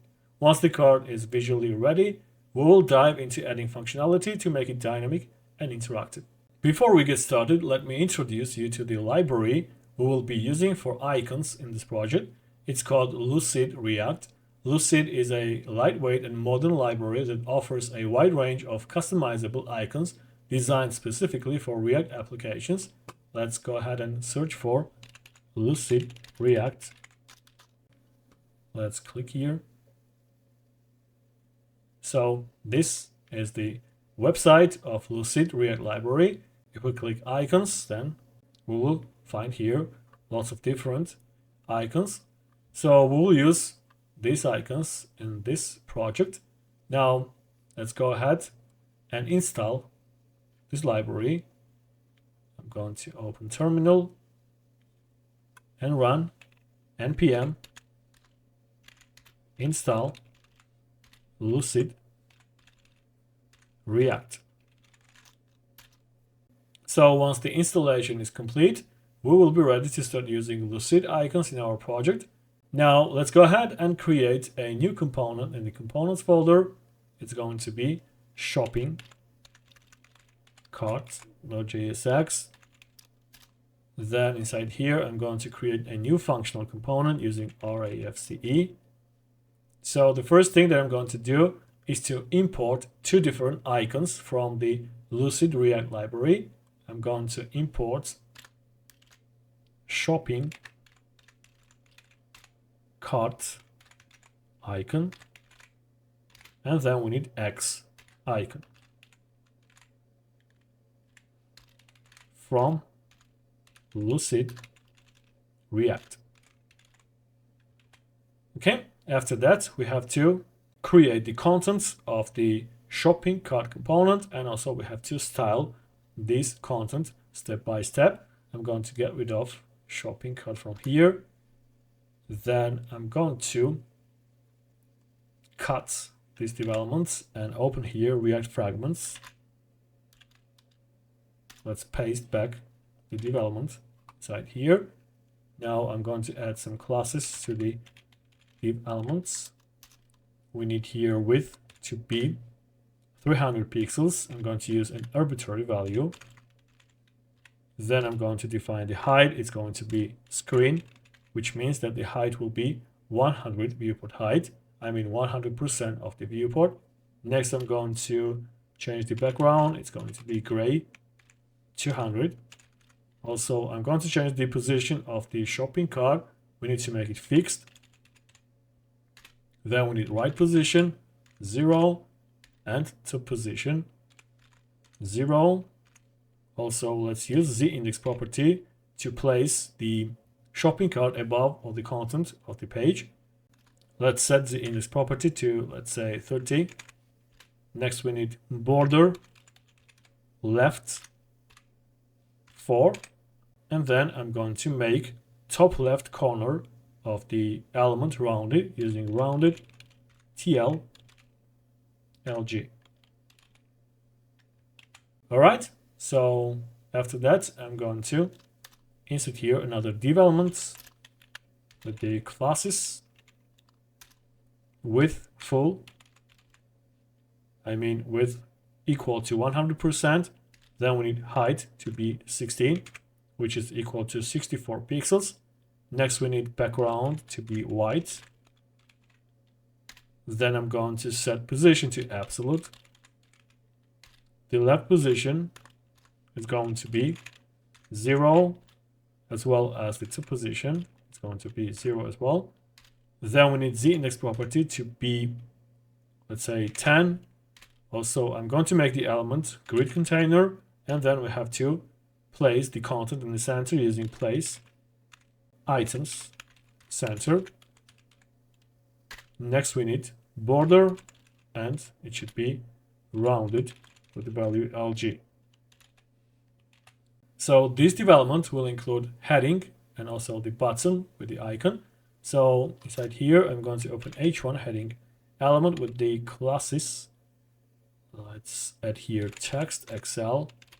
Then we need text gray 600. And as the content, I'm going to insert here shopping cart. After H1 heading elements, I'm going to create button. Let's add here classes. We need width to be 9, I mean 36 pixels. Then we need the same height, I mean H9. Then we need background to be yellow, 400. Also, I'm going to set position to absolute. Then we need right position. Next, we need the index property with the value 20. Then again, use grid with the place items center. Next, we need border equal to 2, and it should be fully rounded. All right, so actually, I think it would be better if we see the results. So for that, we have to go to the app.js file and import. Actually, let's import shopping cart here.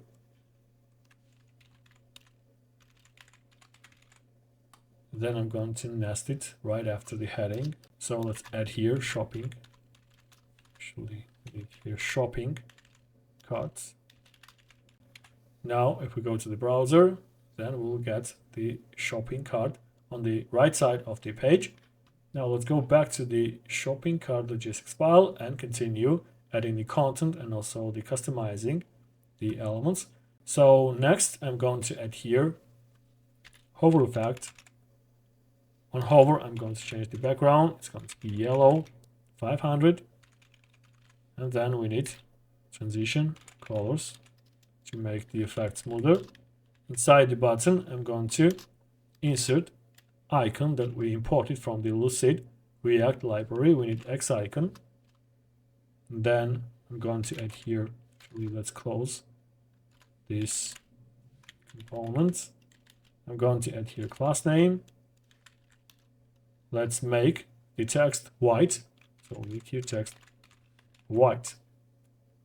Okay, so as you can see, we have here the X closing button. After that, I'm going to create another button. Let's add here button element with the class name, width 9, then we need height 9, then the background is going to be yellow 400. Next we need position absolute, followed by the left position, which is going to be minus 14. Then we need top position equal to 3. Again, let's use the index property with the value 20. Next, I'm going to use again grid, followed by place items, center. Then let's use border with the value 2 and make it fully rounded using rounded full. Inside that button, we need to include the second icon, which we imported from the library. So we need here shopping cart icon. Let's add here class name. We need text to be XS, and then change the color of the text, make it white. Let's go to the browser. So as you can see, we have here the icon of the cart. Next, I'm going to add here span element. We need a couple of classes. So the first one is going to be width 6, then we need height to be 6. Let's change the background, make it pink, equal to 400. Then we need absolute. The positions will be minus bottom, equal to 4. Then we need minus left, equal to 2. Again, we need grid, place items, center. Actually, we are using here some similar styles. So next we need border. It's going to be gray, 300. Then let's make border rounded using rounded full. Also, I'm going to make text SM and then change the color, make it white. Inside this span, I'm going to insert a hard-coded value, say 1. Okay, so here we have the number of items. Right now it is a hard-coded value, but we will make it dynamic soon. Let's go back to the VS Code and continue customizing the content of the shopping cart. Next, I'm going to add here div elements. Let's add class name. I'm going to define height. It's going to be screen. Next, we need to use flexbox. We need flex, followed by flex column, because we are going to change the direction of the flex layout. It's going to be vertical. Next, I'm going to create some space using gap y3. Also, we need to make the element scrollable using overflow y. We need here scroll. Then I'm going to set px to 5. Then we need padding at the bottom using pb. It's going to be equal to 24. And finally, we need padding at the top equal to 20. So this element will include all the added product items in the cart. Next, I'm going to add here another div element. Let's add classes.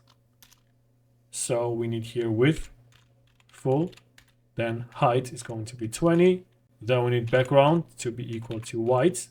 Next we need position absolute, followed by the bottom position equal to 0.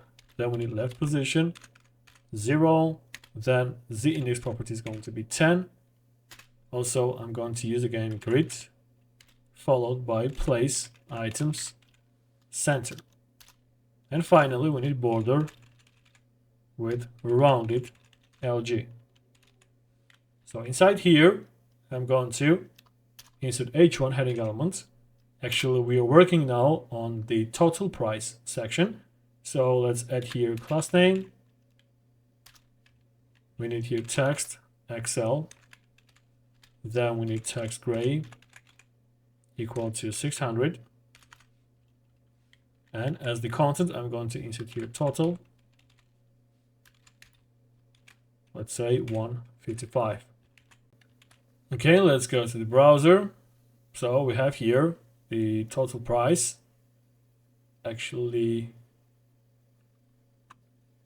the border should have different color here. Let's go back to the VS Code.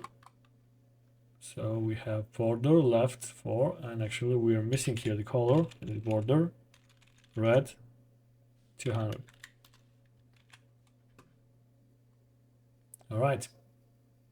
So next I'm going to add the button after the H1 heading element. So let's add here button. I'm going to add plus.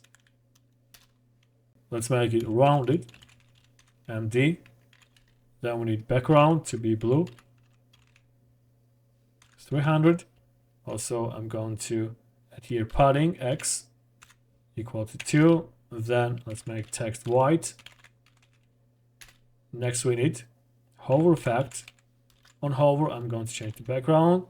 Let's make it blue, 400. And also add here transition colors.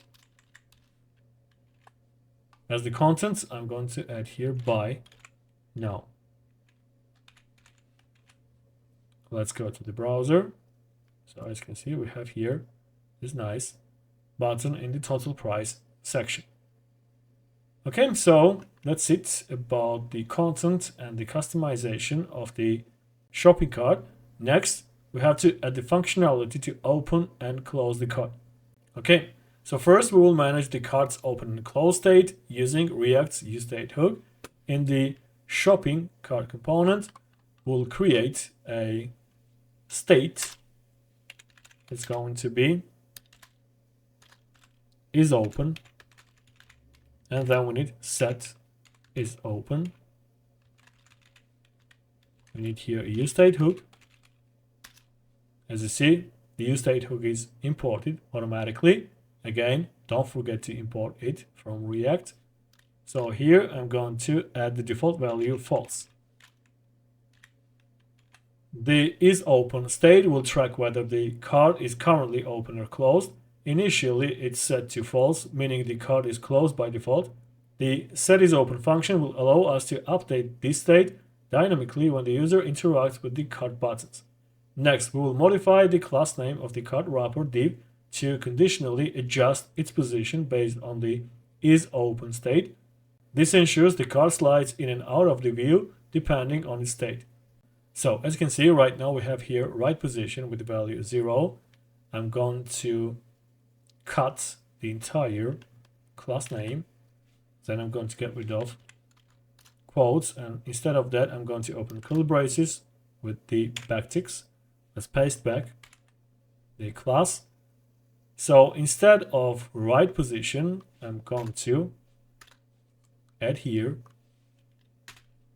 $, followed by the curly braces, and inside here we need is open. If it is true, then the class name should be right 0. If it is false, we need minus right, and the value is going to be 300 pixels. Actually, something's wrong here. We are missing the quotes. So now I think everything's correct. So we are using here a template literal to dynamically change the right CSS property of the cart wrapper. If is open is true, the cart is positioned at the right 0, which makes it fully visible on the screen. If is open is false, the cart is shifted off screen with a right 300 pixels, effectively hiding it. This approach allows for a smooth sliding animation thanks to Tailwind CSS transitions. Now let's add the onClick event handlers to the buttons that will open and close the cart. For the button that opens the cart, we will set the onClick event handler. So let's go ahead and find the button. Here we have it. I'm going to add here onClick event handler, and inside here we need a callback function followed by set is open function, and the value is going to be true. Let's copy this event handler and find X icon with the button. We need to add here on click, and the value is going to be false. So let's go to the browser, click. As you can see, the shopping cart is open. Then click X button and it's closed. Alright, so everything works perfectly, and now we're going to add the functionality to display items inside the cart. This is an essential step as it will allow users to see the products they have added to the cart along with their details. Let's go step by step and I'll explain everything as we build it. First, we need a way to store the items that are currently in the cart. To do this, I will create a new state variable called cart items inside the shopping cart component. So let's go back to the VS Code and create new state variable inside here. We need cart items, and then we need an updater function set cart items. It should be equal to uState, and we have to make it an empty array.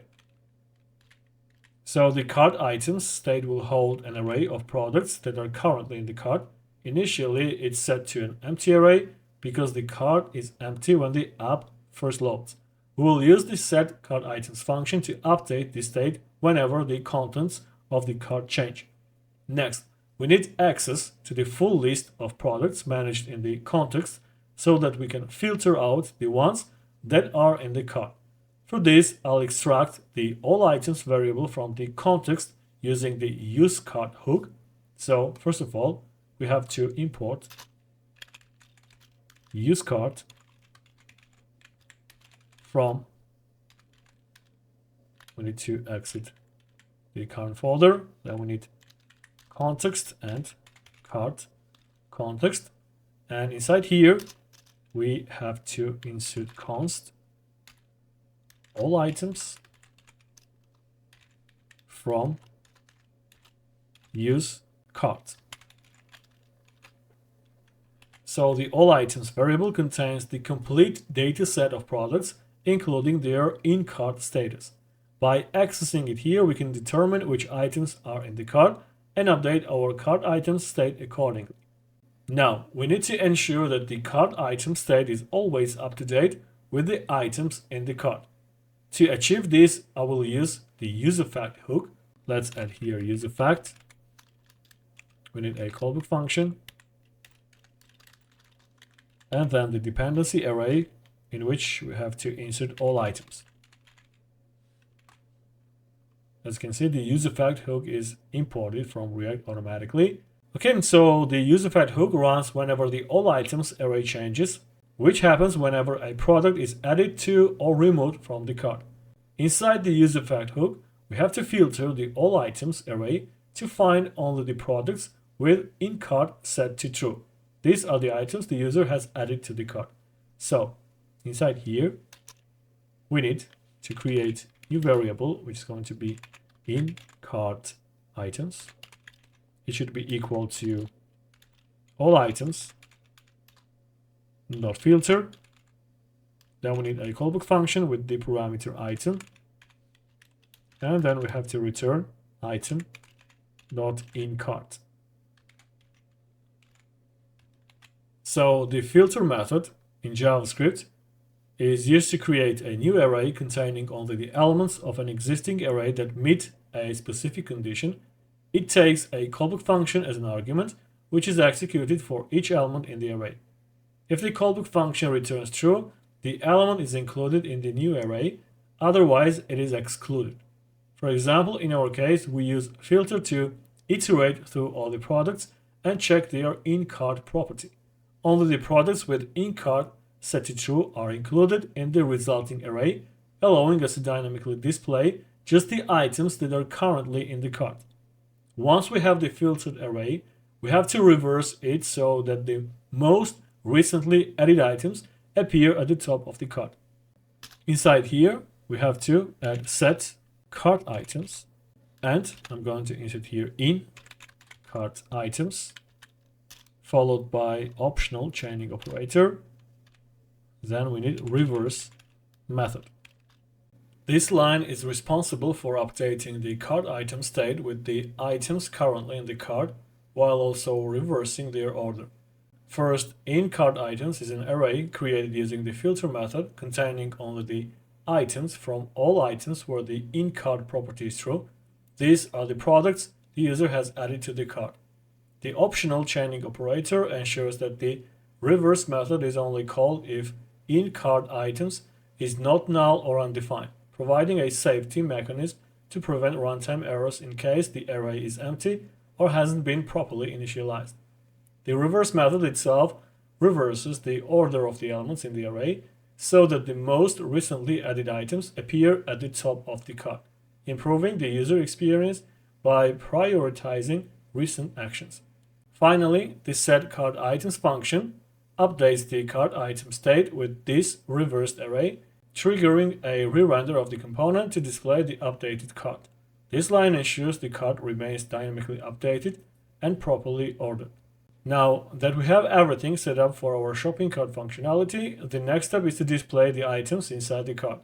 For that, we're going to use the map method to loop through the cart items array and render each item dynamically. Let's go ahead and add the necessary code inside the shopping cart component. So we have to add here curly braces followed by cart items. Then we need an optional chaining operator, then map function, and inside here we need a callback function with the parameter item. Then inside here I'm going to return cart item components, which right now is not imported yet. So here we need key, it's going to be item.id, and then we need item equal to item. Now we have to import cart item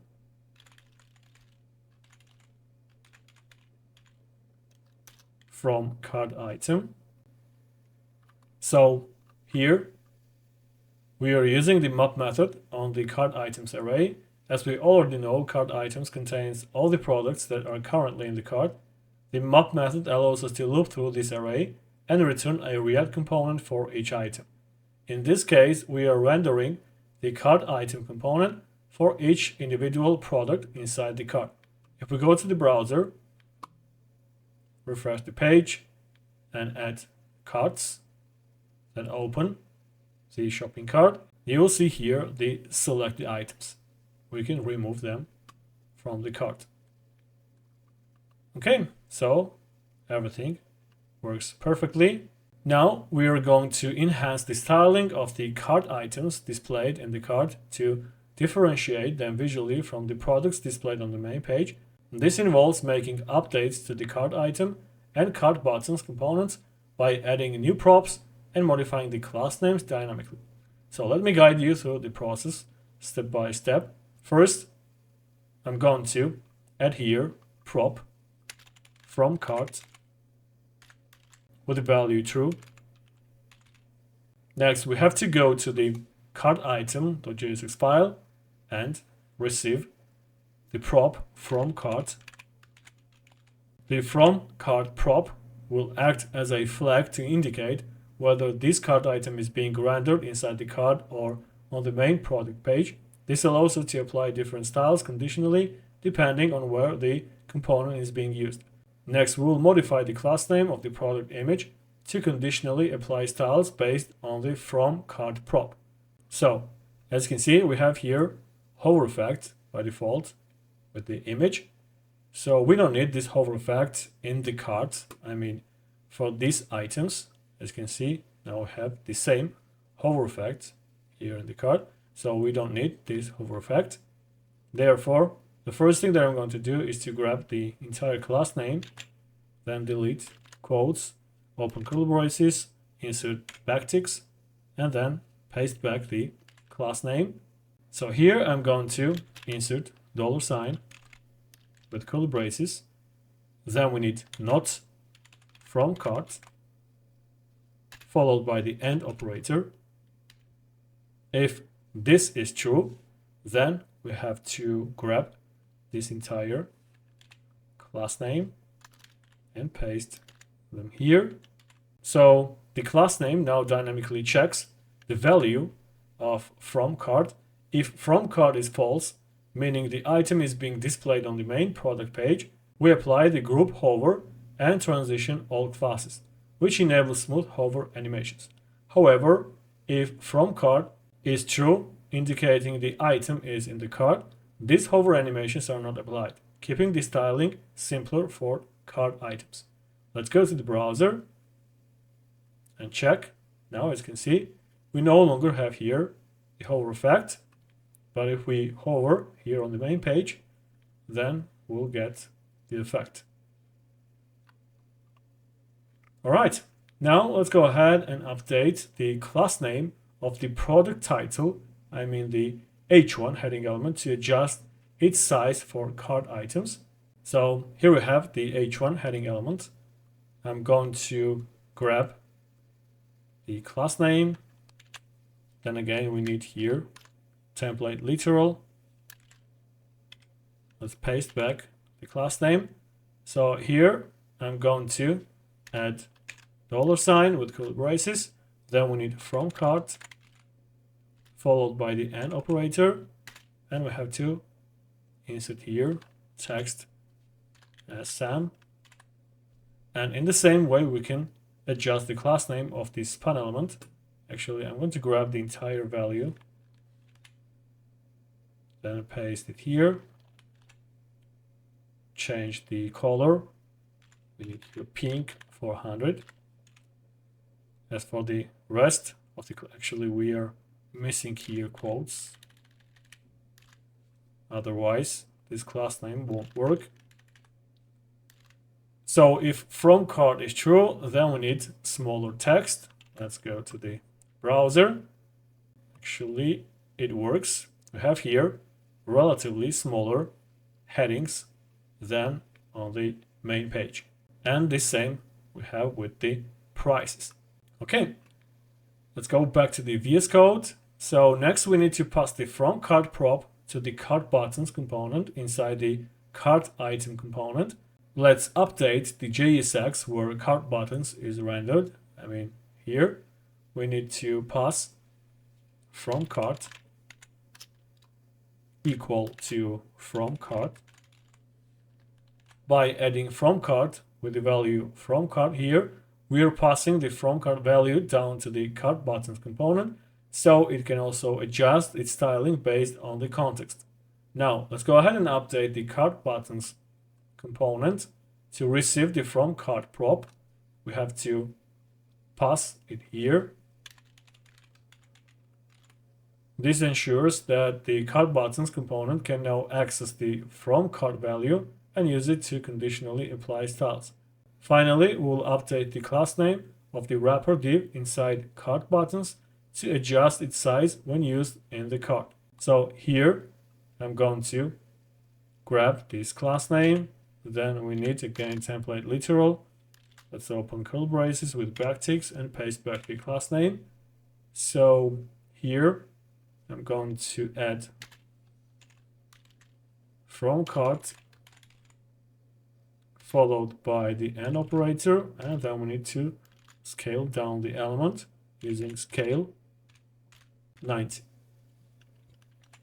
So when from cart is true, the scale 90 class is applied to slightly reduce the size of the button container, making it better suited for the compact design of the cart. If we go to the browser, as you can see, now those elements are a bit smaller than on the main page. All right, now we're going to add functionality to calculate and display the total price. This is an essential feature to show users the cost of their selected items dynamically. First, we will create a new state variable to hold the total price.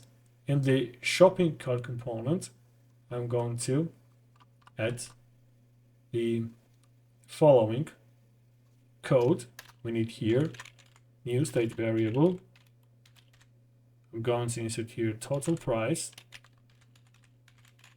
And then we need an updater function, set total price.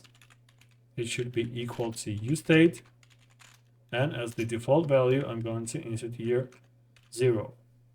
So the total price date will store the total cost of all items currently in the cart, while set total price will allow us to update this value whenever the cart contents change. We initialize it to 0 because the cart starts empty, so there is no total price initially. Next, we will calculate the total price dynamically inside the existing useEffect hook. The useEffect already filters the items in the cart, so we will use those filtered items to calculate the total cost. So inside here, I'm going to create a new variable, and it's going to be price. It should be equal to in cart items dot reduce. Then inside here, we need a callback function with two parameters. The first one is accumulator.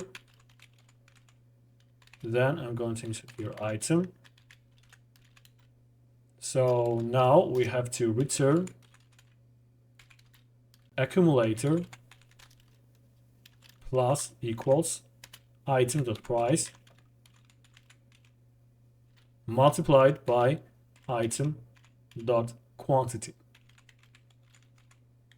Then I'm going to add here 0.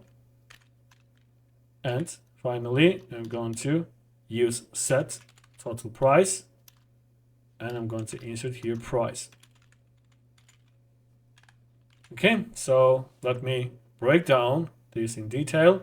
The reduce method is used to iterate over the in-cart items array and calculate the total price. It takes two arguments, a callback function and an initial value, 0 in this case. Inside the callback function, the accumulator starts at 0 and accumulates the total price as we loop through the items. For each item, we calculate its total cost by multiplying its price by its quantity. We then add this value to the accumulator, so the total price grows as we process each item in the cart. Once all items are processed, the final total price is stored in the price variable.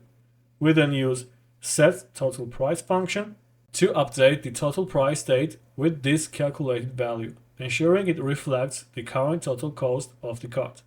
Finally, we need to display the total price dynamically in the cart, so we need to replace the hard-coded value with the total price state, like so.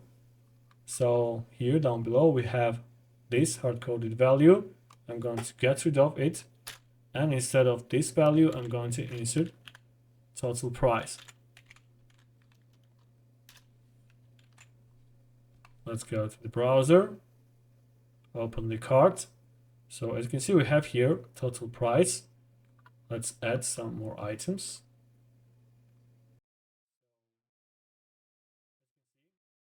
So as you can see, we have here some weird long decimals, and actually we no longer have here the $sign.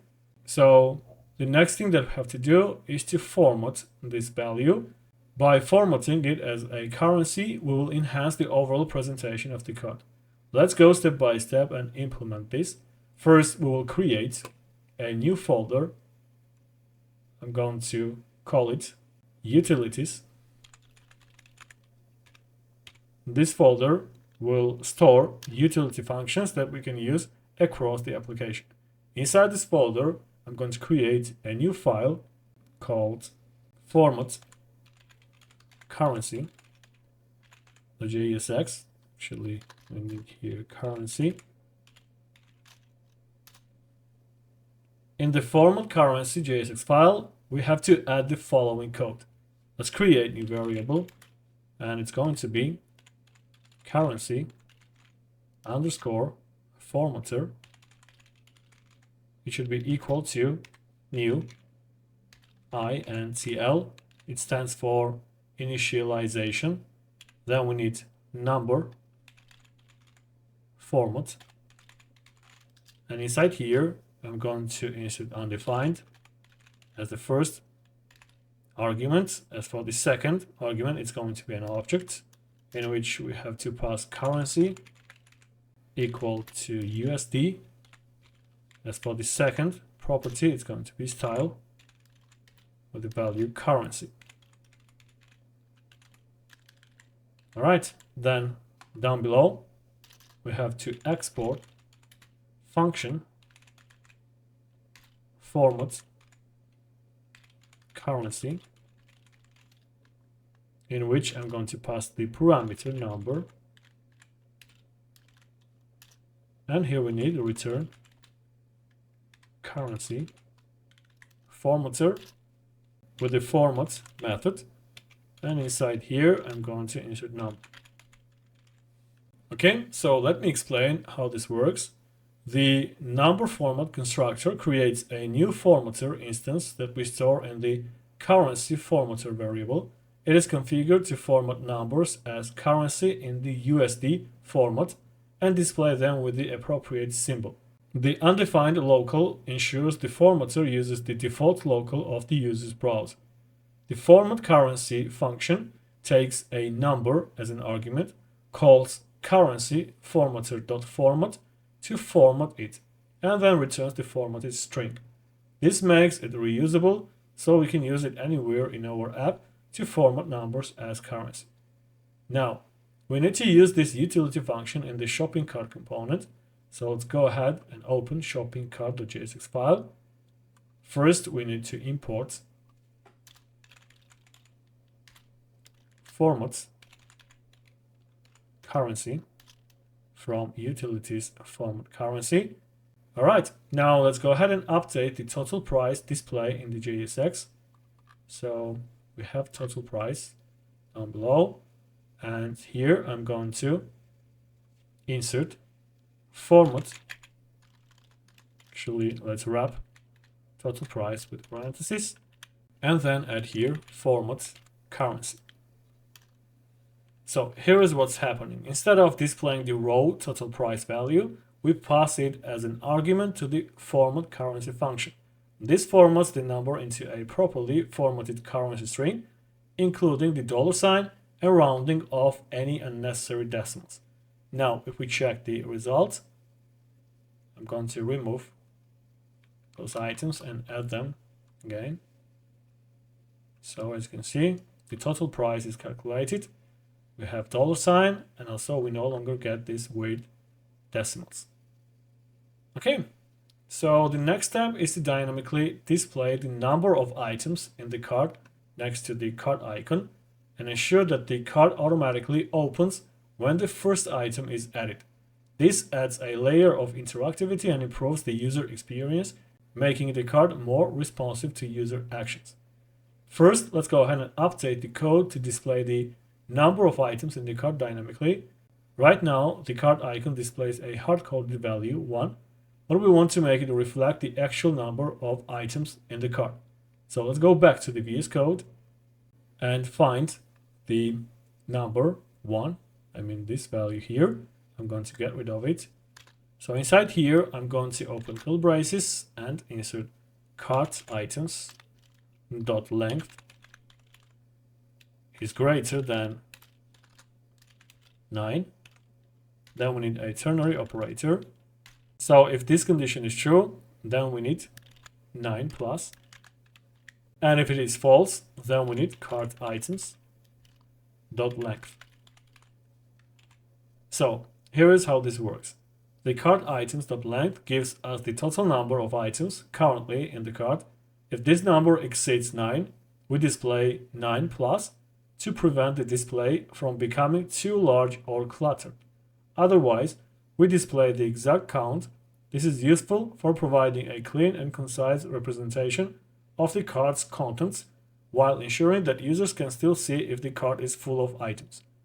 Now let's handle the scenario where the cart should automatically open once the first item is added. This involves wrapping the cart's entire content in a conditional rendering block to ensure it only appears when there are items in the cart. So I'm going to add here curly braces, and then we need cart items dot length not equals to 0. Then we need AND operator, If this condition is true, then we need to pass here the entire contents of this component. Let's grab it and paste it here. So here is what's happening. The cart items.length not equals to 0 condition checks if there are any items in the cart. If the cart is empty, the cart content will not be rendered. As soon as the first item is added to the cart, the condition becomes true and the cart content is rendered. So let's go to the browser, refresh the page. As you can see, the cart is not visible right now. Once we add the first item, then the cart will be appear. If we remove this item from the cart, it will hide. Alright, so actually we can say that with the functionality of this application we are done. Now we're going to add local storage to our shopping cart project. This will allow us to persist the cart data so that even if the user refreshes the page, the items in their cart will not be lost. Without this feature, all cart data resets to its initial state every time the page reloads, which can be frustrating for users. The first thing we're going to do is create a set of utility functions that will help us interact with the browser's local storage. For that, I'm going to create a new file inside the utilities folder, and it's going to be local storage fns.jsx. So this file will contain all the logic needed to save, retrieve, parse, and remove data from the local storage. I'm going to add here the following code. We need export, then the variable set item in storage equal to arrow function. We need here two parameters, name and data. Then we need local storage, followed by the optional chain operator, and then we need set item. We need here name, followed by JSON.stringify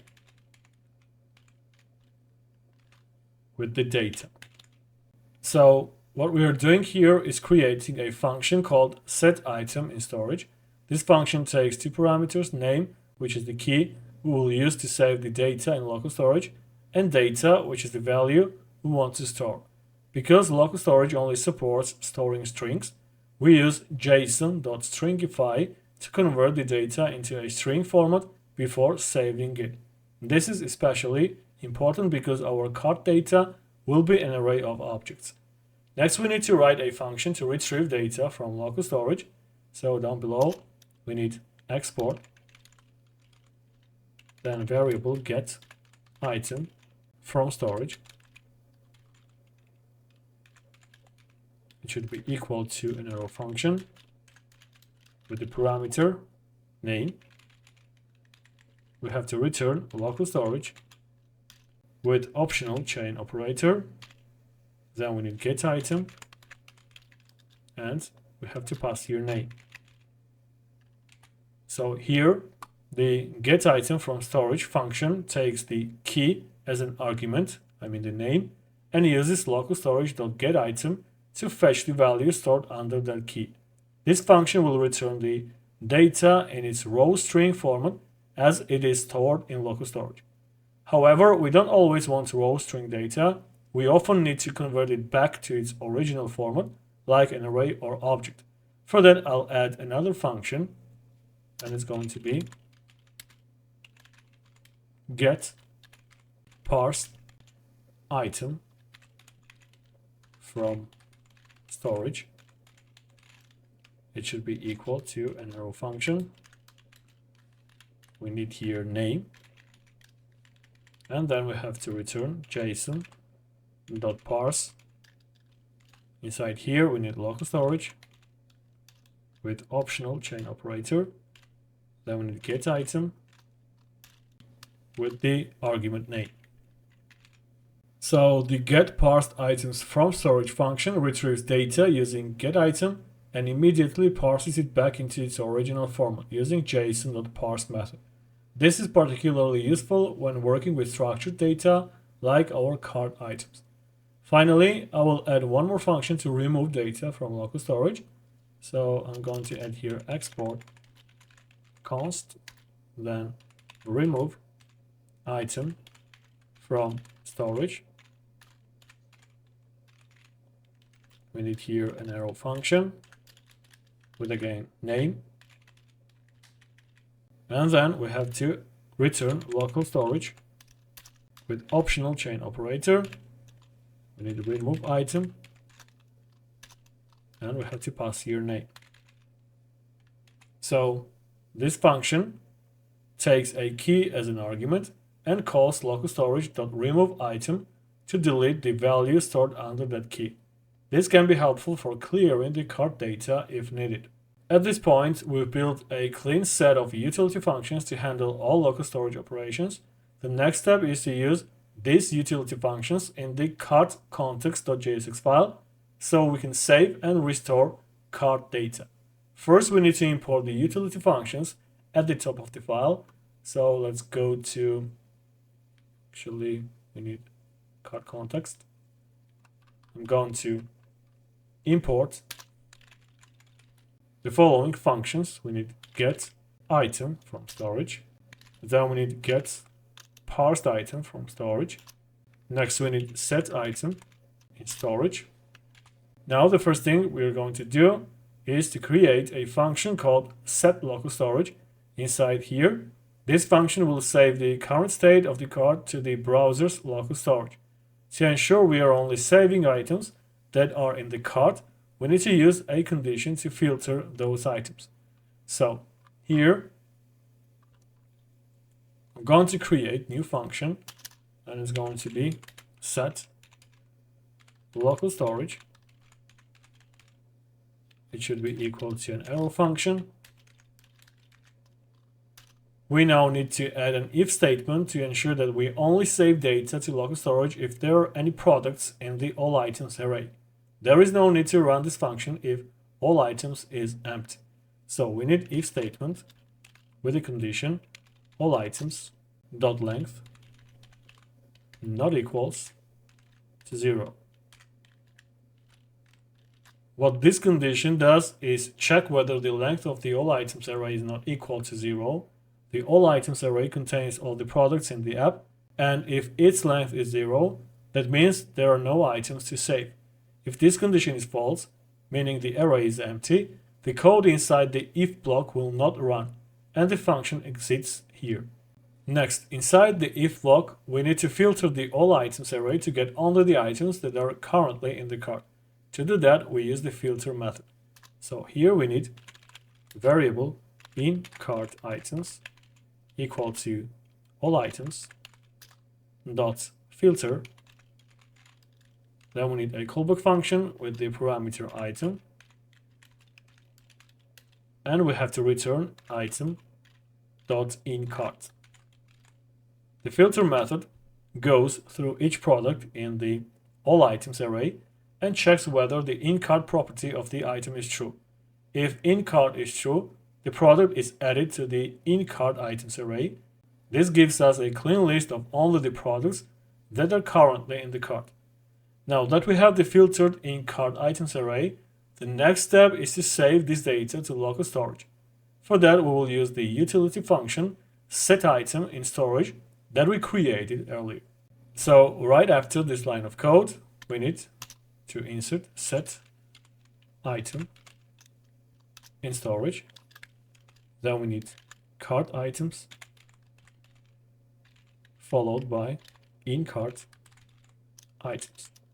In this line, I'm calling setItem in storage and passing it two arguments.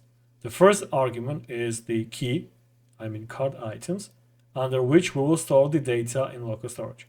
The second argument is the filtered in cart items array, which contains only the cart items.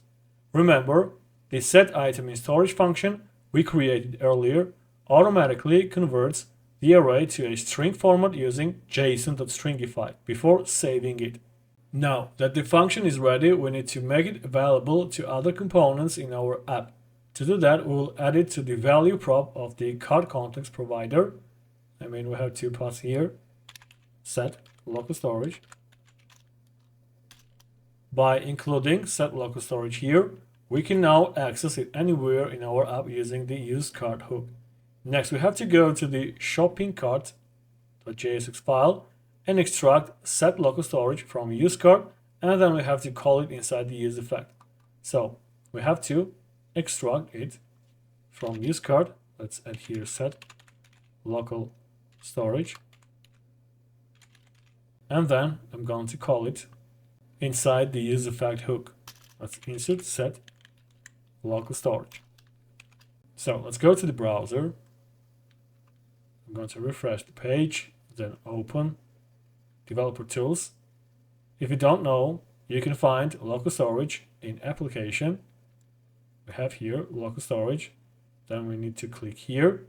So right now the array is empty. Once we add the item to the cart, then we will get here the item and the local storage. As you can see, we have here all the details of the item. Let's add another one. So now we have 2 items. So as you can see, the local storage works fine. Now if I refresh the page, then all the data will be gone. To fix that, I will now create a function called set cart items from storage. The purpose of this function is to retrieve the saved cart data from local storage and update the all item state to reflect it. Let's go back to the VS Code, then open cart context.jsx file and create here new function. It's going to be set cart items from storage. We need here an arrow function. Now we need to check if there is any cart data saved in local storage under the key cart items. For that, we will use the get items from storage function we created earlier. So inside here we need if statement. Then we have to call get items from, get item from storage. We need here cart items. Then if this not equals to null, this condition ensures that the function only proceeds if there is data in local storage under the cart items key. If nothing is saved, the function will exit here. Next, let's go ahead and retrieve the data and parse it back into its original format. So inside here, I'm going to create a new variable. It's going to be storage items. It should be equal to get parsed item from storage. And then we have to pass here cart items. So here I'm calling get parsed item from storage to retrieve the cart data from local storage and parse it back into an array. Now that we have the cart items, we need to merge them into the all items state. To do that, I will use the map method to iterate through the all items array. We will start by calling the set all items function, which is a state setter for all items. We will use it to update the state based on the cart data we retrieved from local storage. So here, right after this line of code, we need set all items. Then we need here a callback function with the parameter prev items. Next, inside the callback, we use the map method to iterate over the prev items array. So we need here return prev items dot map. We need here item as the parameter of the callback function. So the map method goes each product in the prev items array, which contains all the products, including those not in the cart. For each item, we will check if it exists in the list of cart items we retrieved from local storage. The result of this map operation will be a new array where we have updated the cart-related data for products that were previously saved in local storage. Now, we need to check if the current item has a match in the storage items array. The storage items array contains all the card items retrieved from local storage. To find a match, we use the find method. So here we need matched item, which should be equal to storage items not find. Next, we need to pass here a callback function with the parameter storage item, and we have to return storage item dot id equal to item dot id. Okay, so the find method goes through each item in the storage items array and checks if its ID matches the ID of the current item from prev item. If a match is found, matched item will contain the corresponding item from storage items. If no match is found, find will return undefined, and matched item will be false. The comparison here is based on the ID because each product has a unique ID property that allows us to identify it. Now we need to decide what to return for the current item in the map method. If we found a matched item, we will use the matched item from local storage because it contains updated cart related properties like in-cart and quantity. So right after this line of code, we need to return matched item followed by a ternary operator. If it is true, we need matched item, and if it is false, then we need item. So the ternary operator checks if matched item exists, if it is truthy. If matched item is truthy, we return it, replacing the current item with the one from local storage. If matched item is falsy, undefined, we return the original item unchanged.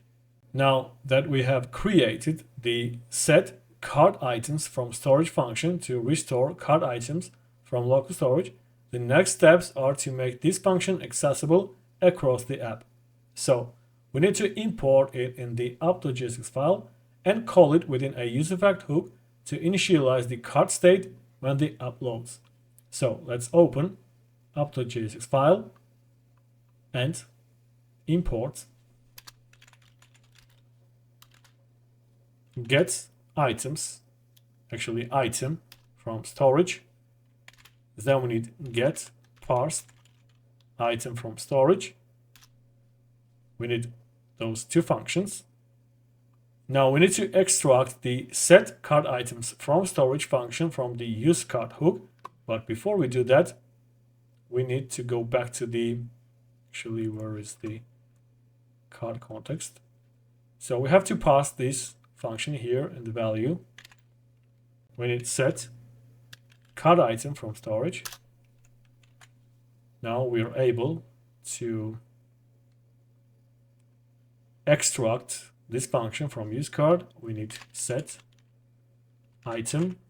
I forgot its name. So let's go to the card context. Let's copy the function name and paste it here. All right. So the next step is to call this function inside a useEffect hook. Before writing the logic, let me explain what we're trying to achieve. We will first check if there is any card data saved in local storage. If there is, we will call the set card items from storage function to restore the card items into our app state. So inside the useEffect hook, right after set items function, we need to insert if statement where we have to check get parsed item from storage with the argument card items followed by the optional chain operator.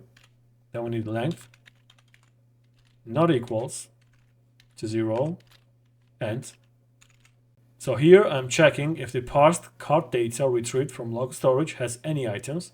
The optional chaining operator ensures that we don't get an error if there is no data in local storage. Next, we need get item from storage with card items not equals to null. This checks if the raw cart data actually exists in local storage under the key cart items. If there is nothing stored, getItem from storage will return null, and this condition will fail. Now, if the conditions are true, we should call setCartItem from storage. So here, I'm going to call setCartItems from storage function.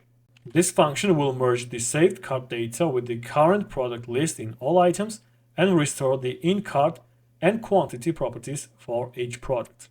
Alright, so I think now it should work. Let's go to the browser, refresh the page. As you can see now the local storage is empty. I'm going to start adding the items to the cart. So as you can see, we have here items in the local storage. Now, if I refresh the page, then the data will be stored in the cart as well as in the local storage here in the browser. Alright, so everything works perfectly. And now that we've built out all the functionality of our shopping cart app, it's time to make it responsive so that it looks and works perfectly across all devices. I'm going to switch on the responsive mode. So I have prepared a set of specific screen sizes and devices that are mostly used. I have here 6 desktop screens, 2 tablets, and 3 mobile phones. By making the app responsive, we ensure that users have a seamless experience regardless of whether they are viewing it on a large desktop monitor, a tablet, or a small mobile screen. Tailwind CSS makes this process smooth and efficient with its responsive utility classes, which allow us to adjust styles at different breakpoints. To make the app responsive, we need to slightly modify the Tailwind CSS classes in the app.jsx file. In this file here. We will focus on h1 heading element and also the grid container, which includes all the product items. So currently, the heading has some classes which works well on larger screens, but if we make the screen smaller, let's say mobile, you'll see that everything is messed up here. Okay, so let's go back to the VS Code. I'm going to modify the classes of the heading. As you can see, we have here text 5XL, and I'm going to add here LG breakpoint. This class ensures that the font size remains 5XL on large screens, which is perfect for desktops. Next, we need to define another breakpoint, which is MD, and the text is going to be 4XL. On medium-sized screens, such as tablets, the MD text 4XL class reduces the font size to 4XL to balance the design. And finally, we need text 3XL. On smaller screens like mobile devices, the text 3XL class ensures the text scales down to a more readable size. Besides that, I'm going to add here px10 and also text center. Alright, let's go to the browser and check how the heading looks on different screen sizes. So as you can see, the heading looks good. Alright, so now we have to take care of the grid container. Let's go back to the VS Code. So the current layout creates 3 columns by default, which looks good on larger screens, but doesn't work well on smaller devices. On mobile phones, having 3 columns makes the cart items look too cramped and the layout becomes difficult to navigate. To fix this, we'll modify the classes so the grid dynamically adjusts its layout based on the screen size.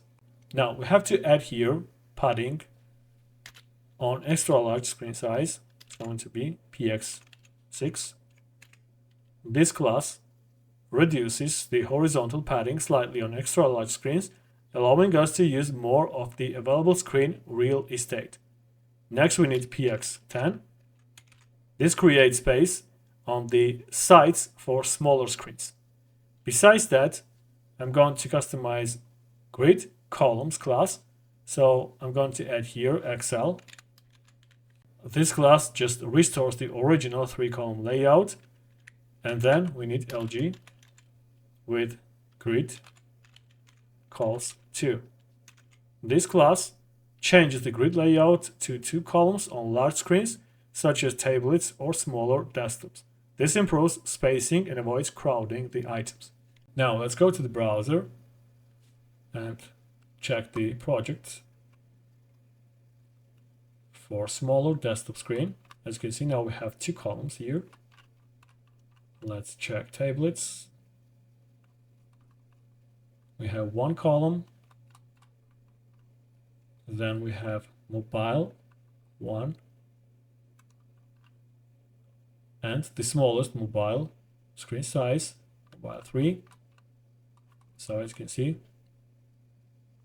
everything looks pretty nice.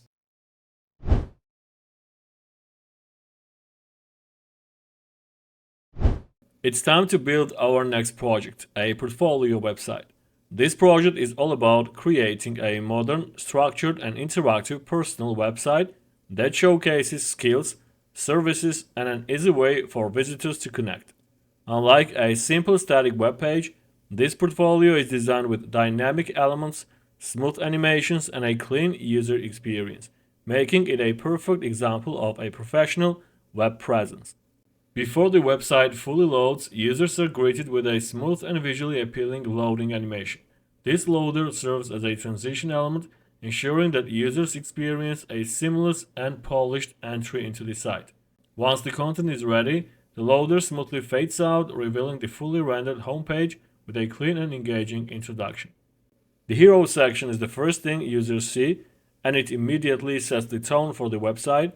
It features a logo, a fixed navigation bar, and a dynamic heading that makes a strong introduction.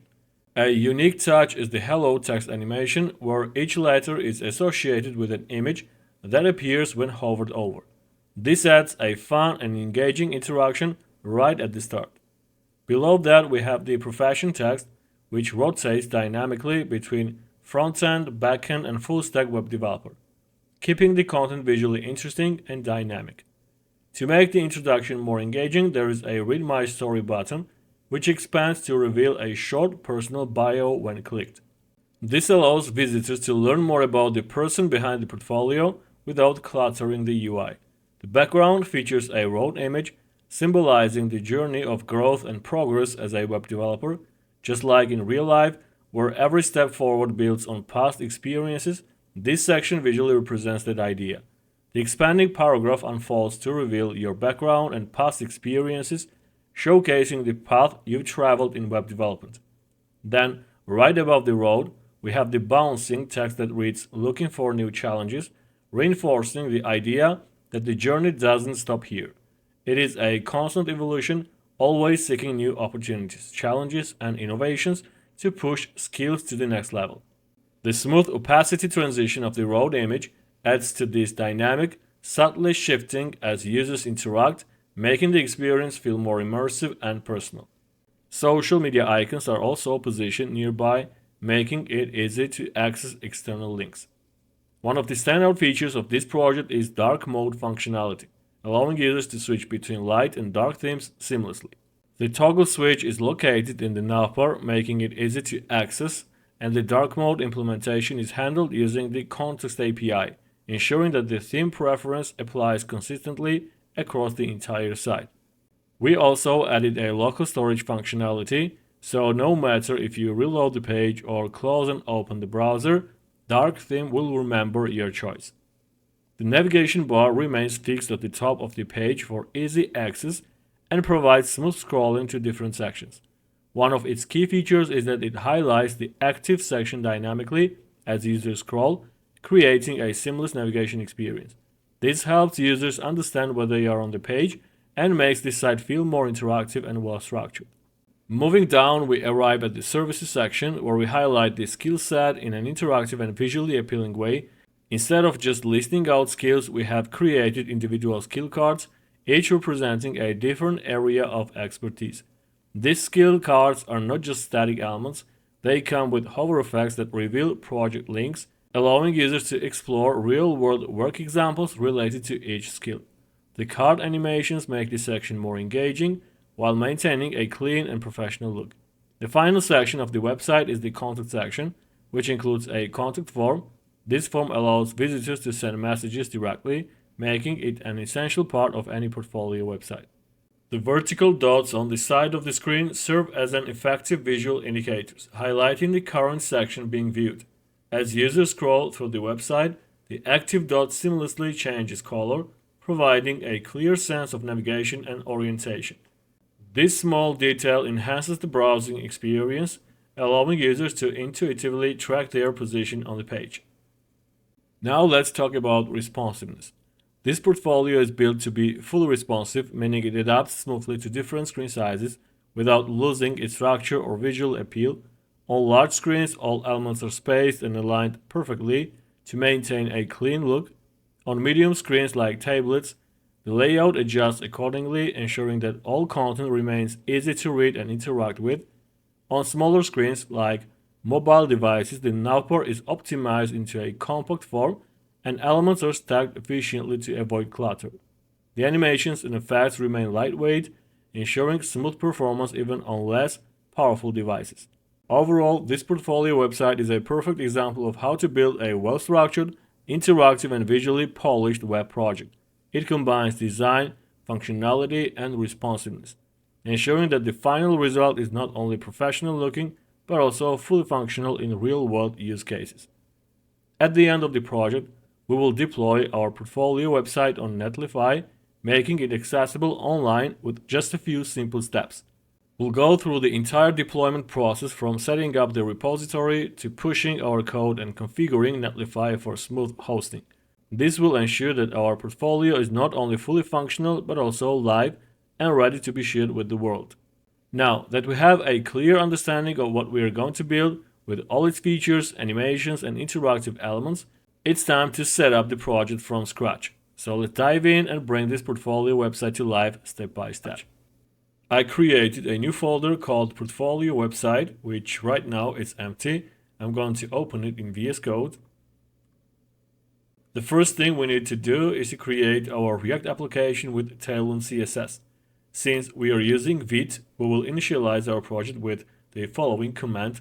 In the terminal, we need to run npm create Vite at latest, followed by the name of the project, which is going to be Portfolio Website.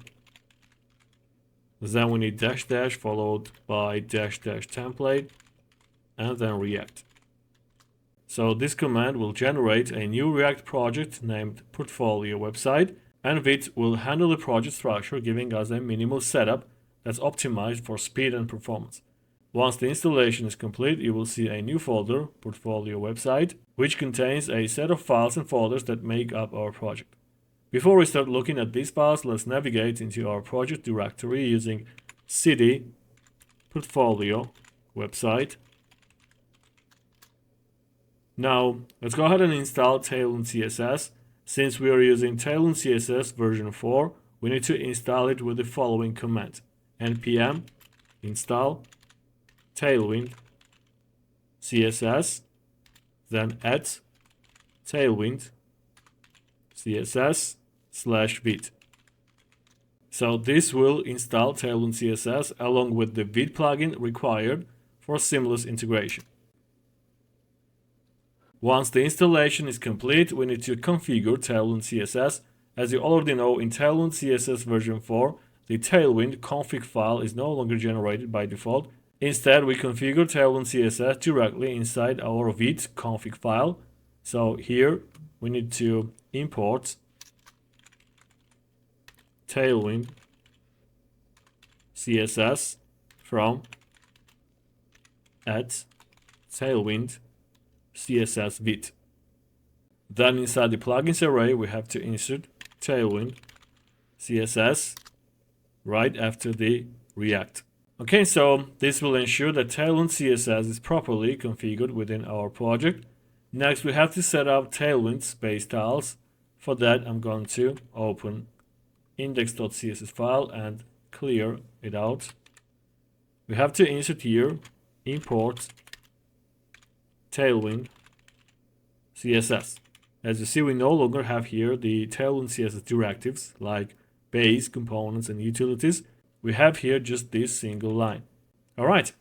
So even though Tailwind does not require a separate configuration file anymore, we still need to create a Tailwind config file to make the Tailwind CSS IntelliSense extension work properly in VS Code.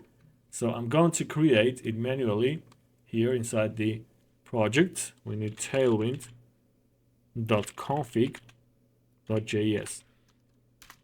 For now, we will leave it empty. Alright, next we need to clean up some of the default files and folders that we don't need. This will help us keep the project organized and minimal. First, I'm going to delete the icon inside the public folder. Then let's delete the assets folder at all. Now inside the public folder, I'm going to insert the images that we're going to use throughout this project. I have prepared the assets folder where I store images and index.js file. I'm going to drag and drop images into the public folder. So here we have all the images that we're going to use throughout this project. Next, I'm going to delete the app.css file. We don't need it at all. Then open index.html file. I'm going to get rid of this fob icon and also change the title of the project. It's going to be portfolio website. Next, I'm going to open app.jsx file and delete the entire content. Then I'm going to create a new React functional component using the shortcut RAFCE. I said it already a couple of times that this shortcut comes from extension called ES7 React Redux GraphQL React Native Snippet, so I recommend to install this extension. Alright, so as you can see, the new React functional component is generated and it returns a single development with the text app. Now that our setup is complete, let's run our project to see if everything is working correctly. I'm going to run in the terminal npm run dev. This will start a development server and will generate a local URL. In order to open it in the browser, we have to press Alt and then click the link. So as you can see, our project is up and running in the browser. Now let's place the browser and the editor side by side, like so. Now back inside the src folder, let's create a new folder called data. This folder will store any static data or utility files we need. So throughout this project, we're going to use some data, which I have in the index.js file. I'm going to drag and drop this file here. So as you can see, this file includes all the data we're going to use. Actually, we'll go through this data a bit later. Let's close this file for now. Next, I'm going to add box icons, a popular icon library to enhance our UI with sleek and lightweight icons. So let's go to the browser and search for box icons. This is the official website of box icons library. We need to click usage. Under the import the CSS section, let's grab this CDN link. Open index.html file and paste the link in the header link. Alright, next let's go ahead and set up our typography. For this project we'll use one of the Google fonts. So let's go to the Google Fonts website and search for font called Manrope. I'm going to click get font, then we need to click get embed code and copy those links from here and paste them right after the box icons CDN link. Now that we have imported the font, we need to apply it globally across our project. For that, I'm going to open index.css file, select every element using an asterisk and set font family to Manrope serif. This will ensure that every text element in our project automatically uses the Manrope font If we go to the browser and look at the text app, you will see that the font is changed. Alright, so with all these steps completed, our installation and setup are done. At this point, we have a React application initialized with Vite, Tailwind CSS version 4 installed and configured, unnecessary files and assets removed to keep our project clean. Also, box icons are added for icons, Google fonts are integrated for typography, and the default font is applied across the entire project. With everything set up, we are now ready to move on to the next step and start building the portfolio website from scratch. Alright, let's get started with building the hero section of our portfolio website. This is the very first thing users will see when they land on our page, and it's going to include a navbar at the top and a clean structured layout. To keep things organized, I'm going to create a new folder in the src folder, and it's going to be components. Then inside here, we need to create two files. The first one is going to be hero.jsx, and then we need navbar.jsx. So the first component will be the main hero section. As for the second file, it will be our navigation bar, which sits at the top of the page. Once we have these files, let's start by connecting them inside our app.jsx file. First, I'm going to close those files. We don't need them. And actually, we need to create React functional components. So we need RAFCE. Then we need same for the hero section as well. So here I'm going to import navbar from navbar. Then we need to nest it here. This makes sure that the navbar is rendered at the top of the hero section. Now let's go ahead and open up the JSX file and import hero section here. So we need import hero from components hero, and we need to nest hero inside the div elements. Now, if we check the browser, we'll see an empty page because we haven't added any styling yet, but the structure is in place. The hero section is being rendered inside the app, and within it we have our navbar. To ensure our hero section takes up the full viewport height, let's go ahead and add some classes to the wrapper div element inside the app.jsx file. So I'm going to add here classes minimum height screen. It means that the minimum height will be equal to 100 viewport height, and then we need background gray 900. If we check the browser, we'll see a dark background filling the entire screen. Our hero section is there, but since there is no content yet, it still looks empty. Next, let's set up the hero.jsx wrapper. So I'm going to add here class name. We need width full, 100%, and then edge screen 100 viewport height. Now our hero section spans the entire viewport, ready for content. The navbar should sit at the very top of the hero section and stay fixed as we scroll. Let's start by customizing a wrapper development of the navbar. I'm going to add here class width full. Then I'm going to define the height, and actually I'm going to use responsive breakpoints. We need empty height equal to 12. It means that height for wider screens than 768 pixels will be 12, which is 48 pixels. Next, we need SM breakpoints. Height is going to be 14. It means that from smaller to medium screen sizes, the height will be 14, which is equal to 56 pixels. Next, we need H18. It means that for smaller screen sizes, the height is going to be 72 pixels. Next, we need flexbox, followed by justified between. Then I'm going to use item center to center the flex items inside the flex container. Next, we need to define padding horizontally. We need to use px, and again, let's use responsive breakpoints. We need XL, px equal to 36. Next, we need LG breakpoint, and the padding is going to be 24. Then I'm going to use MD breakpoints, px equal to 12. Then we need SM breakpoints, and the px is going to be 6. And finally, we need px4. As I said, the navbar will have fixed position, so we need fixed. Then actually we need here fixed. Then top position is going to be 0. And now I'm going to use a red background. It's going to be a temporary background, so we can see how the navbar looks in the browser. Let's use PG red 500. Let's check the browser. So when we check the browser, we can see the navbar clearly at the top of the screen. It's spanning the full width and properly spaced, but we'll replace the red background with our actual theme color.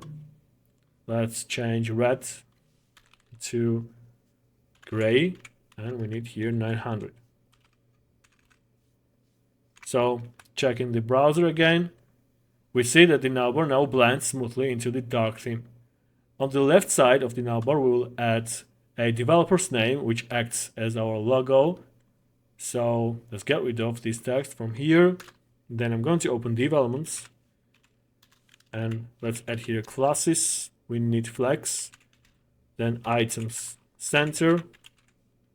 Next, we need to create some gap on the horizontal x-axis. So I'm going to use SM breakpoint. The gap is going to be 4, and then we need gap x2 for smaller screen sizes. Now inside here, I'm going to open link elements. Let's add to the link some classes. We need MD breakpoint. Text is going to be 2XL. Then we need SM breakpoint, and the text is going to be XL. And finally, we need text LG for smaller screen sizes. Also change the color of the text is going to be yellow 500. As for the content of the link element, let's insert here Nick Brown. You can use any of the names. It's up to you. Let's go to the browser. So we can see Nick Brown is now displayed in yellow position at the left. To the right of the logo, let's add a sun icon for switching between the light and dark modes. So right after link element, I'm going to open I element. Let's add to it some classes. We need BX sun. Then I'm going to use MD breakpoint. The text is going to be 3XL. Then we need SM breakpoint. Text will be 2XL. Next we need text XL for smaller screen sizes. Also I'm going to define the color of the text, which is going to be gray 200. Then we need SM breakpoints, margin left 4, and then margin left 2 for smaller screen sizes. And finally, let's use cursor pointer. Now if we check the browser, we'll see a sun icon next to the name. Clicking it doesn't do anything. We will add functionality for toggling dark mode later. Now the next thing that I'm going to do is to add a simple home link on the right side. So here, right after this development, I'm going to open another div. Inside here, we need link elements. Then I'm going to add here class group. We are using group class here, which allows us to style nested elements when the parent is hovered. We'll use this for the underline effect in the next step. After that, I'm going to use LG breakpoint. Text is going to be LG. Then we need MD breakpoint. Text will be base. Next, I'm going to use text SM for smaller screen sizes. Also, let's set font to light. Next, I'm going to change the color of the text. Let's use yellow 500. Then we need margin on the right side. Let's use LG breakpoint. So margin on the right side is going to be 12. Then we need margin right 8 for smaller screen sizes. And finally, let's use tracking white to create some space between the letters. So as the content, we need home. Let's check the browser. So we now have here home link in yellow on the right side of the navbar. Below the home link, let's go ahead and add a small underline that will later animate on hover. So right after text home, we need to create span elements. Let's add to it classes. We need position absolute. Then we need position relative for the parent element, which in this case is link. So we need relative.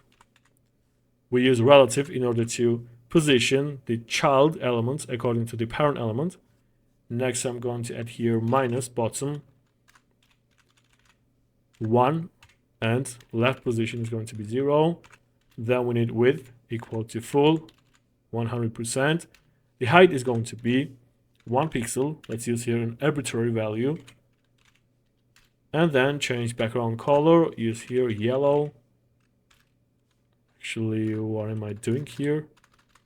We need background yellow 500. Let's check the browser. So we see that the home link now has a thin yellow line beneath it. Now let's make it appear and animate on hover by adding the following classes. So we need here transform,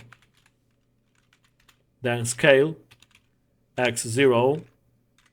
It means that we will hide the element at all. Then we need group, hover, and on hover we have to increase scale and make it 100. Also, let's use transition to make the effect smoother, and the duration is going to be 300. Alright, so actually we need here scale. Let's check other classes. Actually we need here transition. Let's save the file, go to the browser. Now if we hover, we can see the underline appearing smoothly. However, by default it scales from the center. We need it to start from the left and disappear towards the right.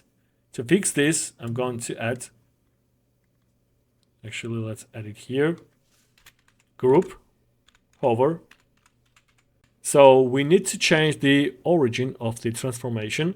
By default, transform uses origin center, and in this case we have to change the origin and make it left. So we need origin left, and actually it should happen on hover. As for the default origin, it should be right, and this will allow us to move the line on the right side. So we need here origin right. Let's go to the browser. Now the underline smoothly grows from the left side and disappears in the right direction. So everything works as expected. Now I'm going to add other navigation links as well. Let's go ahead and duplicate home link twice. Change the content. We need here services. And then we need contact. So for now, I'm going to make the home link active. So I will keep it yellow. As for the services and contact, I will make them white. Let's change the background of this panel element. It's going to be white. Also change the text. We need here white.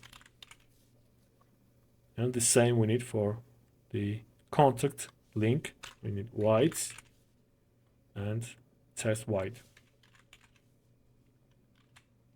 Let's go to the browser. So, as you can see, we have here 3 navigation items: home, services, contact. The home link is yellow, while the other 2 are white because we are treating home as the active link.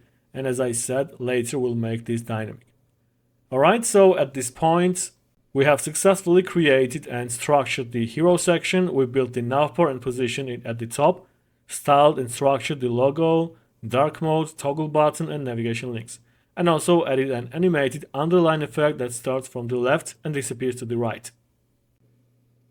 Now it's time to add content to the hero section. Let's take a quick look at the original project to remind ourselves of what this section includes. The hero section consists of a large heading with a dynamic text effect, also a button to toggle the bio of a web developer, a background image of a road, and some interactive animations that enhance the user experience. Also, we have here some social media icons. Alright, let's go ahead and start building it step by step. First, we need to structure the hero section properly by adding the necessary classes to the main wrapper div. I mean this div element. So I'm going to add here flex, then flex column to change the direction of the flex layout. Then we need justify center and item center to center the content of the element. Next, we need a div element that will wrap the entire content of the hero section, excluding the navbar. So right after navbar component, I'm going to open div elements and then add some classes. So we need here again flex, then flex column, followed by empty breakpoint. So on relatively larger screen sizes, we need item center. And for the smaller screen sizes, I'm going to use item start. Then we need Excel breakpoints. And on that breakpoint, we need gap Y to be 10. Then we need gap Y3 for smaller screen sizes. Actually, we need here gap Y3. Next, I'm going to define Excel breakpoint and then margin bottom equal to 0. As for the empty breakpoint, I'm going to add here margin bottom equal to 20. And then for smaller screen sizes, we need margin bottom equal to 0. So inside this wrapper, we need to create an h1 element that will display the main heading. The heading will consist of two parts, the hello text, where each letter will be displayed individually, and the I am a web developer text, which includes a rotating effect on specific words. So let's define the heading and apply some styling. Inside this development, we need h1 heading element with the following classes. Let's use flex, flex column. Then we need Excel breakpoint, space, y equal to 8. Then we need empty breakpoints and space y4. And for smaller screen sizes, I'm going to use space y2. Next, we need to change the text size. So we need Excel breakpoint. Text is going to be 6XL. For empty breakpoint, we need text 4XL. And then for smaller screen sizes, text is going to be equal to 3XL. Also, let's change the font weight. For empty breakpoint, we need fonts normal. As for the smaller screen sizes, I'm going to set font to bolder.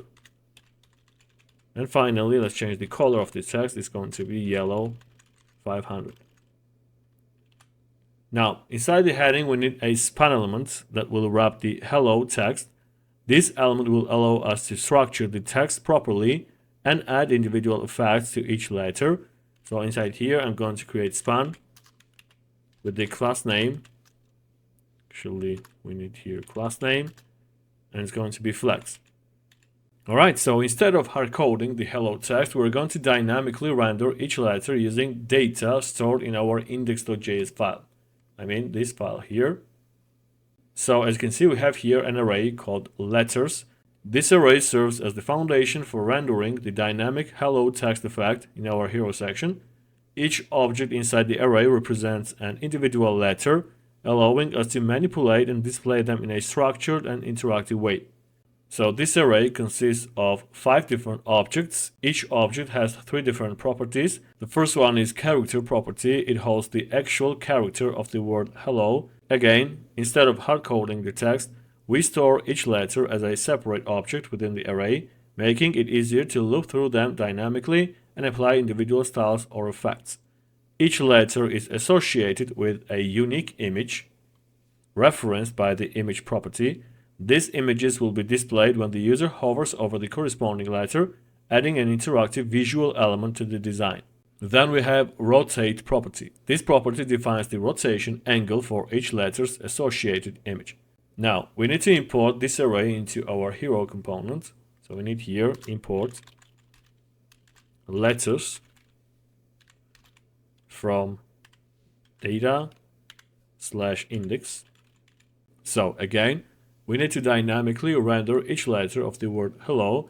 Instead of manually writing each letter in the JSX, we will use JavaScript's map function to iterate over the letters array. So inside here, we need to open curly braces and then insert here letters.map. Then we need a callback function with the parameters letter and index. So in this case, we are iterating through the letters array, where each object in the array represents a single letter of hello along with its associated image and rotation properties. Now inside the map function, I'm going to create span elements and I'm going to add to it key prop with a value index, and then I'm going to add here class name. Actually, we need here class name. It's going to be inline block. As for the contents, we need here letter.character. Let's go to the browser. So at this point, we see here the text hello displayed correctly. And after that, we need to define the width for each letter. So I'm going to add here classes empty. Width is going to be 38. And then we need width for smaller screen sizes. It's going to be 32. Now let's check again the browser. So the spacing between the letters is a bit off. It is too wide. So we need to further reduce the space between the letters using margin right.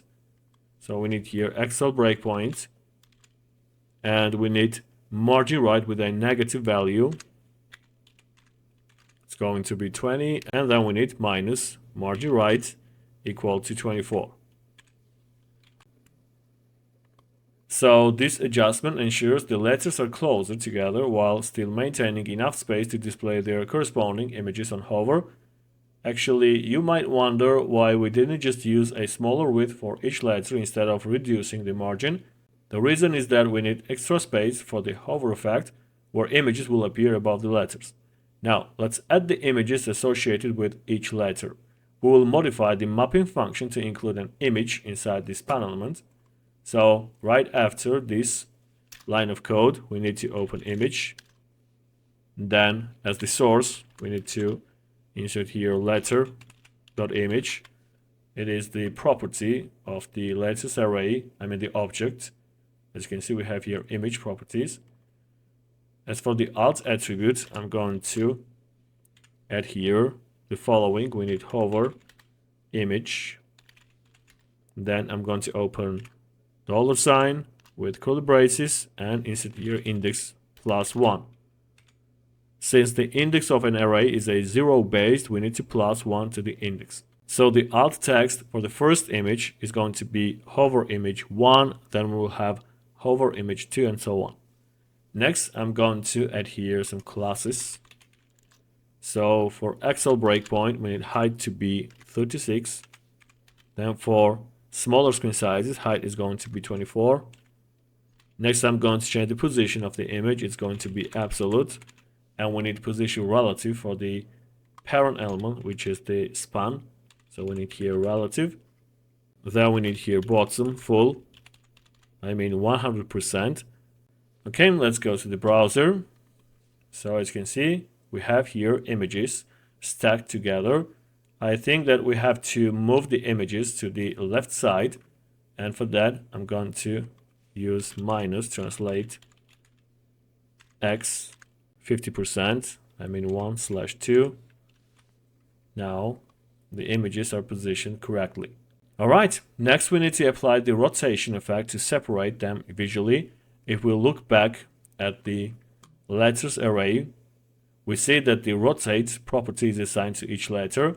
The odd letters have negative rotation values, while the even ones have positive values. This is done to make the images tilt in different directions. To apply this effect dynamically, we need to modify the class name property of the image elements. So I'm going to grab those classes, then I'm going to add here curly braces with backticks. Let's paste back the classes. So here we need to add $sign with curly braces and then letter.rotate.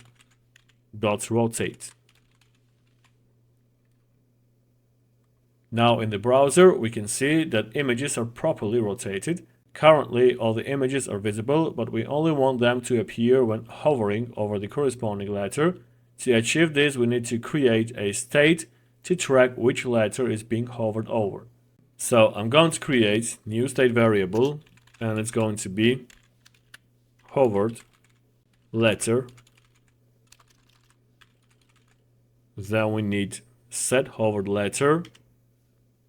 Let's get rid of React and import uState here. So as you can see, the default value is null. This state variable will help us display the corresponding image dynamically when we hover over a specific letter. Next, we need to modify the class name of the images to conditionally render them only when hovered. So Here, I'm going to add the following conditional statement. We need hovered letter equal to index. If it is true, then we need not opacity, but visibility. So we need here visible, and then invisible.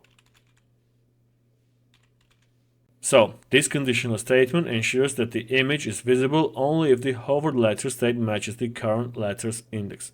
If hovered letter matches the index, then we have visible, visibility, visible, and if it doesn't match, then we have visibility with the value hidden. To complete the hover effect, we need to update the state when the user hovers over a letter. We will use the onMouse enter and onMouse leave event handlers. So I'm going to add here onMouse enter event handler, and the value is going to be callback function. We have to update hovered letter state variable. Actually, I think we have here the correct suggestions. Set hovered letter with the value index, and also Copilot suggested us onMouse leave event handler with set hovered letter function and with the value null.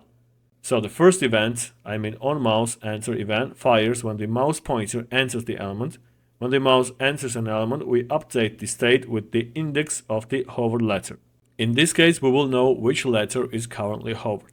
Next, we have onMouse leave event. When the user moves their mouse away from the letter, onMouse leave fires. It calls set hovered letter function, resetting the state to null, meaning no letter is currently hovered.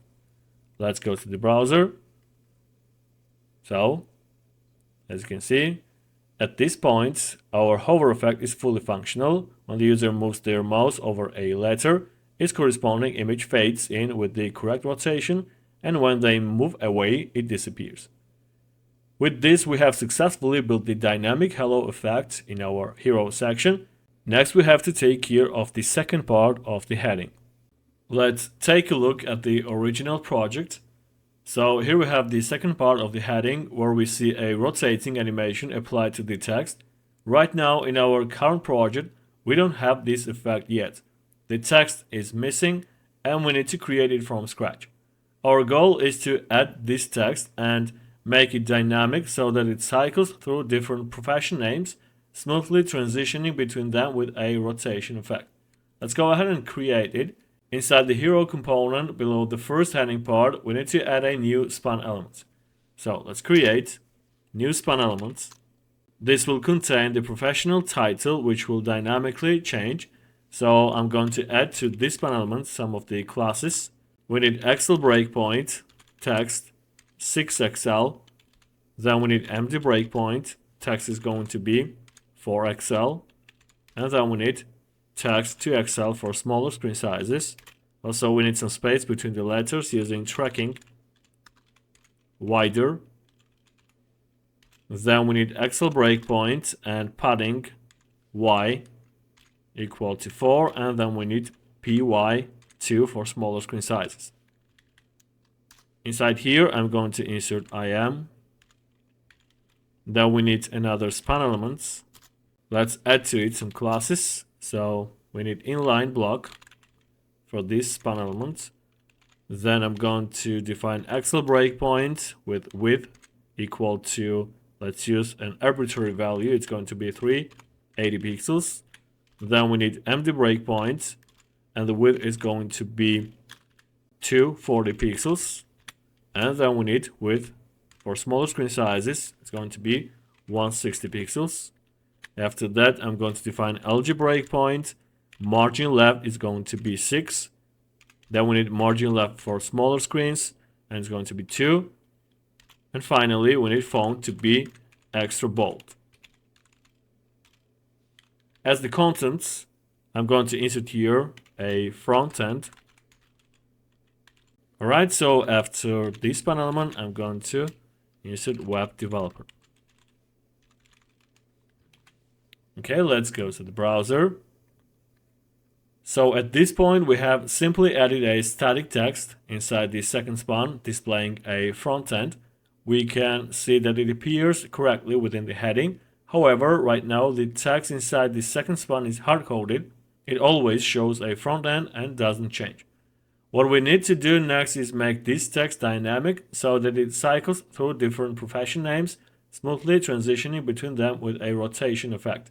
To achieve this, the first thing we need is an array containing all the different profession titles we want to rotate through. We already have this array in our index.js file.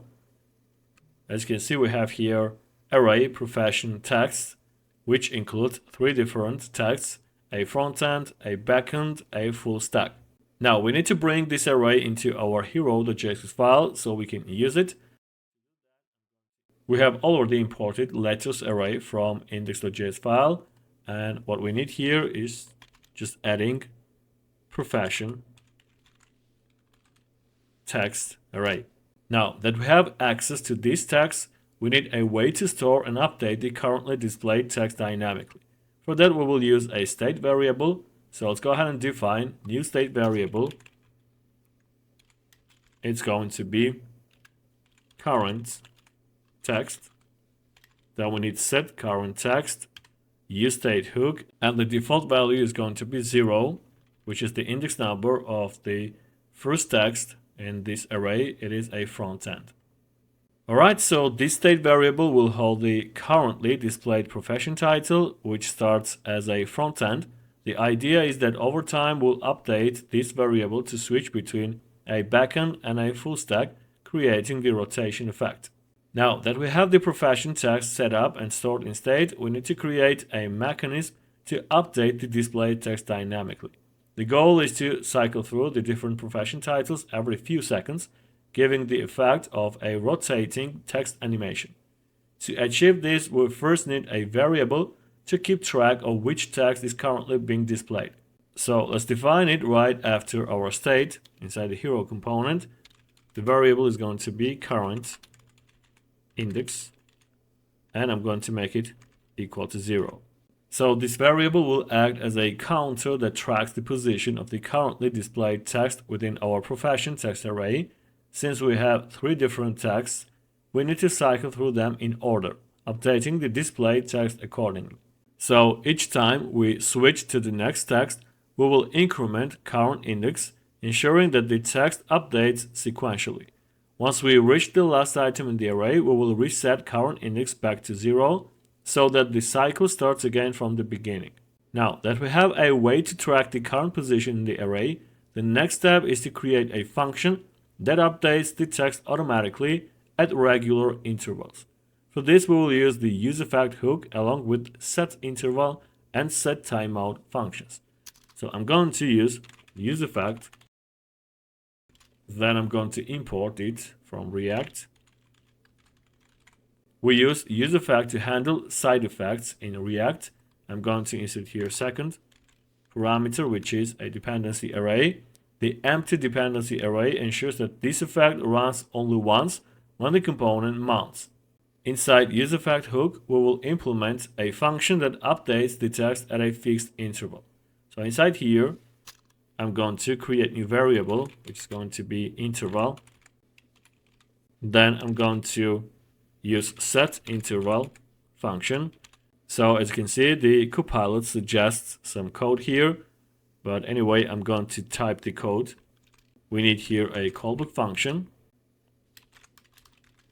So the callback function is the first argument of the setInterval method. As for the second argument, it's going to be the amount of time of the intervals. In our case, it's going to be 5,000 milliseconds, which is equivalent of 5 seconds. So setInterval is a JavaScript function that repeatedly executes a piece of code after a specified time delay. Here we define an interval that will trigger every 5,000 milliseconds. This means the text will change every 5 seconds, creating a smooth cycling effect. So inside here, I'm going to use setTimeout function. We need again a callback function. And then the second argument, we need 300 milliseconds. So inside the setInterval function, we use setTimeout to add a 300 millisecond delay before changing the text. This delay helps to create a smoother transition effect, preventing abrupt text changes. Without this, the text would change instantly, which might feel too sudden. Now inside here, we have to define current index, and actually, if we look at the suggestion, this is what we need here, so I'm going to use this code. So here we increment current index by 1 to move to the next profession text. Next we have modulus profession text.length. It ensures that when current index reaches the end of the array, it wraps around to 0. This allows us to continuously cycle through the text without going out of bounds. Next we have set current text with the value current index. We use this to update the displayed text with a new value from the profession text array. This triggers a re-render, ensuring that the UI updates dynamically. Finally, we need to return a callback function with clear interval function, and we have to pass here interval. This cleanup function ensures that when the component unmounts, we stop the interval. Without this, the interval would continue running even if the component is removed from the page, which could cause memory leaks. Now that we have the logic in place, we need to update our JSX to use the dynamic text instead of the hard-coded one. So let's go ahead and replace a frontend with current text. Okay, let's go to the browser. Well, something's wrong here because we are getting here the numbers 0, 1, 2. Let's go back to the VS Code and check the code. Here, instead of 0, I think we need profession text 0. Now let's go ahead and check the results. Now we have I'm a front-end web developer. Next we are getting still numbers. Well, we might have a mistake here inside the useFact hook. We have current index +1, then profession text.length. Then we update current text. Well, we need here profession text array and then the index number current index. Let's go to the browser. So I think everything's working fine. We see here the text updating automatically every 5 seconds. It starts with a front end, then smoothly transitions to a back end, and then a full stack, before looping back to a front end. Now that we have successfully implemented the text replacement effect, the next step is to add an actual rotating animation to make the transition smoother and more visually appealing. Right now, the text simply switches without any transition, which feels too abrupt. To fix this, we need to introduce a rotation effect that will animate the text as it changes. To control whether the text is currently rotating, we need a new state variable. So I'm going to create here a new state variable, which is going to be isRotating. Then we need setIsRotating function and useState hook with the value false. Everything's correct. So this state variable acts as a trigger for the rotation effect. When isRotating is true, the text will rotate. When isRotating is false, the text will remain in its normal position. By toggling this state at the right moment, we can ensure that the rotation effect happens right before the text updates, making the transition smoother. Now that we have isRotating in place, we need to activate the rotation effect before changing the text. Therefore, we have to insert here set isRotating function, and we have to make it true. This sets isRotating to true, signaling that the text is about to change. We place it before updating the text, so the text starts rotating before transitioning to the next value. Next, we need to insert here setIsRotating with the false value. Once the text update is complete, we set isRotating back to false. This ensures that the text returns to its normal position after each transition. Now that we have the logic in place, let's apply the rotation effect to the span element inside our JSX. We need to modify the class of the span containing the profession text. I mean this span element here. So I'm going to grab this class. Then we need here curly braces with backticks. Let's paste back the class. And here I'm going to insert $sign followed by the curly braces. We have to check if is rotating is true or false. If it is true, we need rotate 100 degrees. And if it is false, we need rotate 0. So again, when is rotating is true, the text rotates 100 degrees, creating a flipping effect. When is rotating is false, the text remains in its normal position. Also, let's add here transform. Actually, we need transform. Now, if we check the browser, we can see that the text rotates as it changes. However, there is an issue. The text is rotating from the center, making the movement look unnatural. To make the animation look smoother, we need to change the rotation origin so that the text rotates from the left side instead of the center. And also we have to add some transition because the effect is quite sudden. So I'm going to add here origin left, and also we need transition, transform, then duration 300, and also use is out. Now, if we test again the project in the browser, we will get this nice and cool effect. It looks much better right now. The text rotates smoothly instead of abruptly switching. The transition happens from the left side, making it feel more natural. Also, each new text appears with a fluid animation, enhancing the user experience. The final step is to add overflow hidden to the wrapper span to make the effect even better. So I'm going to add here overflow hidden. Let's go back to the browser. So as you can see, the text is partially hidden while rotating, and it makes the effect even better. Now that we have successfully implemented the rotating text animation, it's time to add the rest of the content to the hero section. Let's start by adding the background image that will enhance the visual appeal of this section. We'll place an image inside a div element, making sure it is properly centered. So, right after h1 heading elements, I'm going to open div elements. I'm going to add to it some classes. We need LG breakpoint. Width is going to be 600 pixels. Then we need MD breakpoint. The width is going to be 500 pixels. And then we need width for smaller screen sizes.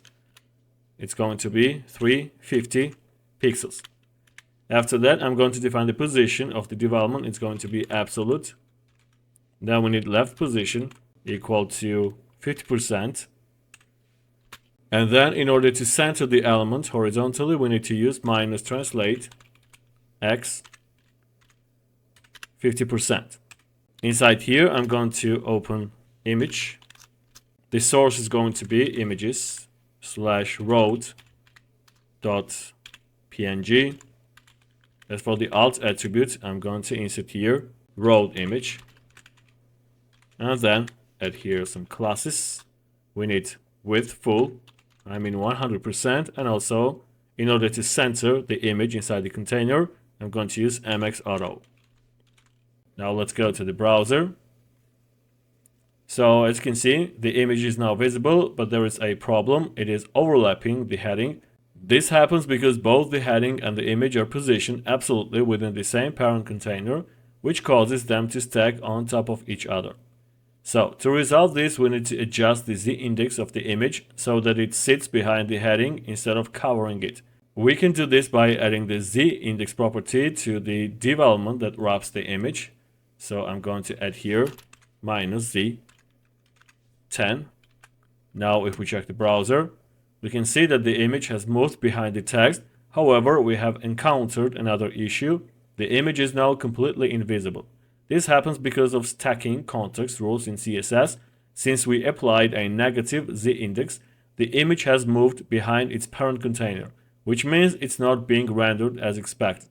To bring the image back while keeping it behind the heading, we need to modify the parent wrapper of the hero section by adding the isolate class. So I'm going to add here class isolate. The isolate utility in Tailwind CSS ensures that child elements do not inherit the stacking context of their ancestors. In simpler terms, it forces this container to act as an independent stacking layer, preventing elements inside it from getting pushed behind unintended layers. Now, if we check the results, the image is visible again while still sitting correctly behind the text.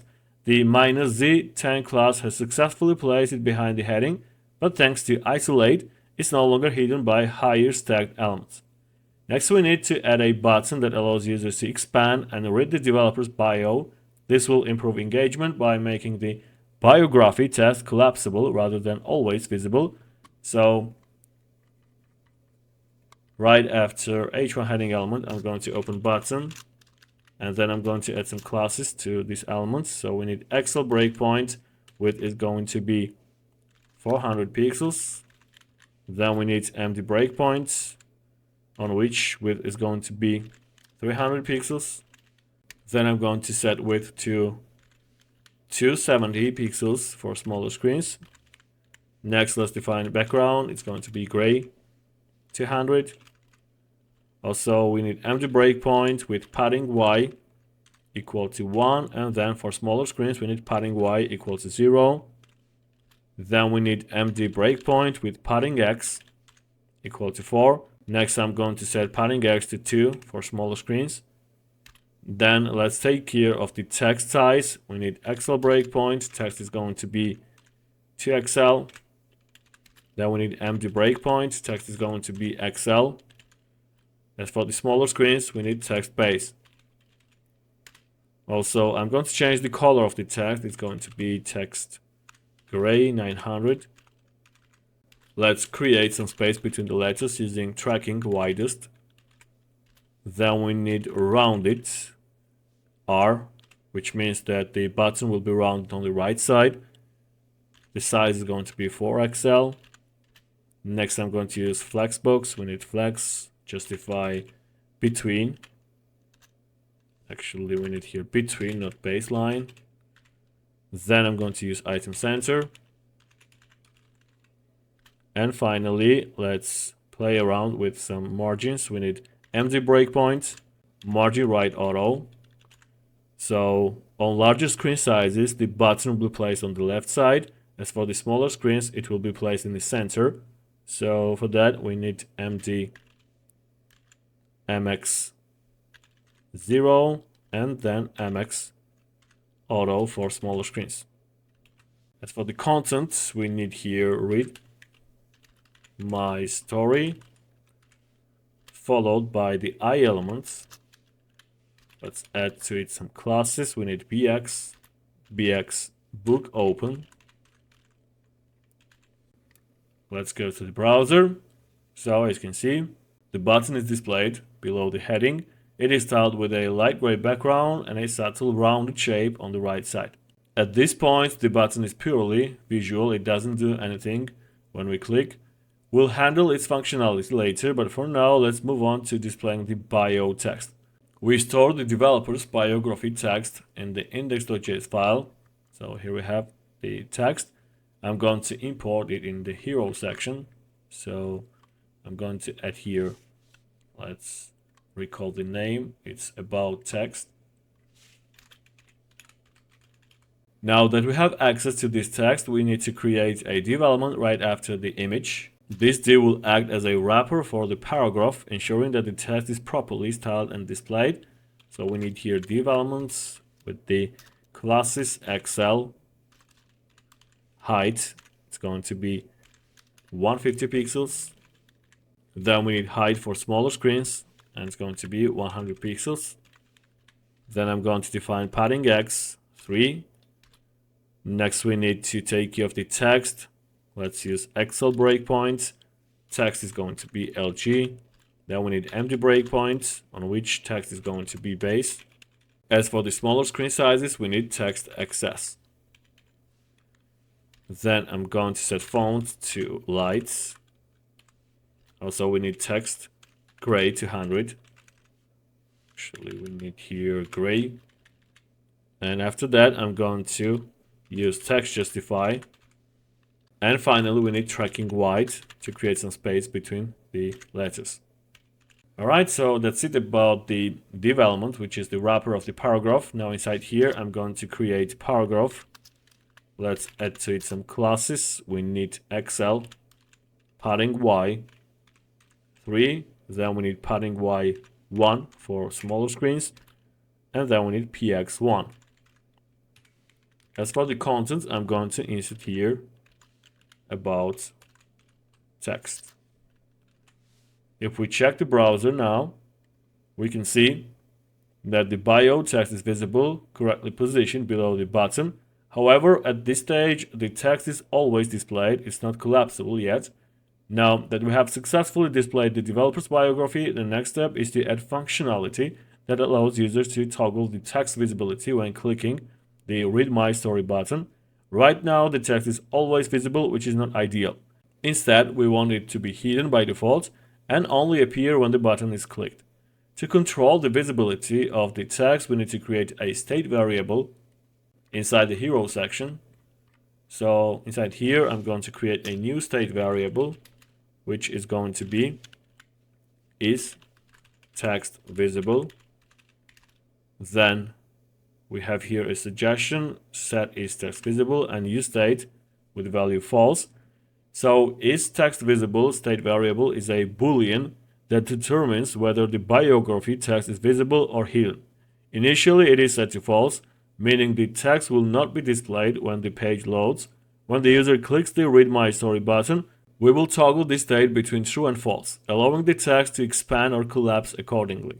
To make the biography expand and collapse smoothly, we will use a CSS transform effect. Let's modify the class of the div wrapping the paragraph. I mean, this div element here. I'm going to cut those classes. Then we need curly braces with backticks, paste back the class. So here I'm going to add transform. Then we need the conditional statement is text visible. If it is true, we need class scale y 100. And if it is false, we need scale y0. Alright, so when is text visible is false, the text will be completely hidden by scaling it down vertically to 0. When is text visible is true, the text expands back to its full height. At this point, we have applied the scaling logic, but the text still will not expand or collapse because we haven't linked it to the button click event yet. Let's fix that next. To toggle the biography text visibility, we need to modify the Read My Story button by adding an onClick event handler. So I'm going to add here onClick. And then inside here, we need a callback function. And as you can see, we need to set is text visible to not is text visible. This event handler inverts the current state whenever the button is clicked. If is text visible is false, clicking the button sets it to true, making the text appear. If is text visible is true, then clicking the button sets it back to false, hiding the text again. Now, if we check the browser, you will see that the text is hidden by default, and clicking the button expands and collapses as expected. The entire paragraph expands, making it too tall when opened, and also the effect is sudden and abrupt. So to fix these issues, we need to ensure that only a limited portion of the text is visible, with the rest becoming scrollable. To limit the visible height of the text while allowing users to scroll, we need to add the following classes to the paragraph wrapper. So I'm going to add to this element here, overflow, y auto, and then we need transition, transform, duration 300. So the class overflow y_auto ensures that if the text exceeds the set height, a scroll bar appears, allowing users to scroll through the content. Now, if we test the project, we can see that the text expands and collapses smoothly. Scroll bar appears when the text is too long to fit inside the set height. However, there is another issue. The text expands from the center instead of from the top. This makes the animation look unnatural, so let's go ahead and fix that. To make it expand from the top, we need to add origin top. Now if we go to the browser and click the button, now you see that the text expands in a natural downward motion, making the animation feel much more polished. However, the default scroll bar is ugly and doesn't match the design, so I'm going to replace it with a custom one. To customize the scroll bar, I'm going to open index.css file, and here I'm going to add the following styles. We need custom scroll bar, then followed by WebKit scroll bar. The width is going to be 8 pixels. Then I'm going to duplicate this code. Next we need scroll bar track. Here I'm going to change the background. The color is going to be 1F2937. And besides that, we need border radius 4 pixels. Let's duplicate this code again. Next we need scroll bar thumb. I'm going to change the background color. It's going to be FBBF24. The border radius will be the same. Finally, I'm going to duplicate once again this scroll bar. I'm going to add here hover. On hover, I'm going to change the background color, and it's going to be F59E0B. Alright, so I think that's it. Now to apply this style, we need to add scroll bar, actually custom scroll bar to the div elements. Let's go to the browser. So, as you can see, the scroll bar is smaller and more aesthetically pleasing. It matches the theme and color scheme of the project. Alright, the next improvement we need to make is styling the first letter of the text to make it visually stand out. To make the first letter of the biography more noticeable, we need to apply the following styles to the paragraph. We need here ampersand followed by first letter. Then we need text 30 pixels. This increases the font size of the first letter to 30 pixels, making it stand out. After that, we need again ampersand, first letter.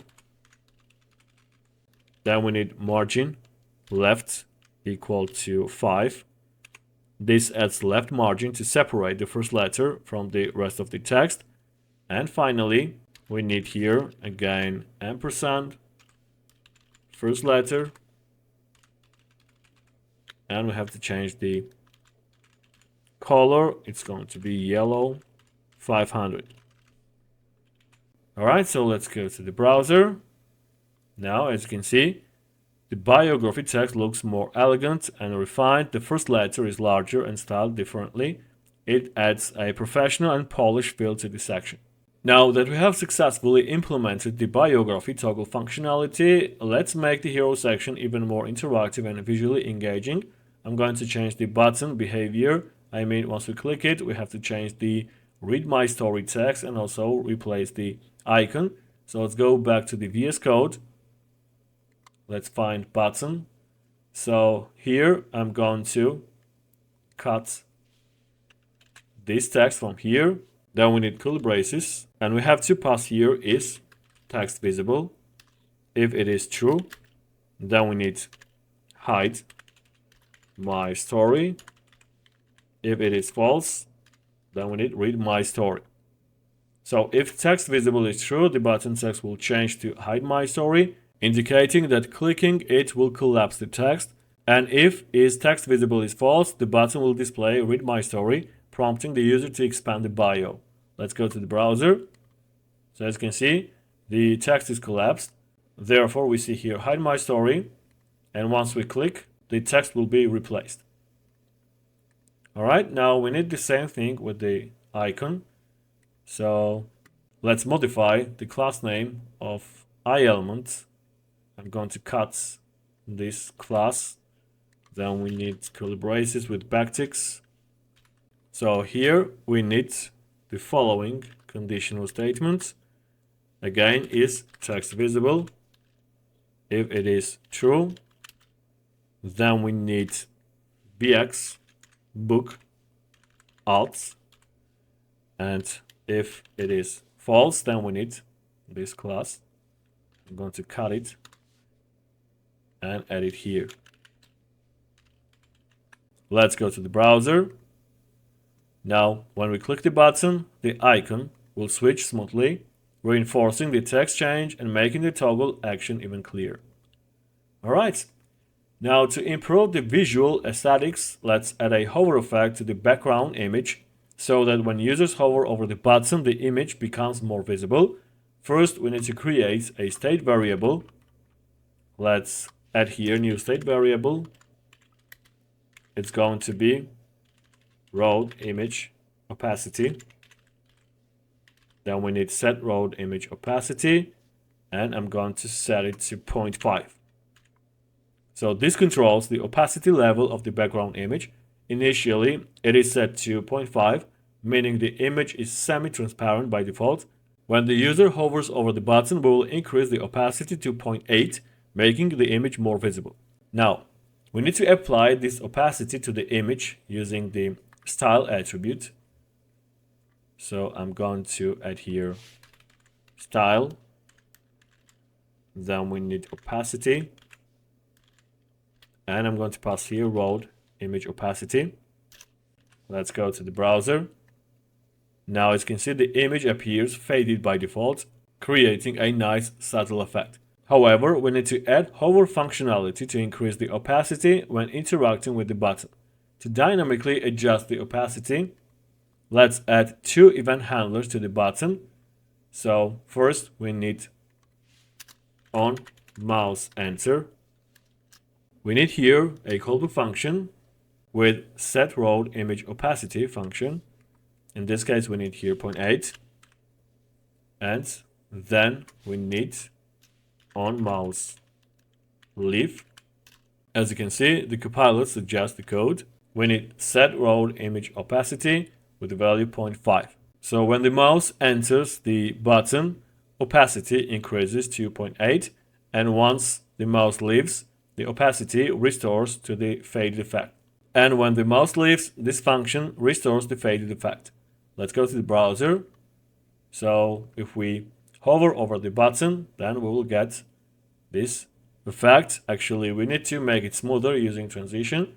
So I'm going to add transition to the image. We need here transition opacity and duration 300. Now, as you can see, the effect is seamless. The image fades in smoothly when hovering over the button and fades back when the mouse leaves. Alright, next we need to add the social media icons on the page.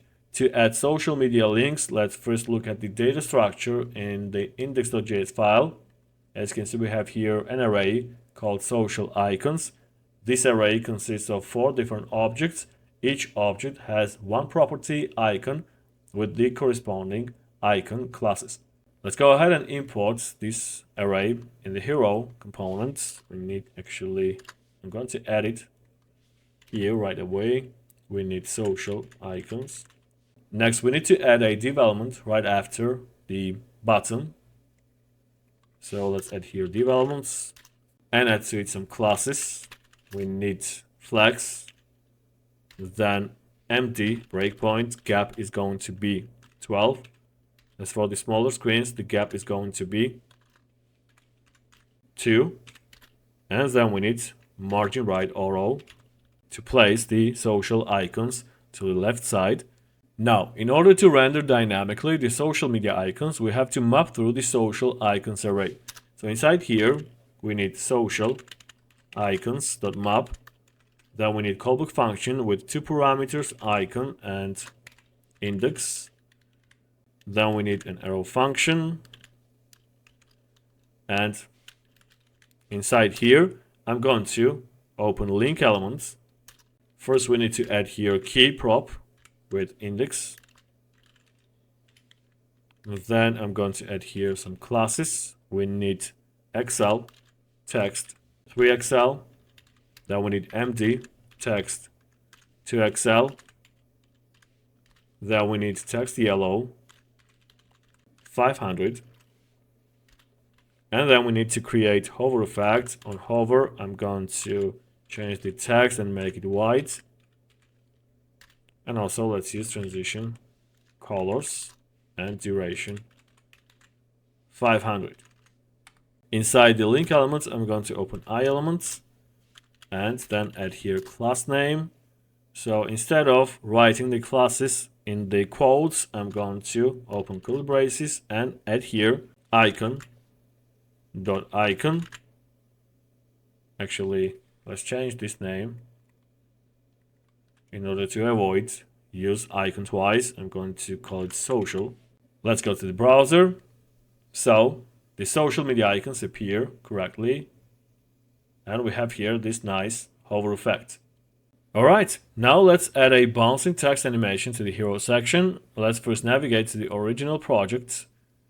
So here we have the bouncing text animation. It is positioned near the end of the road image and has a subtle bouncing animation. The text moves up and down smoothly in a looping animation. It is small in size but still noticeable because of the animation.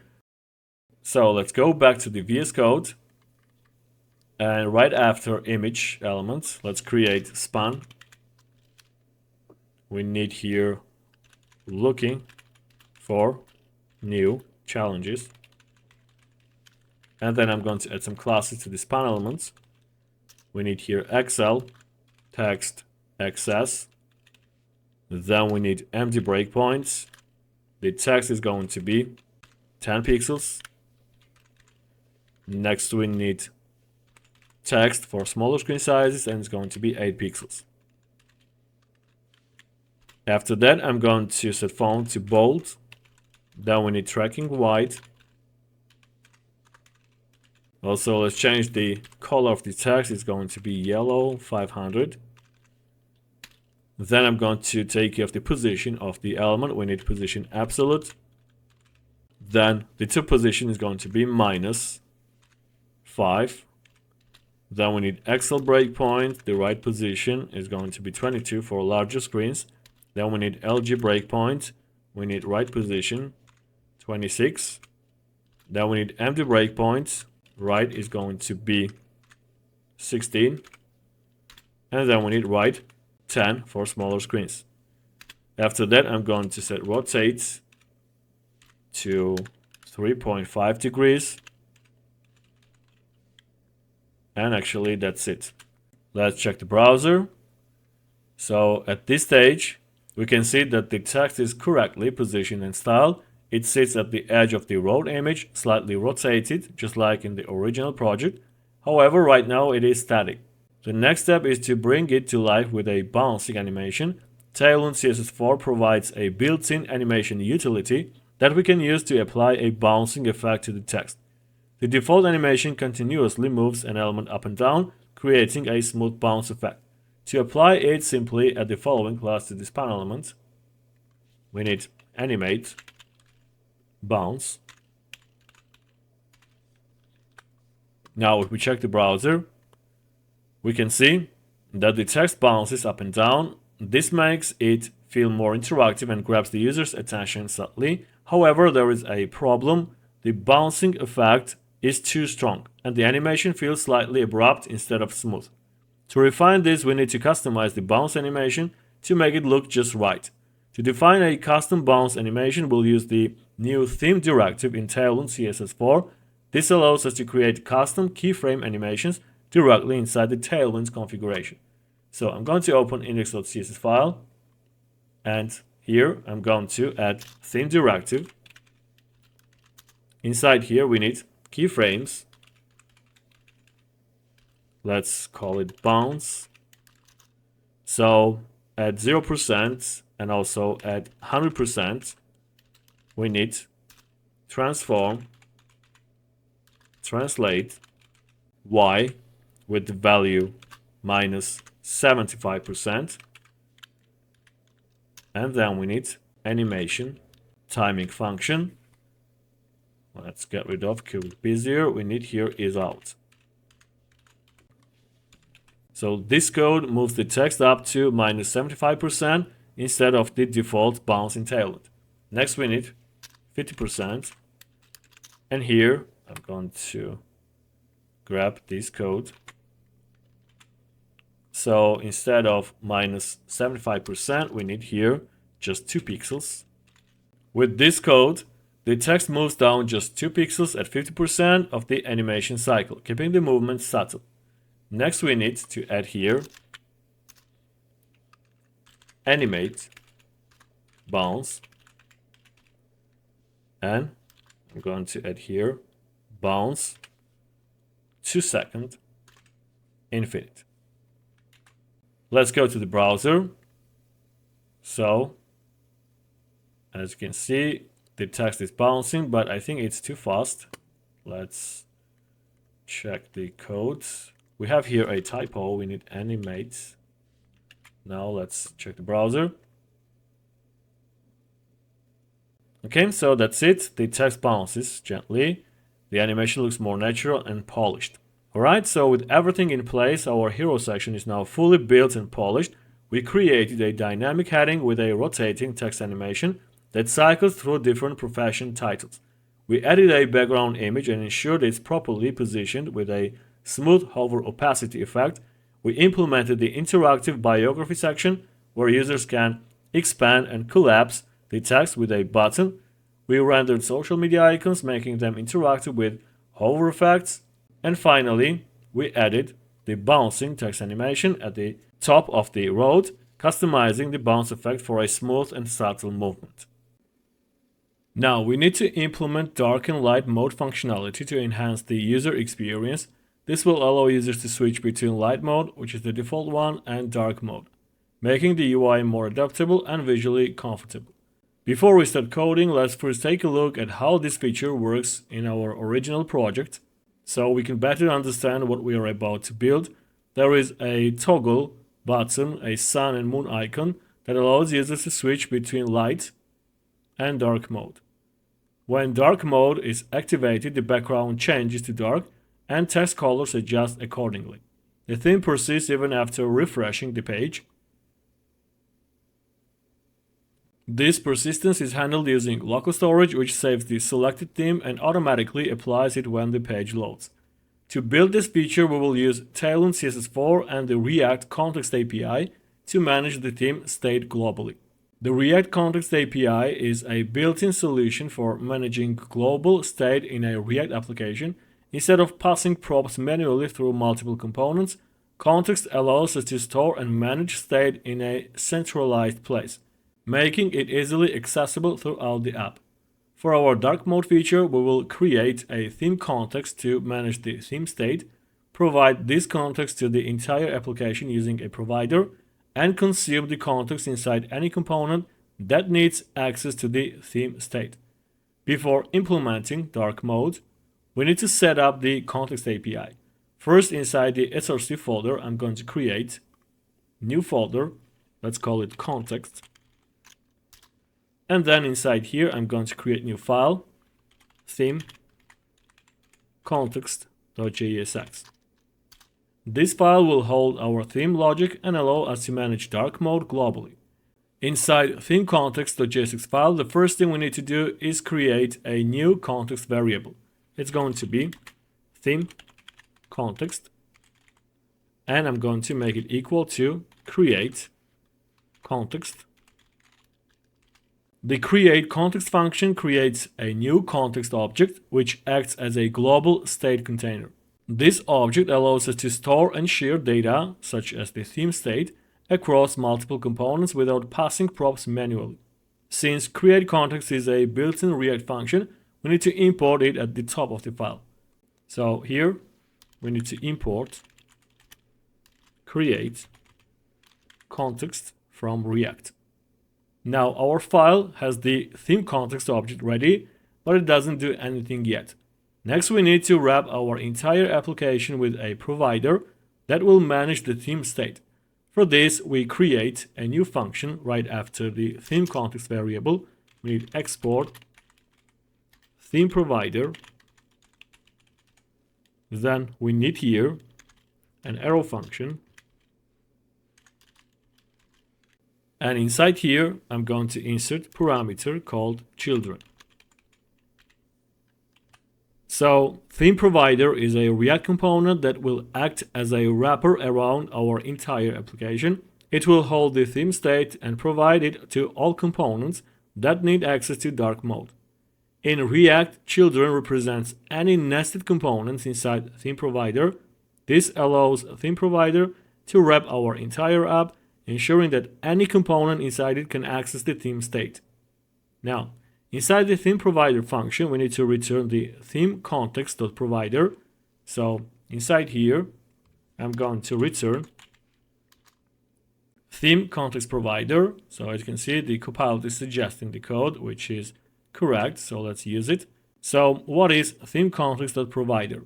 This is the provider component that allows child components to access the theme state. Every context in React has a provider, which is responsible for passing the state and functions down to components that need them. By returning theme context.provider, we ensure that all child components inside theme provider can access and consume the theme state. The value attribute, this attribute here, is where we store the data that we want to make available globally. Right now it is empty, but soon we will pass in state variables and functions to control dark mode. As for the children, again, it represents the nested components inside the theme provider.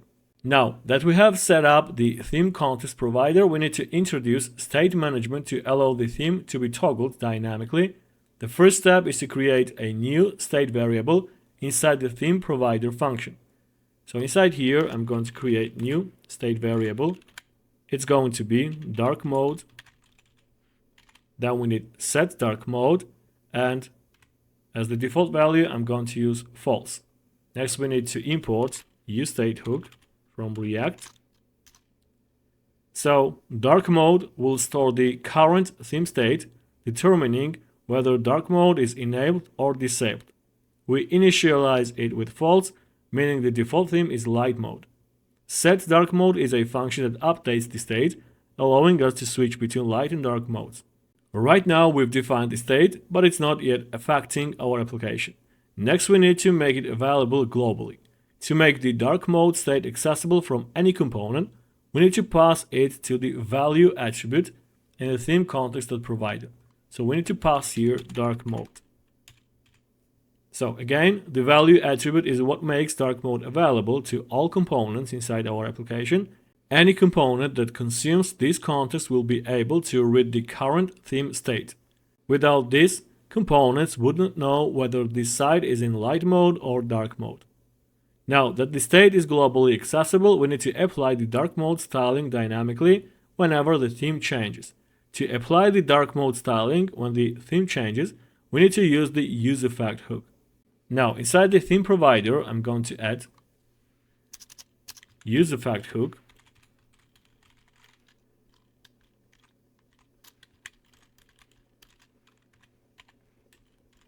So, as you can see, the useEffect hook is imported from React automatically. If you don't see here useEffect, then go ahead and import it manually. So, why do we need useEffect? As you know, the useEffect hook allows us to run code in response to state changes. In this case, we want to add or remove the dark class whenever dark mode changes. Without useEffect, the dark mode class wouldn't update dynamically when toggling themes. Inside useEffect, we need to select the root HTML element so that we can apply the dark class globally. For that, we define the following variable inside the use effect. Variable root, which equals to document element. So here, document element refers to the root HTML element of the document. Tailwind's dark mode functionality relies on adding the dark class to the HTML element. By selecting it, we can control the theme for the entire page.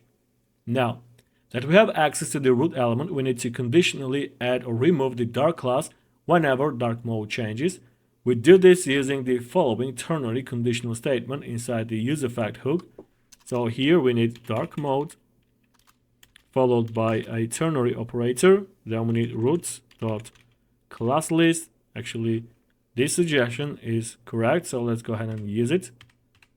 So if the dark mode is true, we apply this code here, which adds the dark class to HTML, activating dark mode. And if dark mode is false, we apply this code, which removes the dark class, switching back to the light mode. To ensure that this effect runs whenever dark mode changes, we add dark mode to the dependency array of use effect. So we have to pass here dark mode. The dependency array tells React when to rerun the effect.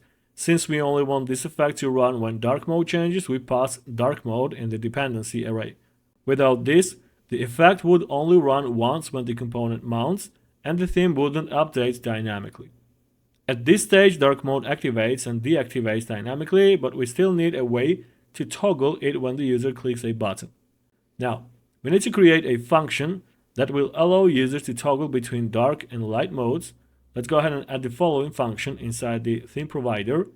So right after use effect hook, I'm going to create a new variable, and it's going to be toggle dark mode.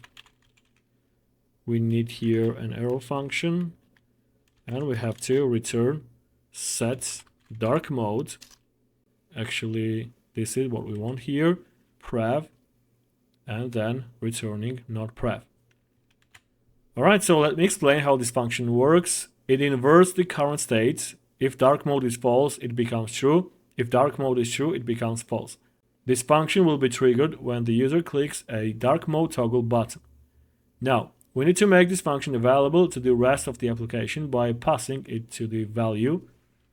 We need here toggle dark mode. Any component that needs to toggle dark mode, we can now access this function directly from the context. Now, we have everything in place to manage dark mode. The final step is to export a custom hook to make it easier to use these contexts. In other words, to simplify accessing our theme context, we create a helper function.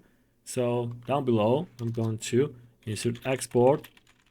Then we need use theme, which will be equal to an arrow function. And here I'm going to return use context. And inside here we need theme context. Let's import. Actually, here we have use context. If you don't see here use context, then import it manually. Otherwise, you will get an error. So use context allows components to consume the dark mode state and toggle dark mode function without manually importing the context. Instead of writing use context, theme context every time, we can simply call use theme. Now, whenever we need access to dark mode, we can extract dark mode and toggle dark mode function from use theme. Now that we have successfully set up the theme context API, the next step is to connect it to our application so that all components can access and use dark mode. First, we need to import theme provider inside app.js file to make the theme state available throughout the entire application. So let's save this file and go to the app.js file. Here we need to import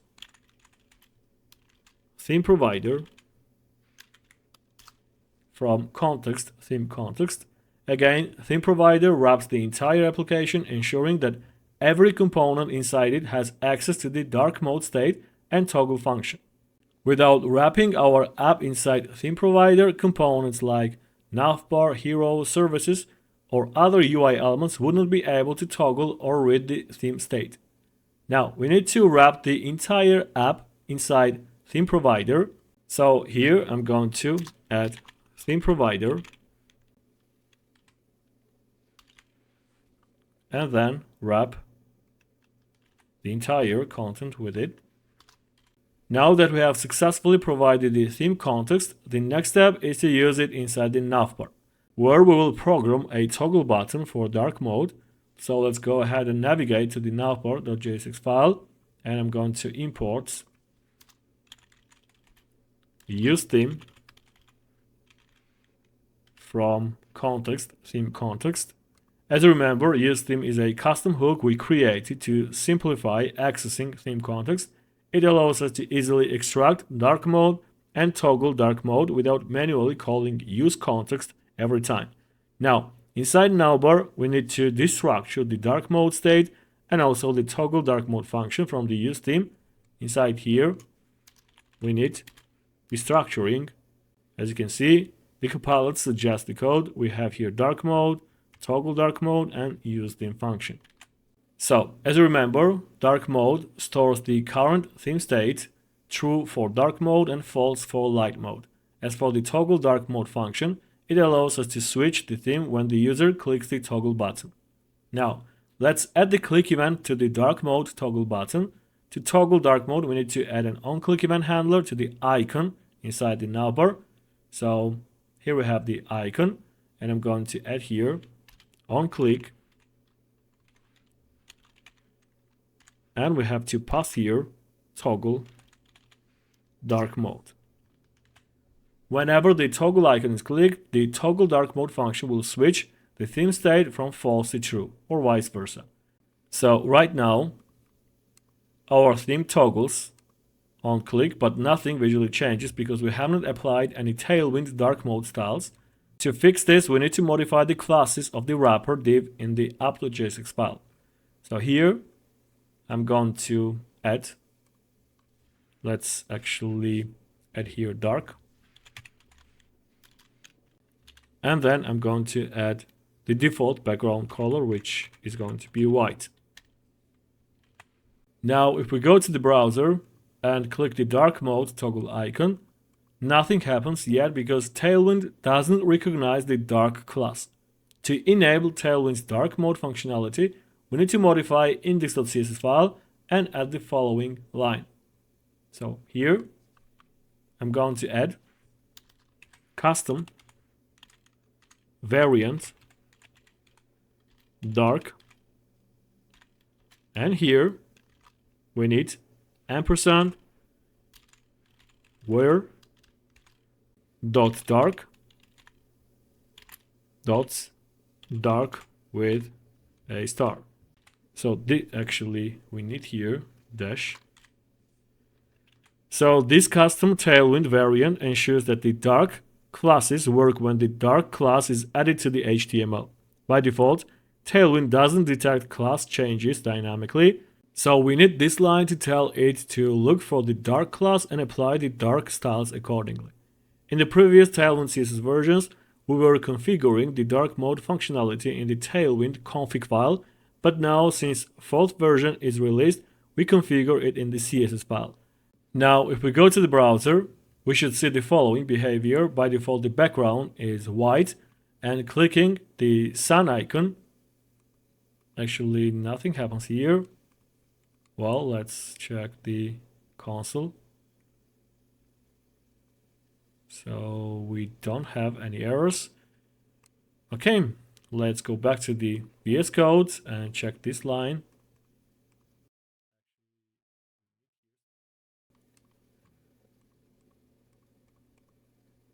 Actually, I think we need here space. Let's go back to the browser and click the sun icon. So as you can see, now it toggles the background between white and dark gray. So currently the toggle button always shows the same icon, which is the sun, regardless of the theme. Let's modify the icon so that in light mode it shows a moon icon, and in dark mode it shows a sun icon. To do this, we have to modify the class name of the icon inside the navbar. So let's go back to the navbar.jsx file. I'm going to modify the class name. Let's cut those classes. Then we need here braces with backticks. Let's paste back here those classes. Now we need here $ with color braces. We have to check if dark mode is true or false. If it is true, then we need this class bx sun. And if it is false, then we need bx moon. So again, if dark mode is true, the icon becomes a sun, and if dark mode is false, the icon becomes a moon. Let's go back to the browser. Right now, we see here the sun icon. If we click it, then we'll get here the moon icon. Okay, so the background updates correctly between light and dark mode, and the icon changes dynamically between sun and moon when toggling. Now that we have successfully implemented dark mode toggling, the next step is to refine the UI by improving color transitions and making sure that all elements respond smoothly to the theme changes. First, let's make sure that the text colors transition smoothly when switching between the light and dark modes. Navigate to app.jsx file and modify the text color classes. I'm going to add here text red 500, and then we need dark text yellow 500. Next we need transition colors and duration 500. Let's go back to the browser. So now as you can see, we have here this nice and cool smooth effect. Let's go back to the VS Code. Now we need to remove any hard-coded text colors from the hero section and replace them with dynamic classes. First, I'm going to take care of the H1 heading elements. So as you can see, we have here text yellow 500. I'm going to remove this class at all. This ensures that text inherits the default theme-based colors instead of being fixed. Next, we need to remove any predefined color classes and transition settings from social media links. I mean, here we need to get rid of those classes and replace them with dark, hover, text white, and then we need hover, text gray 900. Also, we need to remove color from the bouncing text. I'm going to remove this color at all. The bouncing text should also adapt to the theme instead of having a fixed color. Let's go to the browser and click the icon. Now we can see the background and text color transition smoothly instead of changing abruptly. The social media links now properly adapt to dark mode on hover. However, there is a small issue. The hover effect on social media icons no longer has a smooth transition. Let's go ahead and fix that. To restore the smooth hover transition, we need to add the following classes to the social media links. I'm going to add here transition, colors, and duration 500. Let's go back to the browser. Now, when hovering over social media icons, the color transition is back and it happens smoothly. However, there is another issue. When we switch between the themes, the color change lags slightly. This is because two transitions are happening at the same time. To fix the delay, we need to explicitly set text colors when applying transition colors. So here we need to add text red 500 and then dark text yellow 500. Let's go back and check. Now theme switching feels instant while still keeping smooth color transitions. Everything is working perfectly. Now let's refine the navbar's colors so that it properly adapts to the theme changes. I'm going to go to the navbar.jsx file and remove background color. This ensures that the background inherits the theme-based colors. Then remove text color from the logo link and modify the icon this element. So I'm going to actually, let's add here dark. As for the default color, it's going to be text gray 600. Let's go to the browser. Now the logo and navbar elements update smoothly when switching themes. Next, let's make sure that the navigation items properly reflect the theme. I'm going to modify the classes of navigation links.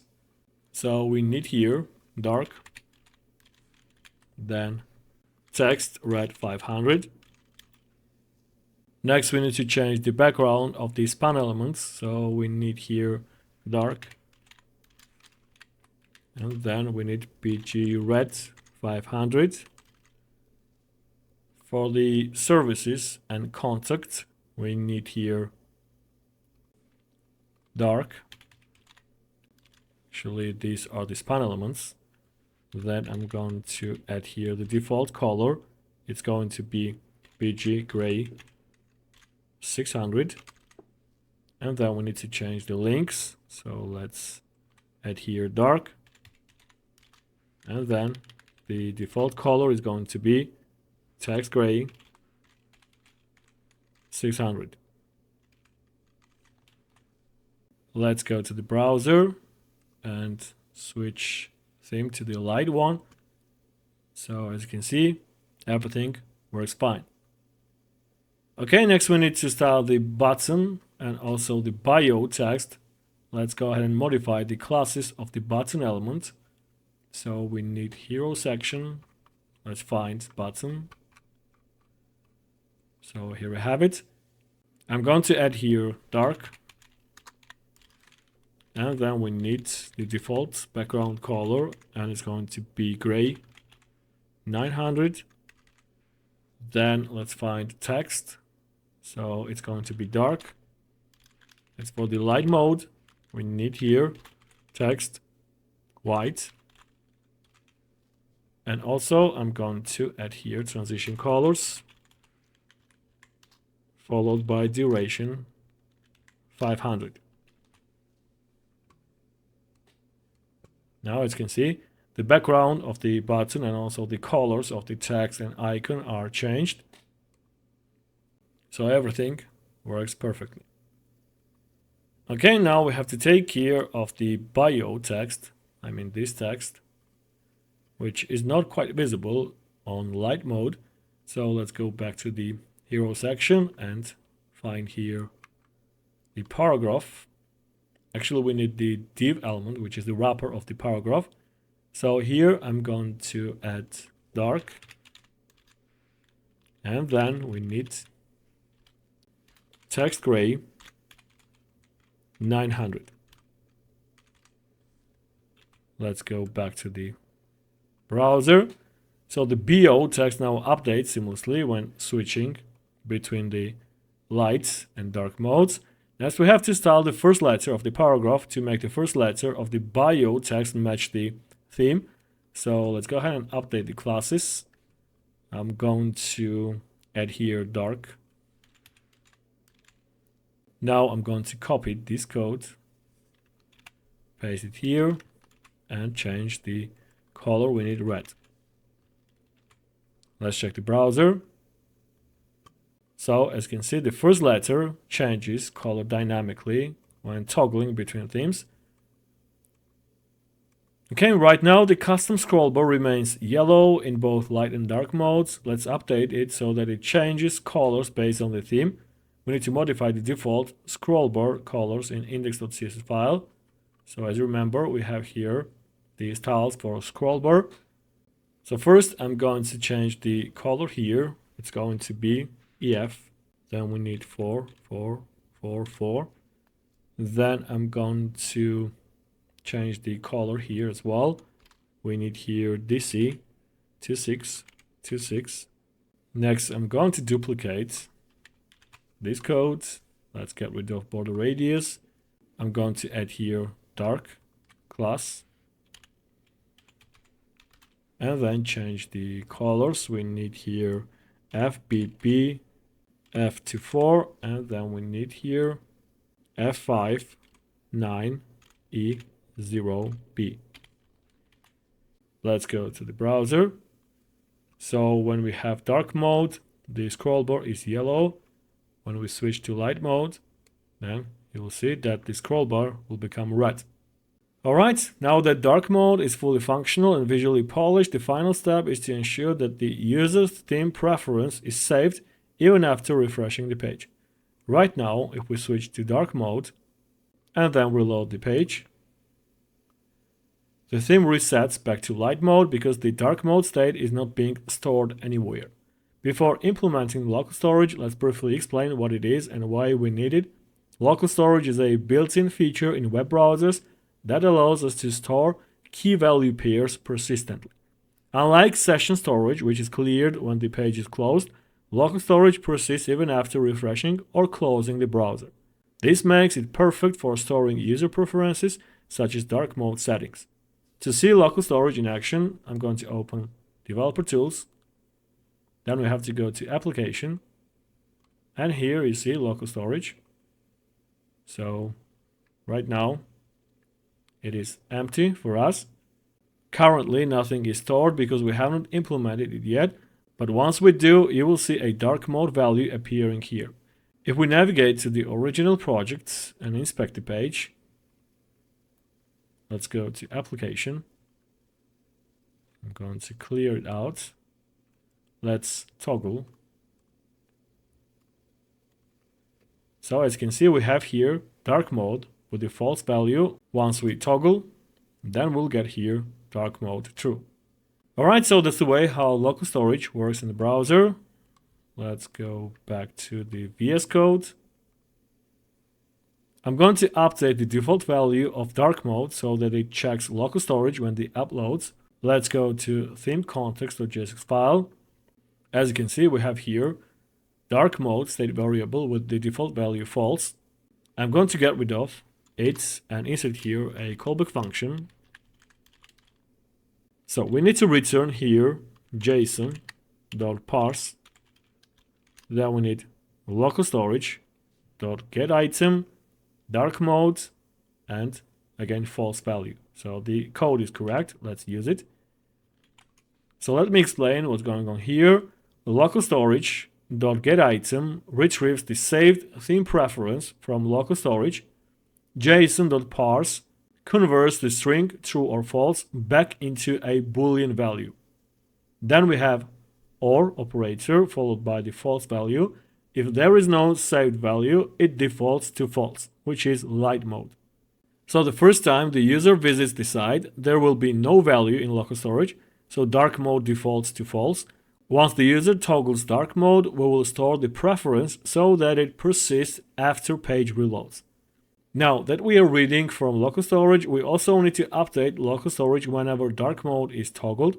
Inside the useFact hook in theme context, we need to add the following line. We need here local storage.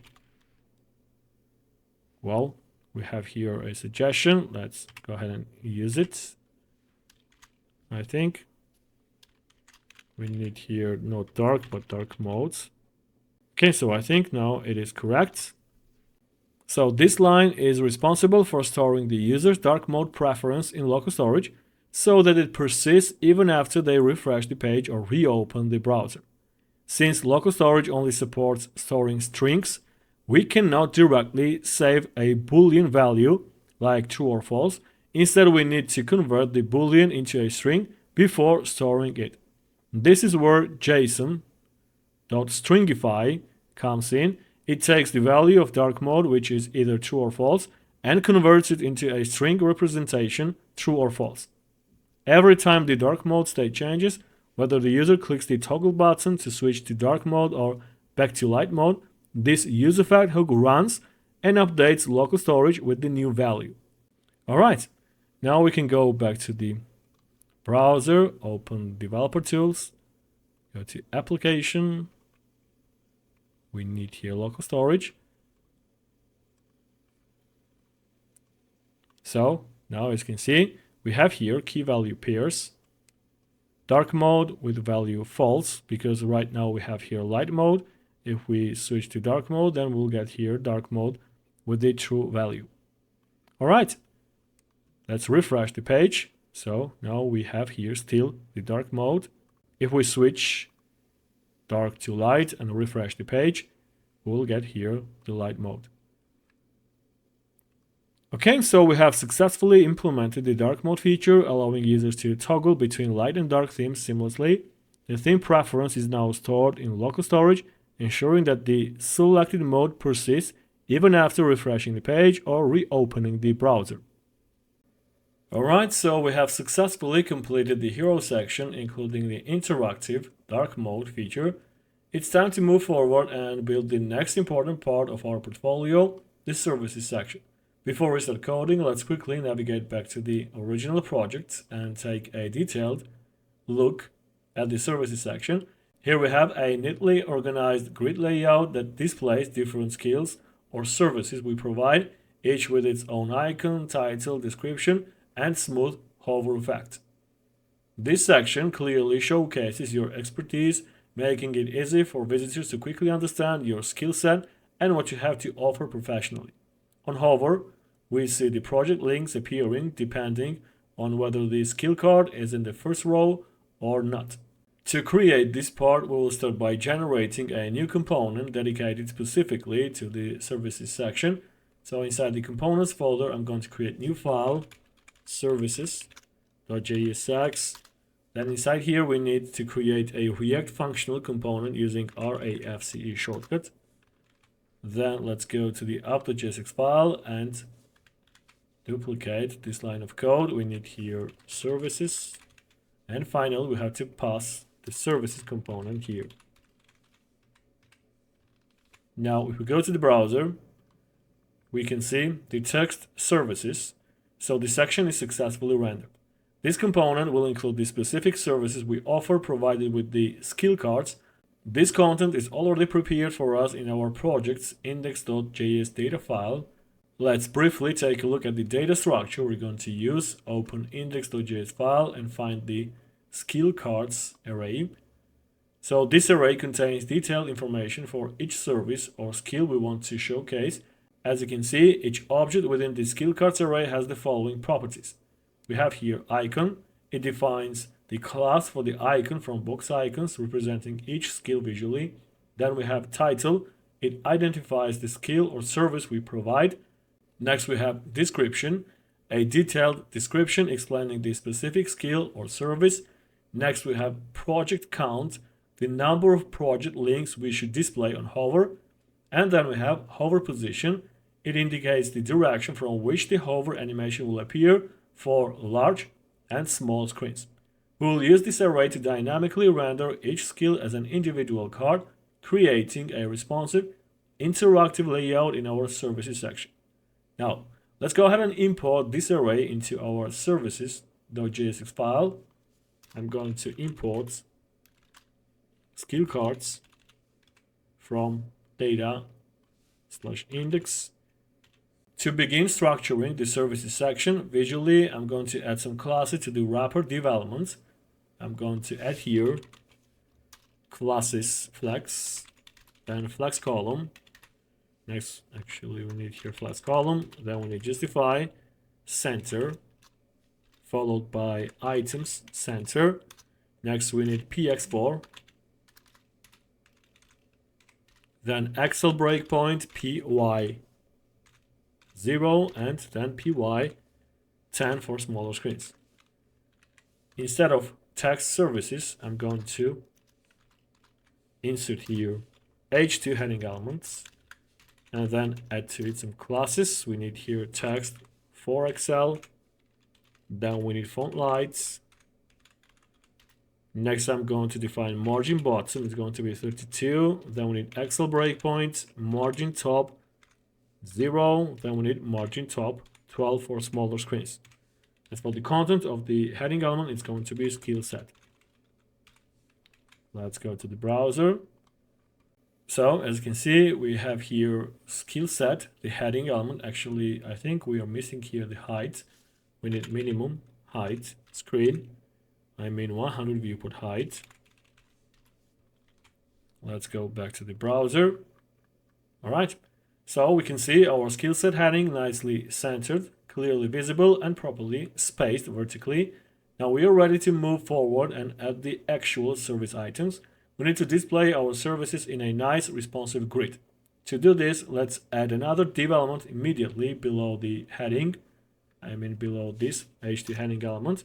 So we need div elements, and we have to add here some classes. We need width full. Then we need Excel breakpoints. Width is going to be 900 pixels. Then we need LG breakpoint, and the width is going to be 800 pixels. Next we need MD breakpoints. The width is going to be 600. Actually, we need here square brackets, 600 pixels. Then I'm going to define the grid layout. We need grid. Then LG breakpoints. So for larger screen sizes, we need 3 columns. Therefore, I'm going to add here grid cols 3. As for the smaller screens, the medium and smaller screens, we need grid columns 1. Then we need LG breakpoint. The gap is going to be 12. Next, we need gap 18 for smaller screens. Then we need Excel breakpoint, margin bottom 0. As for the smaller screens, we need margin bottom equal to 16. Alright, so now that we have prepared our layout and imported the data, the next step is to render each skill card dynamically using JavaScript. To do this efficiently, we'll use JavaScript's built-in map method. So let's go ahead and add here curly braces. We need skill cards followed by map method. Here we need a callback function with 2 parameters, card and index. So this map method will iterate through every object in the skill cards array and render JSX for each individual skill card. Each iteration gives us access to the current card object containing the properties such as icon, title, and description. The second parameter, index, gives us the current index of the card in the array. So here I'm going to open div elements,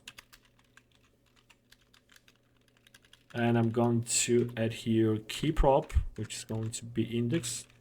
Then we need some classes. LG breakpoint, max width is going to be 280 pixels. Then we need MD breakpoints, max width is going to be 400 pixels. And then for smaller screens, we need max width equal to 320 pixels. Next, I'm going to define a width full. Then we need MX auto to center the element. Next, we need rounded SM. Next, I'm going to use rings and shadows. So we need ring 2, followed by ring gray 400/20. It is the 20% opacity. Then we need shadow MD. Then shadow gray 700/20. Again, 20% of the opacity. Then inside here, I'm going to open another div element with the classes padding 3. Then we need background gray 200 for light mode, and then we need dark background gray 800. Next we need transition, colors, and duration 500. Inside these developments, I'm going to let's go to the browser and check the results. So as you can see, we have here 6 cards, and right now they are empty. So they look pretty nice on light mode as well. Let's go back to the VS Code and add here the content. First we need elements with the classes. Actually, we need here to render different icons for different skill cards. Therefore, I'm going to open here curly braces followed by the backticks. So here we need $sign with curly braces, then card.icon. Then we need MD breakpoint. Text is going to be 4XL. Then we need text 3XL for smaller screens. Next, we need text gray 900. It is for light mode. As for the dark mode, we need here text white. Also, let's add here transition.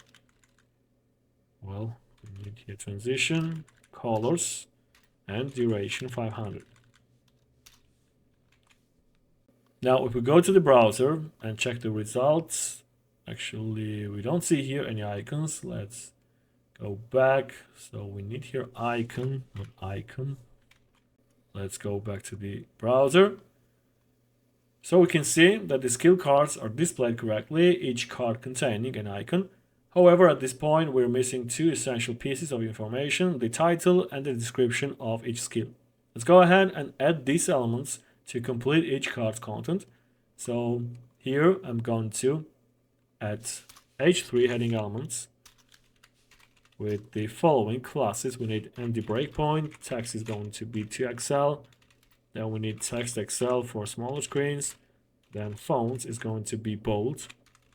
Also we need margin Y followed by text red 500 for light mode, and for dark mode we need text yellow 500, and again we need transition colors with duration 500.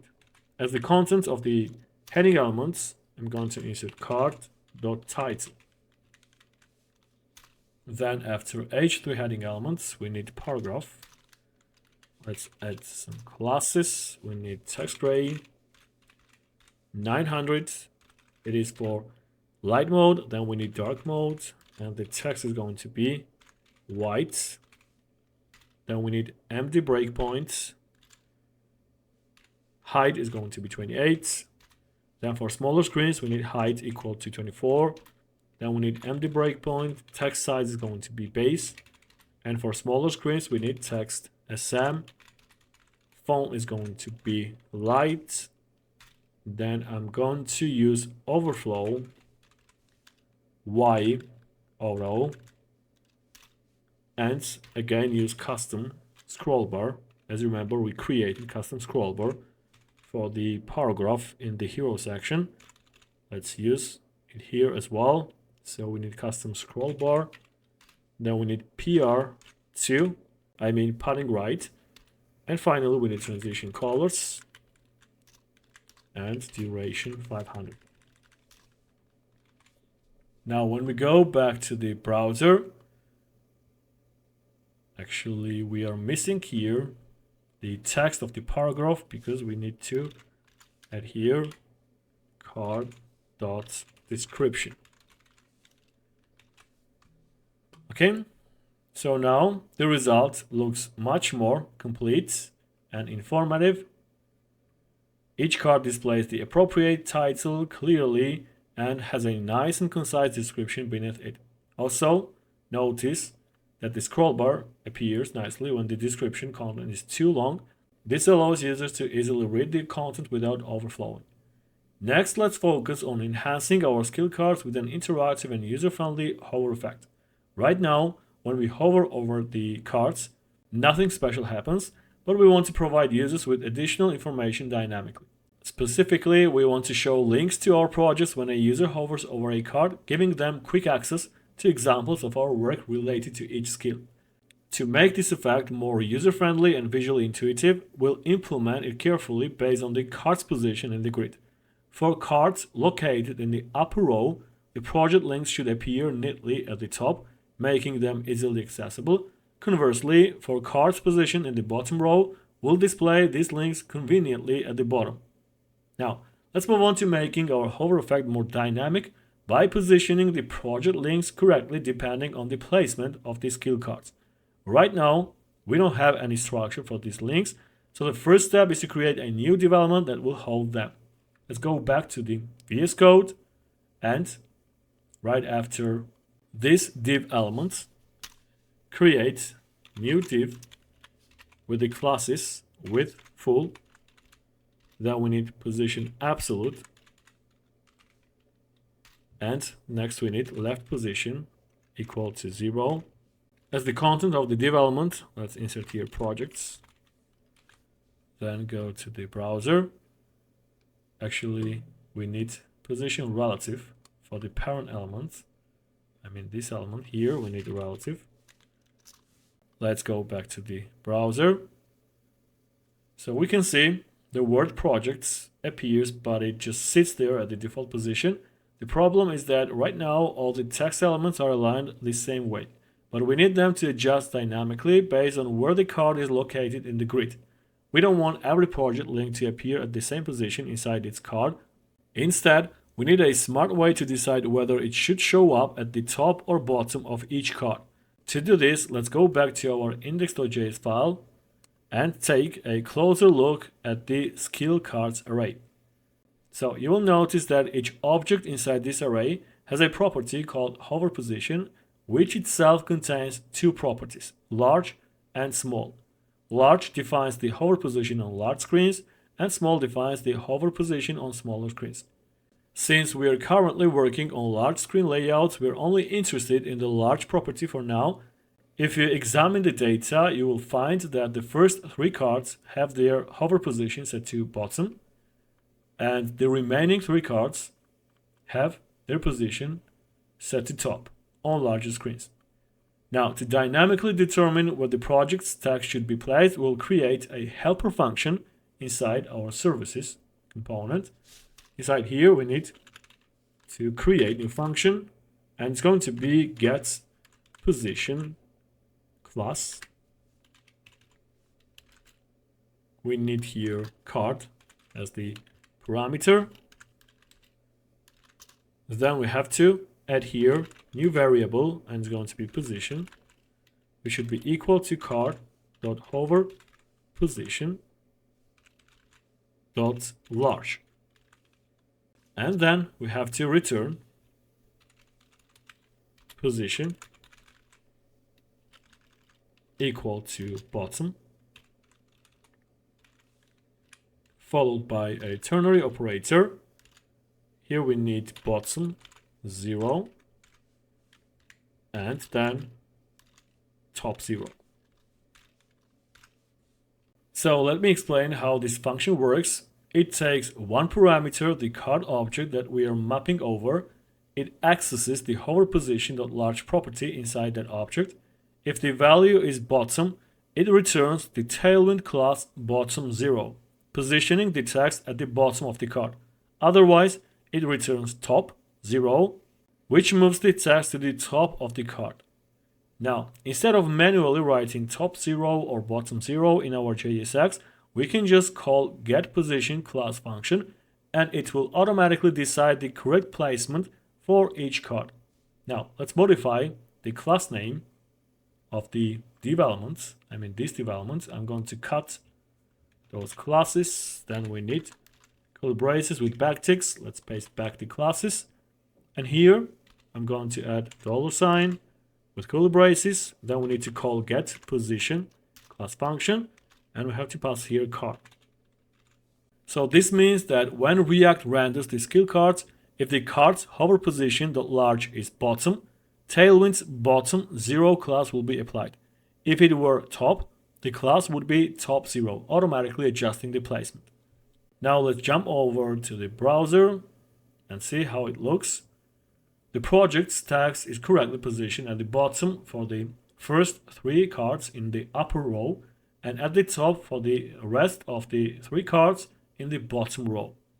Now, let's continue refining the hover effect by improving the layout of the project links inside each skill card.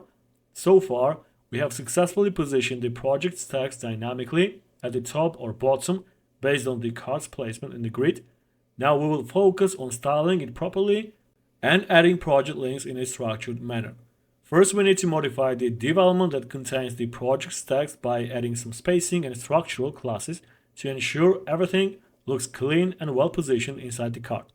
Now, let's go back to the VS Code and add some other classes to the div element. We need here flex column, then we need gap y5 and py4. Now we need to replace the project's text with the heading. Let's add here h2 heading elements and add some classes to this element. We need text TXL, then we need text center. Also, we have to change the color of the text. On light mode, it's going to be text gray 900. Then we need dark mode, text white. Also, we need fonts light and tracking white. The content is going to be projects.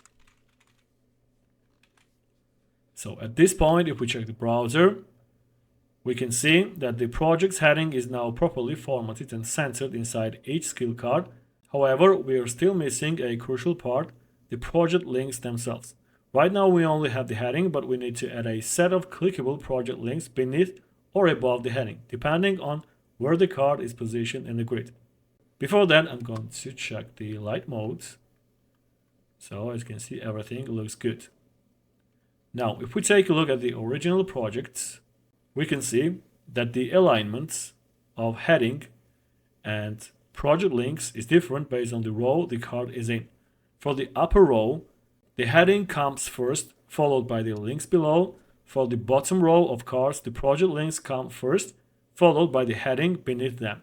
To replicate this exact behavior, we need to conditionally render these elements based on the card's hover position.large value. Let's go ahead and add the following code above the heading inside our JSX. We need here card.hover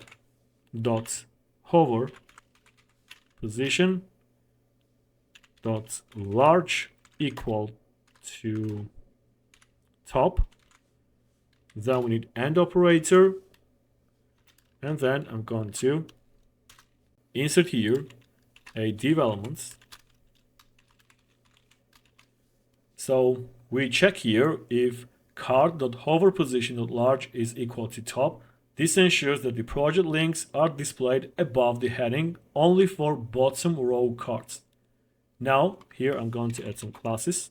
We need flex and then justify between. Inside the div elements, I'm going to open curly braces. Then we need array method. I'm going to insert here. Actually, that's what we need here. I'm going to add here parentheses. So we use here the map method to generate multiple project links. We take advantage of card.projectCount to determine how many links should be created for each card. As you remember, project count is a property from the objects in the skill cards array. Next we have here array method. It creates an array of that length, allowing us to iterate through it dynamically. Now inside here, I'm going to create link elements. We need keyprop with the value index. And then I'm going to add here classes, text LG, then background red 500 for light mode. Then we need dark mode. Background is going to be yellow 500. Then we need width equal to 10. Also, I'm going to use aspect square. It means that the width and height will be always same. Next we need grid, followed by place items, center. It helps us to center the content of the element. Next we need text whites, rounded, full, and transition colors. Inside here, I'm going to pass the following expression. We need index +1. So this expression represents the project number starting from 1. Since the index is a 0 base and we don't need the project link with 0, we add here 1. Now, if we check the browser, we can see for bottom row, the project links appear above the heading, which is exactly how it should be. The project links are evenly spaced, visually clean, and properly positioned. However, we don't see any project links for the upper row, and we have to fix that. We need to replicate the same approach for upper row cards. We need to place the project links below the heading instead of above it. To do that, we can simply copy this entire code, paste it here. We need to change the condition. Instead of top, we need bottom. And actually, that's it. The only difference between this code and the previous one is that here we're checking for card.hoverPosition.large equals to bottom, which means that the project links will appear beneath the heading for upper row cards. Now, if we go to the browser, we can see for upper row cards, the heading appears first, followed by the project links below. And for bottom row cards, the project links appear first, followed by the heading below. Now it's time to bring the hover effect to life and ensure that everything works as expected. In this step, we'll make sure that when a user hovers over a skill card, the project links appear dynamically in the correct position, either at the top or bottom of the card, depending on the layout. We'll also make sure that the layout behaves correctly on both large and small screens. To determine where the project link should appear on hover, we need to create a new helper function. And instead of writing it from scratch, I'm going to duplicate this function here. Let's change the name. It's going to be getHoverPosition class. And here we need card hoverPosition.large and then return position equal to bottom. The first option is going to be bottom full. As for the second one, it's going to be top full. So what this function does is that it checks the hover position property of each card. If the position is bottom, the project links will start below the card and move up on hover. If the position is top, the project links will start above the card and move down on hover. Next, we need a way to track which card is being hovered. And we do this by creating a new state variable. So I'm going to create here a new state variable. It's going to be hovered card index. Then we need set hovered card index, and I'm going to get rid of React from here. Let's import useState here, and the default value is going to be null.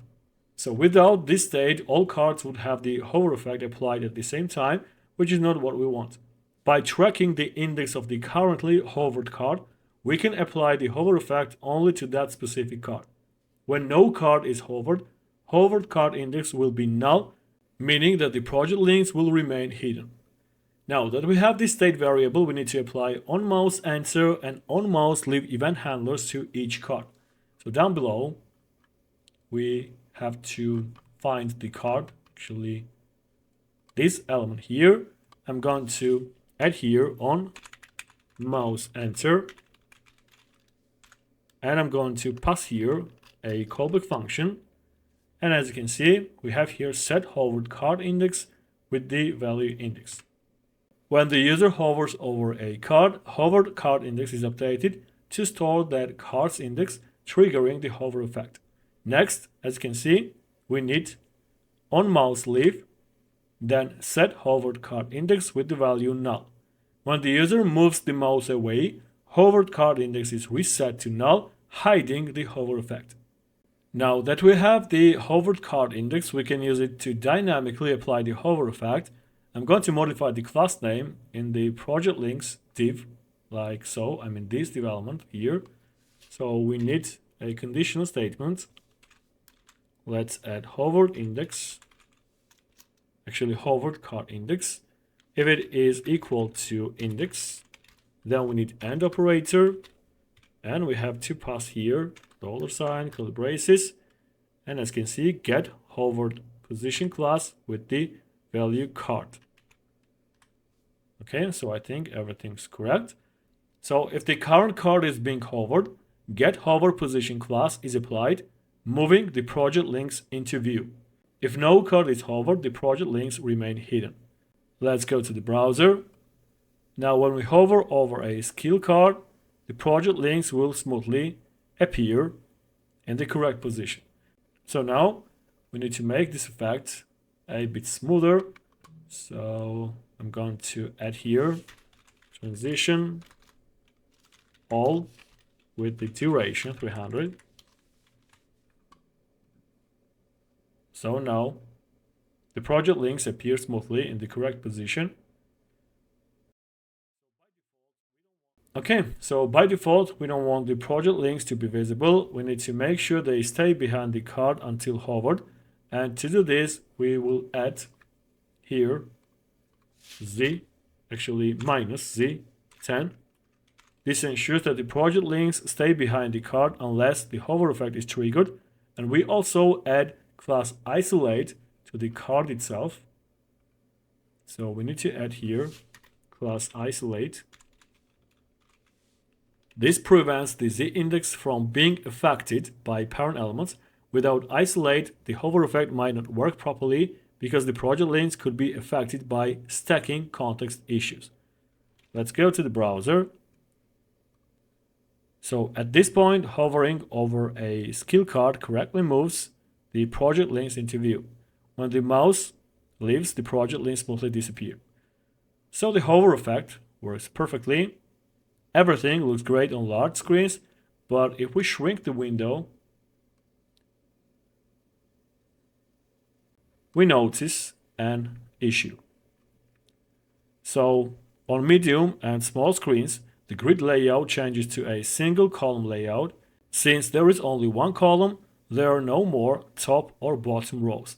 In this case, all project links should appear at the bottom of the cards.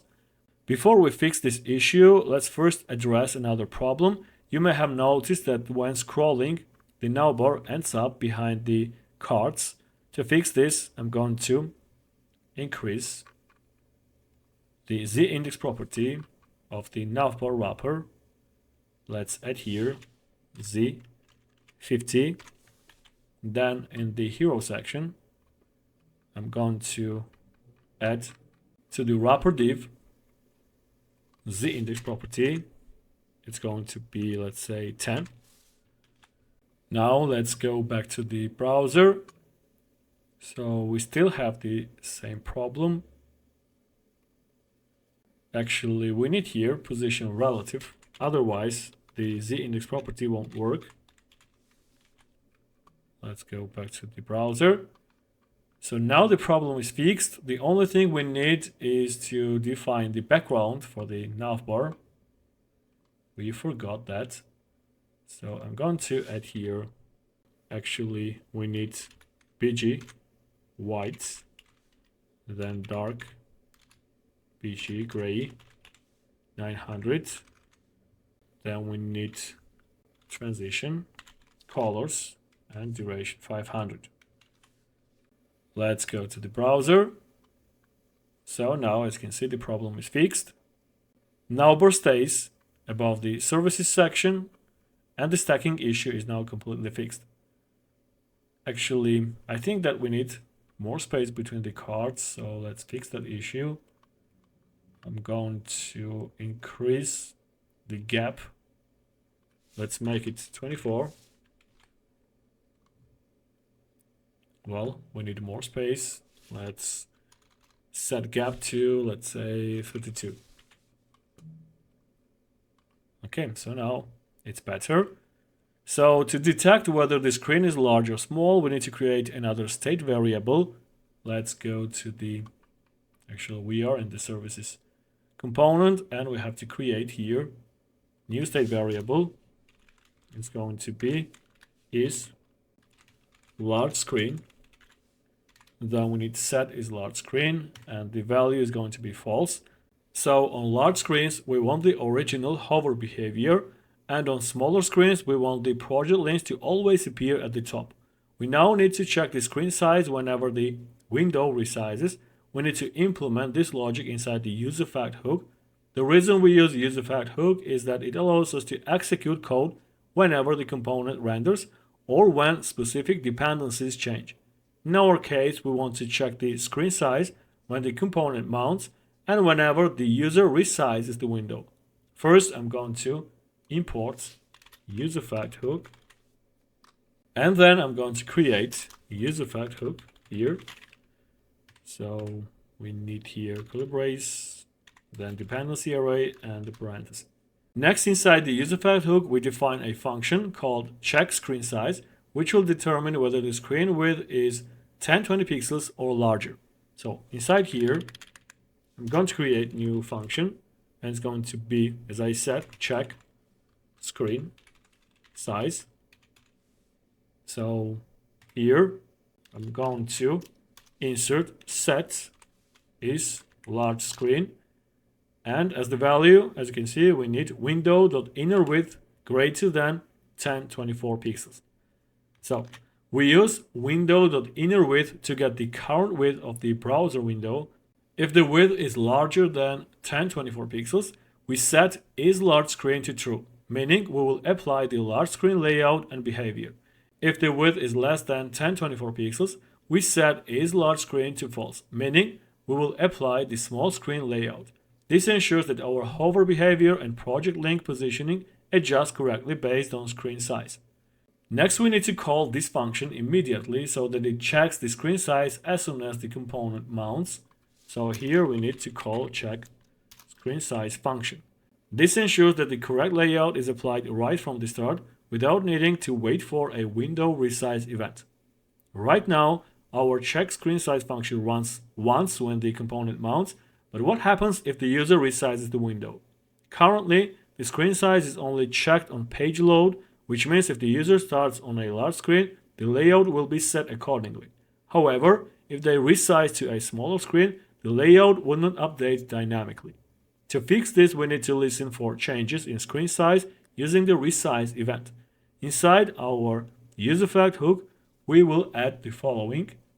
And actually, the Copilot already suggests the code. We need here window.addEventListener. The event is resize, and then we call check screen size function. So whenever the user resizes the browser window, the check screen size function runs again, checking whether the screen is still large or has become small. This ensures that our layout automatically updates based on screen size changes. Now that we've added a resize event listener, we need to remove it when the component unmounts. Without proper cleanup, every time the component re-renders, a new event listener would be added, leading to performance issues and memory leaks. To prevent this, we return a cleanup function from useEffect. So here, I'm going to return, and as you can see, we need here window.removeEventListener with the resize event and with the function called check screen size. So, do we need this cleanup?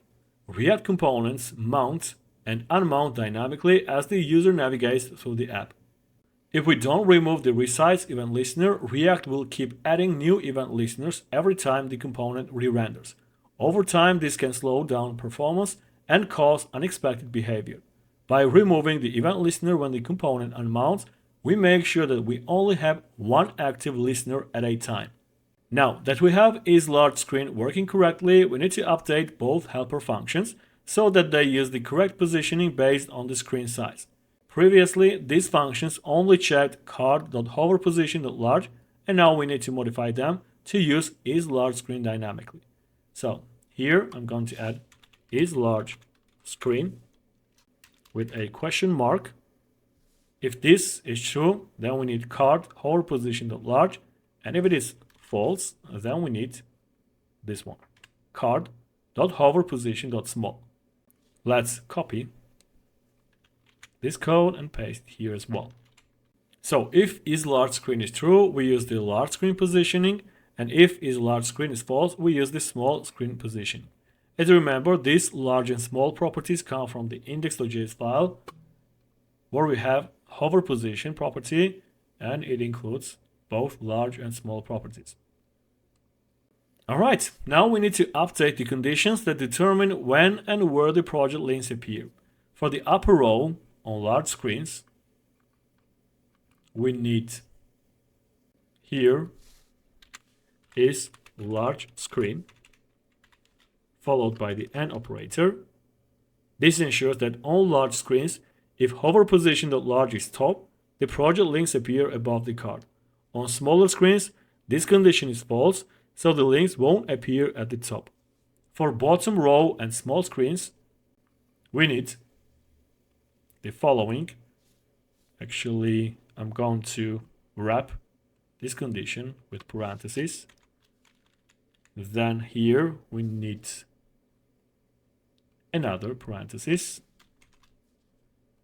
Let's insert here not is large screen. Then we need or operator followed by is large screen and this condition. Okay, so hopefully it is correct. I think so. If is large screen equals to false, the condition always applies, meaning that on small screens, project links always appear at the top. If is large screen is true, the condition only applies if hover position of large is bottom, meaning the project links are placed at the bottom for bottom row cards. Now, let's go to the browser. So, as you can see, the hover effect works perfectly. The project links appear on top of the card for all 6 skill cards. Now that we have successfully completed the services section, now it's time to move on and create our next section, which is going to be the contact section. This section is essential because it allows potential clients, collaborators, or employers to easily reach out. Before we start building, let's take a moment to examine the original project and describe what we are about to implement. In the original project, the contact section is a full screen layout, ensuring that it occupies the entire viewport. It has a heading at the top that invites visitors to connect. Below the heading, there is a form with 2 input fields, one for entering an email address and one for writing a message. At the bottom of the form, there is a submit button labeled Stay Connected. The entire section follows the dark light mode theme, seamlessly adapting based on the selected mode. To keep our project well structured, we will create a separate component for the contact section. So I'm going to create a new file here. It's going to be contact.jsx. Actually, we need here JSX. Then inside here, I'm going to create a new React functional component using RAFCE. Let's go to the, actually, I'm going to close those files. Then I'm going to go to the app.jsx file. I'm going to duplicate this line of code. We need here contact. And then I'm going to nest the contact component here. If we check the browser, we will see the word contact displayed, confirming that our component is correctly linked. Now let's replace the placeholder context text with the actual layout. I'm going to get rid of it. Then I'm going to add here classes. We need H screen. 100 viewport height. Then we need flex column, justify center, and items center to center the content of the section. Inside here we need H2 heading elements with the classes text for Excel. Then we need font lights. Next I'm going to define empty breakpoint. Margin bottom is going to be 32, and then we need margin bottom for smaller screens. It's going to be 24. Let's add here connect with me. After H2 heading elements, I'm going to open form. Let's get rid of action attribute for now. I'm going to add here some classes. So we need flex column, then space y8, and then we need lg space y12. I'm going to write this class here. Now inside the form elements, I'm going to insert inputs with the type email. Then we need placeholder it's going to be email. And also I'm going to add here some classes. We need empty breakpoints. The width is going to be 500 pixels. Then we need width equal to 330 pixels for smaller screens. Then I'm going to define height, which is going to be 13. Then we need padding left, it's going to be 3. Then text LG. Outline is going to be 0. Next we need border, followed by border, red, 500. And then we need dark mode, border, yellow, 500. Also we need placeholder, gray, 600. And dark mode, placeholder, yellow, 500. And I'm going to add here 50% of the opacity. Finally, we need transition, colors, and then we need duration, 500. Let's go to the browser. So we have here the heading, connect with me, and one input element. Next, we need to add a text area and also the submit button. I'm going to open text area. Then inside here, we need placeholder attributes. It's going to be message. And then I'm going to add here some classes. Actually, let's copy those classes from here and paste them here. So what we need is to add here minimum heights. Let's add it here. We need minimum heights. It's going to be 100 pixels.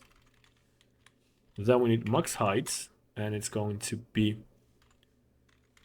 1200 pixels. And also I'm going to add resize Y. So we will be able to resize the text area only vertically, not horizontally. And then let's add here padding 3. Okay, so I think that's it about the text area. Let's go to the browser. So we have here text area, and as you can see, we can resize it only vertically. All right, so next I'm going to copy the input elements and paste here. The type is going to be submit. Then I'm going to modify the classes. So we need width, then height. Then I'm going to get rid of borders with placeholders. Let's get rid of. And add here background red, 500 for, actually we need here red. It is for light modes. As for the dark mode, we need text, not text but background with yellow, 500. Then we need text white for light modes. On dark mode, we need text to be gray, 900. Then we need uppercase. Font is going to be extra bold.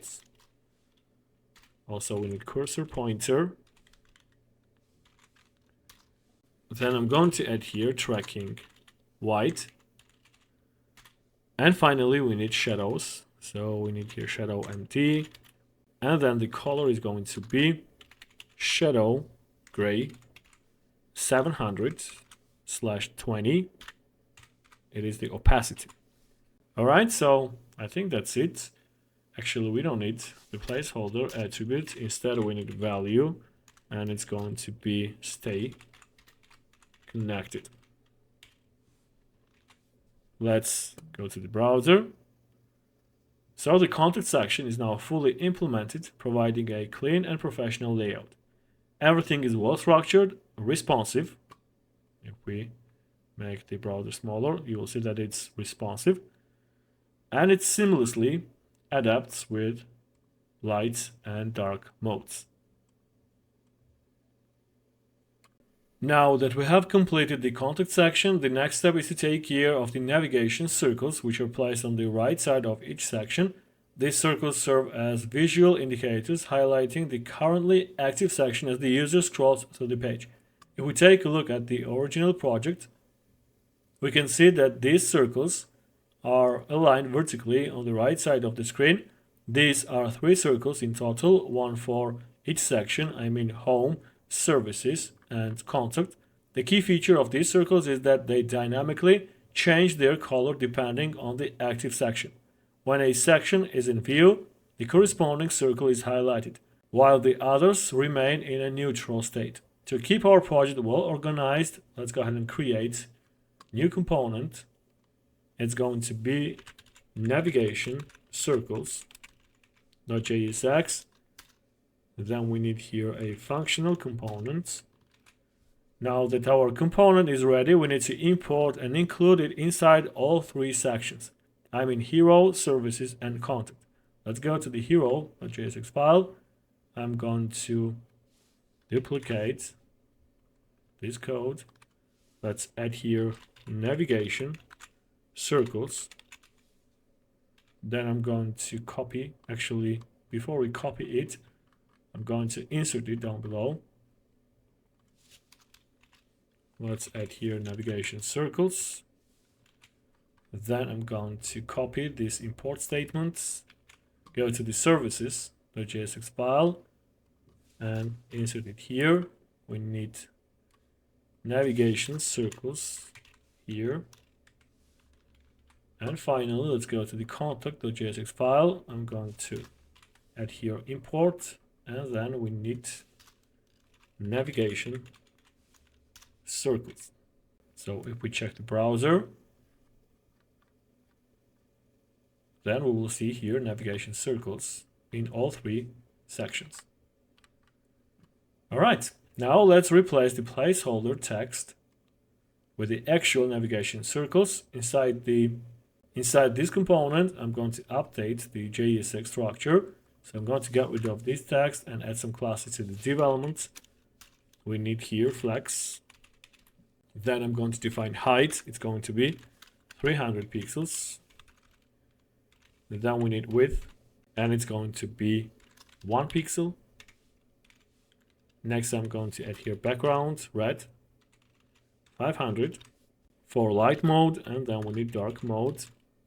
It's going to be BG yellow, 500. Then we need position absolute. Right position is going to be 12. Then we need flex column. Actually, let's grab this class and paste it here. It will be more accurate. Next, we need justify between, followed by item center. And then I'm going to add here transition colors, and duration is going to be 500. Inside the div element, I'm going to open another div with the following classes. We need width 5, then aspect square to make the height and width equal. Next, we need border. Border is going to be red 500 for the light mode, and for dark mode we need here border yellow 500. Next, I'm going to add here rounded full to make this element circle, and then we need PG gray 300, and finally transition colors with duration 500. Let's go to the browser. So we can see that a thin vertical line is placed on the right side. 1 gray circle is displayed within the line, but there is only 1 circle instead of 3. Since we need 3 circles, let's go ahead and duplicate the div element twice so that we have 3 circles in total. I'm going to duplicate it twice. Now all 3 circles are correctly positioned inside the vertical line. They are equally spaced. However, all 3 circles have the same gray background, meaning none of them indicate the active section yet. Now, let's fix that by dynamically highlighting the active section. To dynamically highlight the active section, we need to pass a prop to each navigation circles component inside our 3 sections. So let's go to the hero.jsx file, and down below I'm going to add section. And in this case, we can call home to the hero section. Then go to the services section, add here section, it's going to be services. And finally, we need contact section. Let's add here section, contact. Now let's go back to the navigation circles file. I'm going to extract this prop inside the component. So we need here section. This will allow us to dynamically determine which section each instance of navigation circles belongs to. Right now, all circles still have a gray background. We need to modify the classes of these circles so that each one highlights when its corresponding section is active. So I'm going to cut those classes. Then we need here curly braces with the backticks. And then I'm going to add here $sign with curly braces. So we need to check if section is equal to home. If it is correct, I mean true, then we need bg red 500, dark yellow 500, and if it is false, then we need bg gray 300. Alright, so I'm going to get rid of those two elements, and instead I'm going to duplicate this one. So here, as a guess, we need to change the conditions. We need here services, and finally contact. So each circle now conditionally changes its background color based on the section prop. If this section matches home, it's the first case, the first circle gets highlighted. Then if this section matches services, the second circle gets highlighted. And finally, if this section matches contact, the third section gets highlighted. Now, if we check the browser, well, something's wrong here. Let's go back to the VS Code. So we have bg red, and actually we are missing here bg. Now, if we check the browser, the first circle gets highlighted when we are in the home section. The second circle is highlighted when we scroll to the services section, and the third circle is highlighted when we scroll to the contact section. Alright, so with this we have successfully implemented the navigation circles that dynamically highlight the active section as the user scrolls. Next, we need to take care of the navigation items and ensure that when users click on a navigation link, they are smoothly scrolled to the corresponding section. And also when we scroll and reach any of the sections, the corresponding navigation item is highlighted. Right now, the navigation links exist, but clicking them doesn't take us to the appropriate section. Instead, the default behavior does nothing. We need to implement smooth scrolling functionality so that clicking a navigation item takes us seamlessly to the section it represents. The goal is that when a user clicks on the home, services, or contact link in the navigation bar, the page scrolls smoothly to that section without any abrupt jumps. This will create a polished user experience and make navigation feel fluid and intuitive. The first step in implementing this feature is to create a state variable inside the navbar component. Let's open it. So we need here a new state variable, and it's going to be active section. Then we need set active section. I'm going to get rid of react and import useState here. So this state variable is necessary because we need to dynamically update which section is active as users scroll or click on navigation links. Without it, we would not be able to highlight the correct navigation item or smoothly navigate between sections. Next, we need to create a reference variable that will help us manage whether the user is actively scrolling due to clicking a navigation link or just naturally scrolling through the page. This reference will prevent unnecessary state updates while the smooth scrolling effect is in progress. So here I'm going to create a new variable. It's going to be is scrolling ref. It should be equal to useRef, and the default value is going to be false. We need to import useRef hook from React as well. So this reference variable is crucial because when we programmatically scroll to a section, we don't want the automatic updates from scrolling to interfere with our active section state. It acts as a flag that tells us when a navigation click is actively controlling the scrolling, preventing unwanted behavior such as premature state updates. Now, let's create a handle navClick function that will handle the smooth scrolling effect when a navigation item is clicked. So we need here handle navClick. I'm going to insert here two parameters. The first one is events, and then we need section ID. So this function will be triggered when a user clicks on a navigation link. The first thing we need to do inside the function is call e.preventDefault function. So we need here e.preventDefaults. This prevents the default behavior of anchor tags, which normally causes the page to reload when clicking on a link.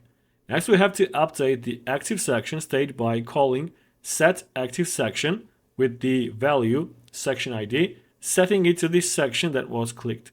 So we need here setActiveSection, and I'm going to insert here section ID.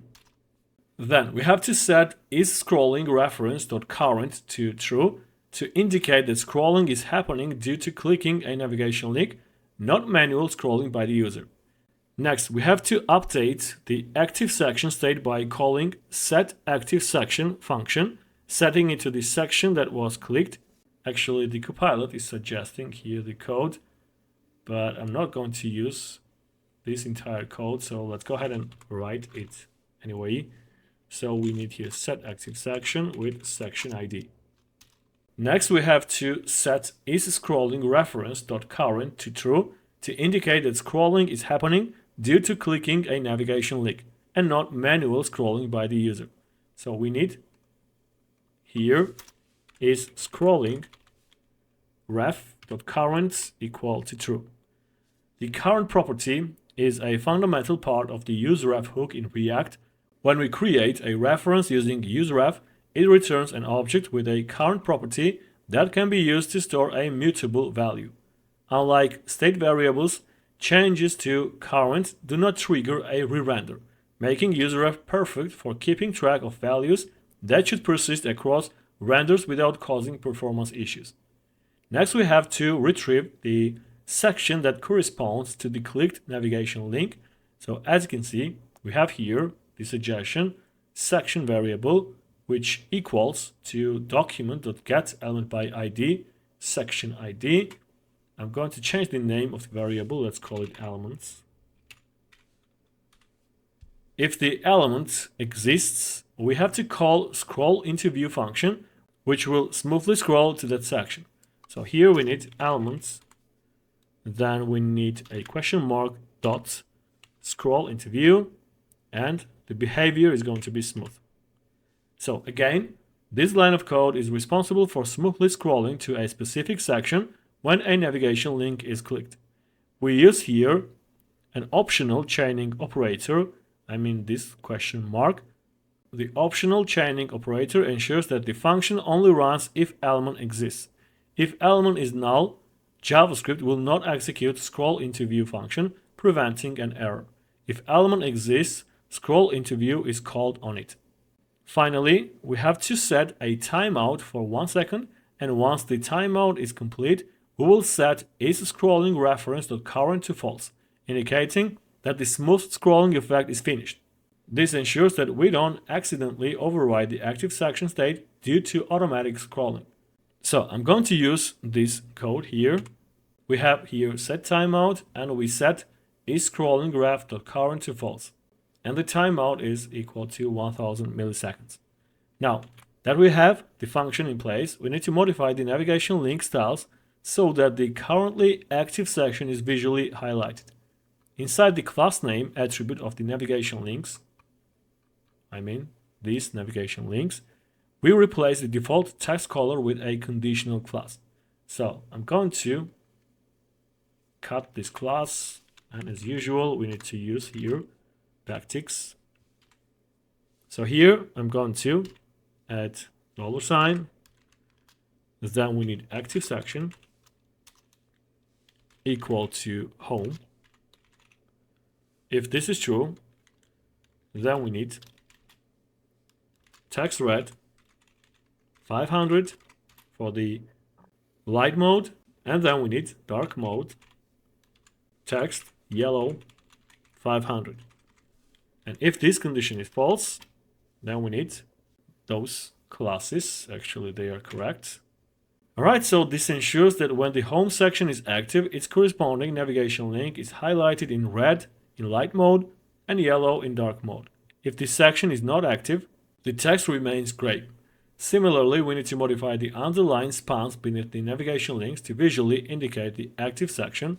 So I'm going to grab these classes, then we need backticks, and I'm going to grab this expression.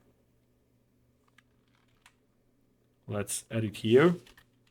So in case of span elements, we need background red and background yellow, and here we need again backgrounds.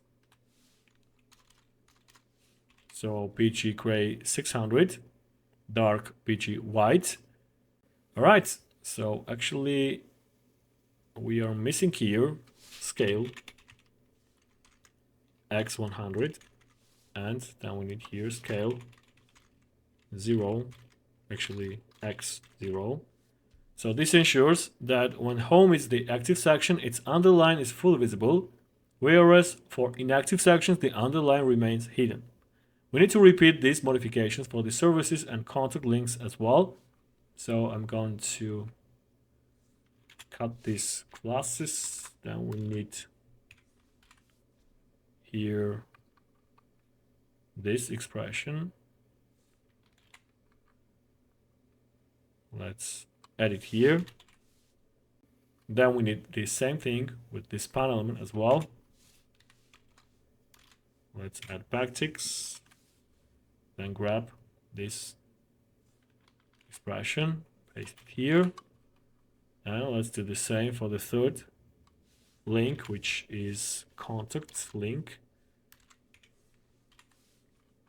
Let's use this code. And finally, we need to take care of these span elements for the contact link. We need here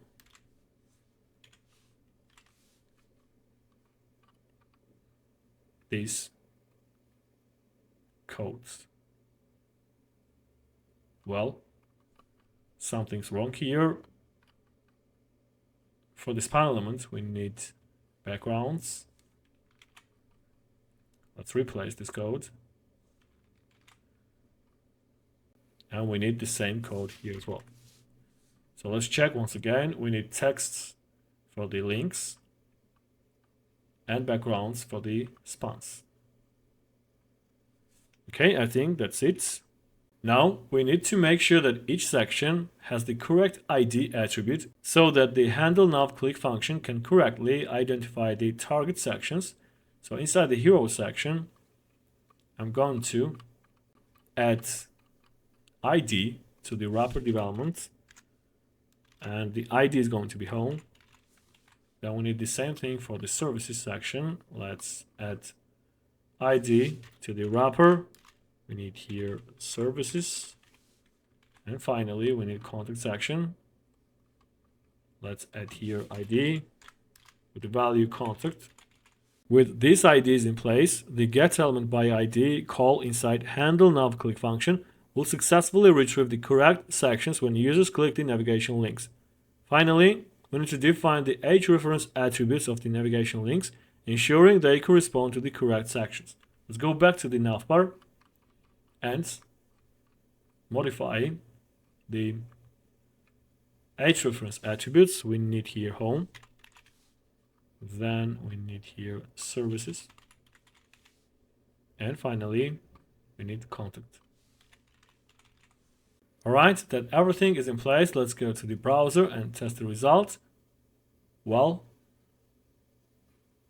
we have here some problems with the navigation links. All of them are styled in the same way. Let's go back to the VS Code. So we need here, not home, actually, we need here home for the first navigation item, then we need services, and then we need contact here. Let's go back to the browser. So now the navigation items are styled correctly.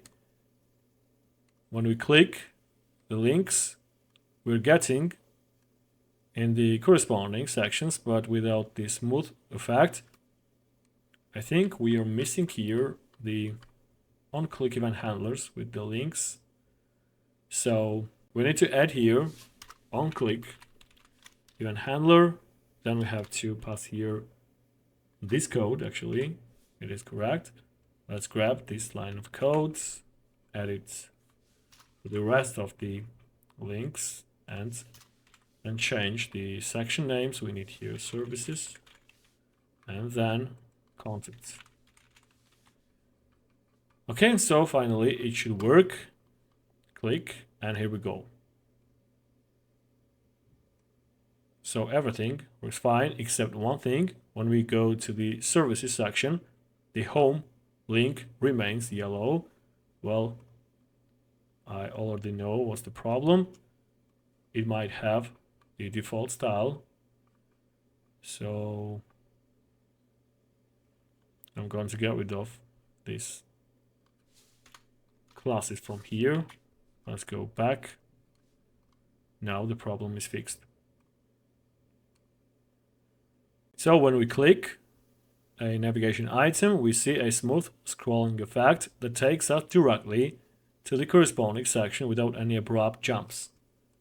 Let's check the light mode. So everything is in place. Now that we have implemented the click functionality for navigation, the next step is to make sure that the active navigation item updates dynamically when the user scrolls. This means that as we scroll up and down, the navigation bar should highlight the corresponding section based on which one is currently in view. Right now, if a user manually scrolls instead of clicking a navigation item, the active section doesn't change. We need to track the scrolling behavior and update the navigation items accordingly, ensuring a smooth and interactive experience. To achieve this, we need to use the useEffect hook, which allows us to run side effects when certain conditions change. Since scrolling is an event that happens throughout the user's interaction with the website, we need to attach an event listener that listens for scroll events and updates the active section accordingly. Let's go back to the VS Code and first import useEffect hook from React. Next, we need to create useEffect hook. We need here a dependency array. So the reason we need useEffect here is that we want to listen for scroll events and execute code every time the user scrolls. Since scrolling happens at the window level, we need to attach an event listener that detects when the user moves up or down the page. Inside the useEffect hook, we start by defining a function called handleScroll, which will handle the logic of detecting which section is currently in view. So inside here, we need to create a new function, handleScroll.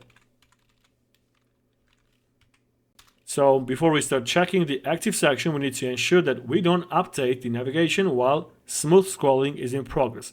We have to use the isScrolling reference variable we defined earlier to track whether the page is scrolling due to a click or due to manual scrolling. If smooth scrolling is active, we exit the function early using a return statement. So inside here, we need if isScrolling reference dot current, and then we need return. Now we have to define an array of section IDs that we want to track. These are the sections that should trigger an update when they come into view. So here I'm going to create a new variable and it's going to be sections. It should be an array with the following items. Actually, here we have all of them. Next, we have to loop through each section in the array and determine its position relative to the viewport. We have to use the document.getElementById method to get the actual DOM element for each section. So here we need to loop through the sections using forEach method. We need here callback function with section ID.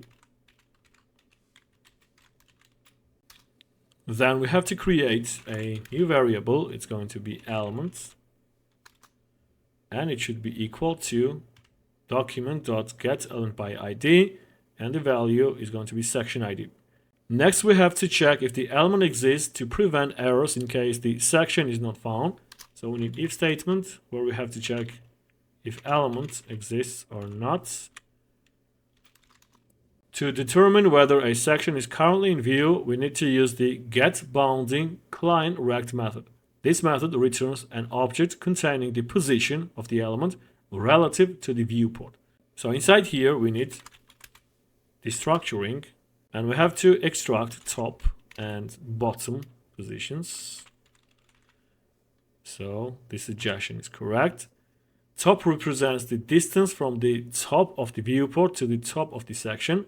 Bottom represents the distance from the top of the viewport to the bottom of the section. Now we have to define a condition that checks whether the section is currently within the viewport and should be considered active.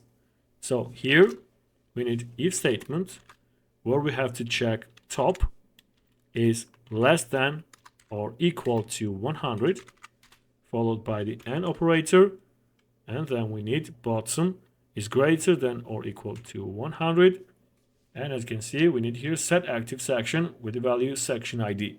So this condition ensures that if the top of the section is above 100 pixels from the top of the viewport, meaning it's in the upper part of the screen, and the bottom of the section is below 100 pixels, meaning it hasn't completely scrolled out yet, then we set that section as the active section by calling setActiveSection method. This updates our state and ensures that the correct navigation item is highlighted. Now that we have the handle scroll function fully implemented, we need to attach it to the scroll event so that it runs every time the user scrolls. So we need here window.addEventListener. Then we need scroll and function handle scroll. This means that every time the user moves up or down, the handle scroll function will execute and check which section is in view. Finally, we need to clean up the event listener when the component unmounts. We do this inside the return statement of useEffect. So we need here return. And as you can see, we need remove event listener with scroll and handle scroll. This ensures that when the component is removed from the DOM, the event listener is also removed, preventing memory leaks and improving performance. Now let's go to the browser and test the results. We can see that as we scroll up and down, the active navigation link updates automatically based on which section is currently in view. All right, so everything works perfectly, and with the navigation, finally, we are done. Now that we have successfully built all the sections of the page and implemented all the features and functionalities, the final step before we wrap up the project is to ensure that everything is fully responsive across different screen sizes and devices. Throughout the development process, we've been using Tailwind CSS responsive utility classes to make sure our layout adapts well, but we still need to test it thoroughly and make necessary adjustments where needed. Once responsiveness is fully optimized, we will also add a loader to the website to enhance the user experience. To ensure our project looks great on all screen sizes, let's go ahead and check it on a set of commonly used screen resolutions. I'm going to inspect the page and switch to the responsive mode. I have prepared 6 different desktop screens, 2 tablets, and 3 mobile screens. Let's go ahead and check the project on different desktop screen sizes.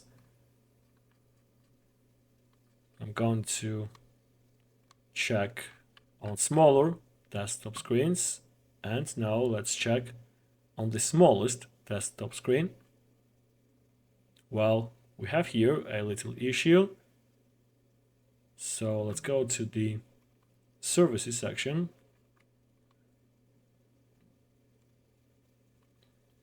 Let's increase slightly make it 850 pixels. So now as you can see, the problem is fixed. All right, so I think that on desktop screens, everything's look good. And now we can check the project for tablets. So as you can see, for both tablets, the project looks pretty nice. Now let's move on to the mobile screens. I'm going to start with mobile 1. So we need to make here some changes. The first thing we need to adjust is the navbar. Right now the logo and the navigation links are aligned horizontally, but on mobile devices they should be stacked vertically in the center for better readability. To fix this, let's go to the navbar.jsx file and find the wrapper development. So as you can see, we have here flex layout, and I'm going to modify the class name. So we need flex column for smaller screens, and then after empty breakpoint, we need flex row. Besides that, I'm going to set here, actually let's add here empty breakpoint, and for smaller screens, let's use justify center. So by doing this, we ensure that on smaller screens, the navbar items align vertically in the center, while on medium and larger screens, they remain horizontally aligned as they were.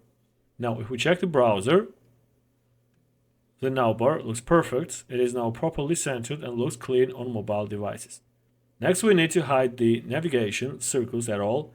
Since there is limited space on smaller screens, these circles are not necessary and can be removed for a better user experience.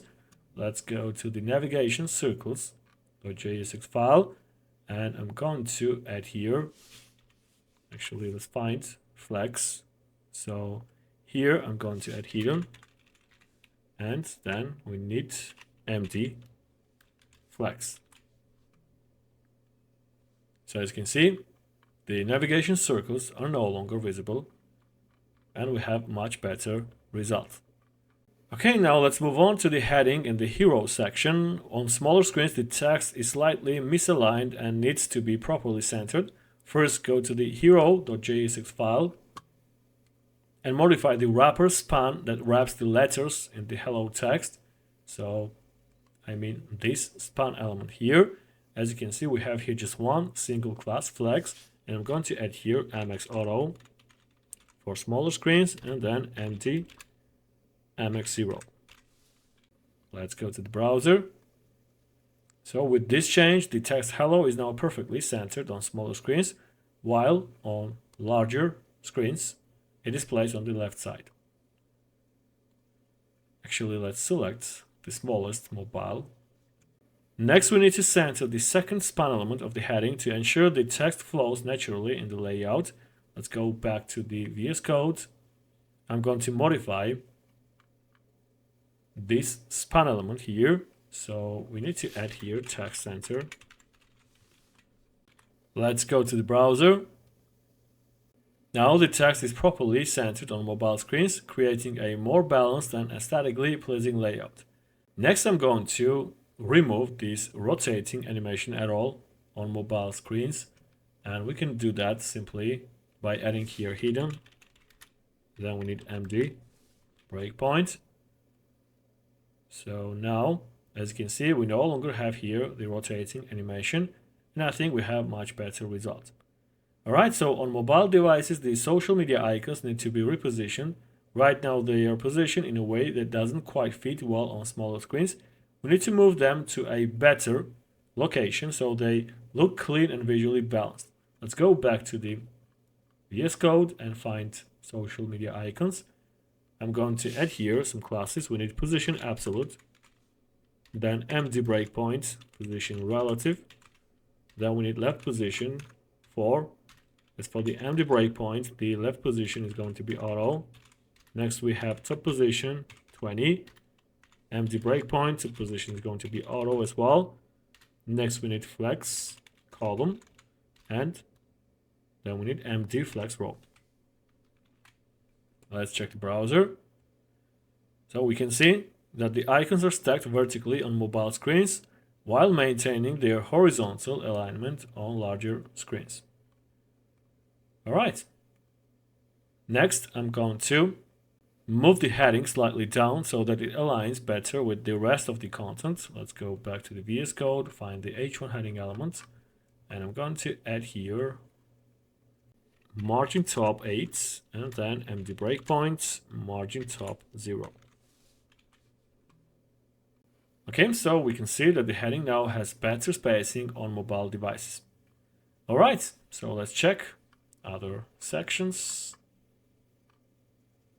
Well, I think everything looks perfect. The layout is fully responsive, all elements are properly positioned, and the overall user experience is smooth and intuitive. With these final adjustments, now the project is fully optimized for all devices. Now that we have successfully completed the responsiveness part, the final thing left to do is to add a loader to enhance the user experience. A loading screen can make the website feel smoother by preventing users from seeing unstyled or incomplete content while the page is still loading. We will display the loader for a short period and then transition to the main content of the site. So let's go to the VS Code and create a new component. In the components folder, it's going to be loader.jsx. Then we need here our ASCII shortcut. Let's go to the app.jsx file, import loader components. We need here loader, and we have to pass here down. Now let's switch back to the loader components and add some necessary JSX. We'll create a div that spans the entire screen, ensuring that the loader fully covers the page while it is active. Inside this div, we'll include an image to represent the loading animation. So here I'm going to get rid of this text and then add some classes to the wrapper development. We need fixed position. Then we need inset 0. It means that we set all 4 positions, I mean top, left, right, and bottom to 0. Next we need PG white by default, and in the dark mode we need PG gray 900. Next we need Z index equal to 50. Let's add grid with place, items, center. And inside this div element I'm going to add image. The source is going to be images, loading, GIF 1, and the extension is GIF. Actually, we are talking about this GIF here. I mean, this GIF. Next we have alt attribute, and I'm going to add here loader, and then add class name. Width is going to be 40. Now, if we check the browser, we can see that the loading animation is displayed, completely covering the screen. However, right now it never disappears. We need to display it only for a short period and then fade it out smoothly. To do this, let's go to the app.jsx file and create a state variable to track whether the loading screen should be visible. So we have to define state variable. It's going to be isLoading.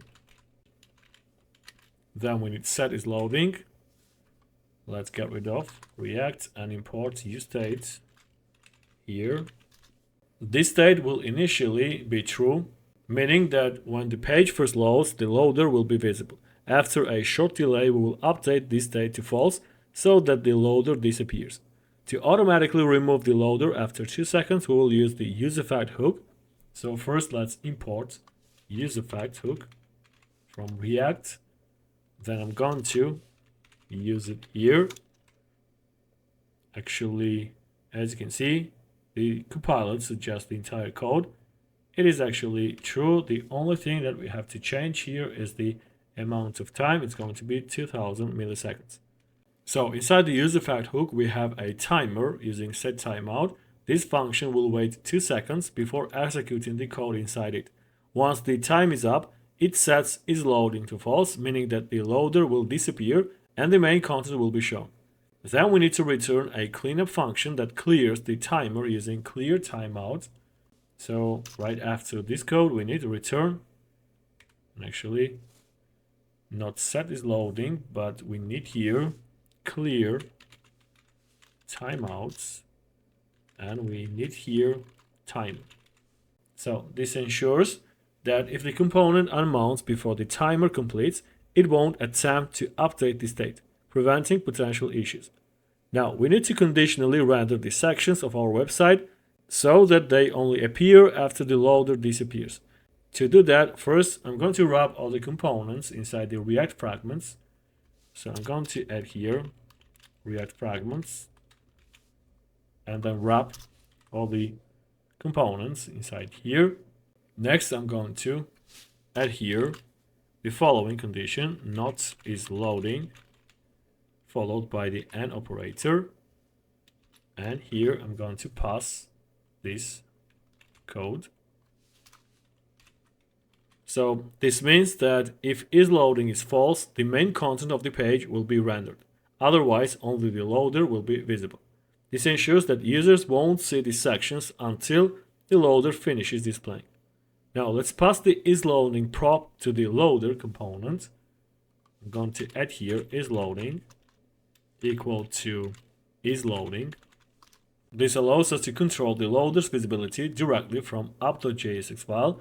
Next, I'm going to extract this prop inside the loader.jsx. I'm going to insert here isLoading.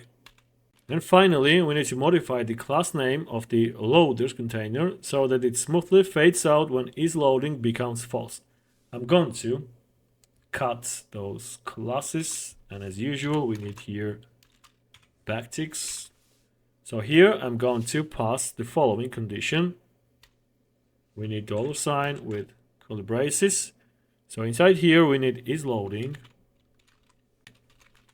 If it is true, we need opacity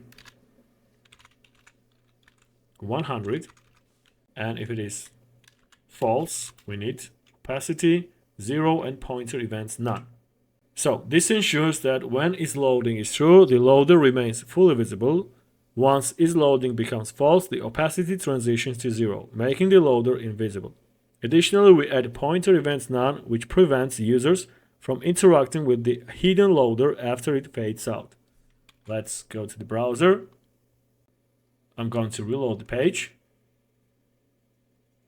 Actually, we have an error. Let's check the console tab.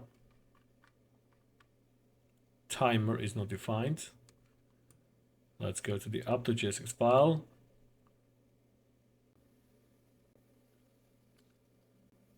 Well, we need timer here. I forgot to declare this variable. My apologies. Let's go to the browser. So when the page loads, the loader is displayed for 2 seconds and then it disappears, but without smooth effect. So we need here transition opacity, then duration 1000, and also let's add here is in out. Let's go back, reload, and that's it. Now everything is working perfectly and the user experience feels more polished and professional. Alright, with that we have completed the entire project. We built all the sections of the page, implemented essential features like smooth scrolling, dynamic navigation indicators, interactive hover effects, dark mode, and finally added a loader to improve the loading experience. I hope you enjoyed following along with this project and that you'll learn many new React and Tailwind CSS4 techniques. This project showcased modern web development practices, and now you have a fully responsive and interactive portfolio website. Thanks for watching, and I hope to see you in the next course.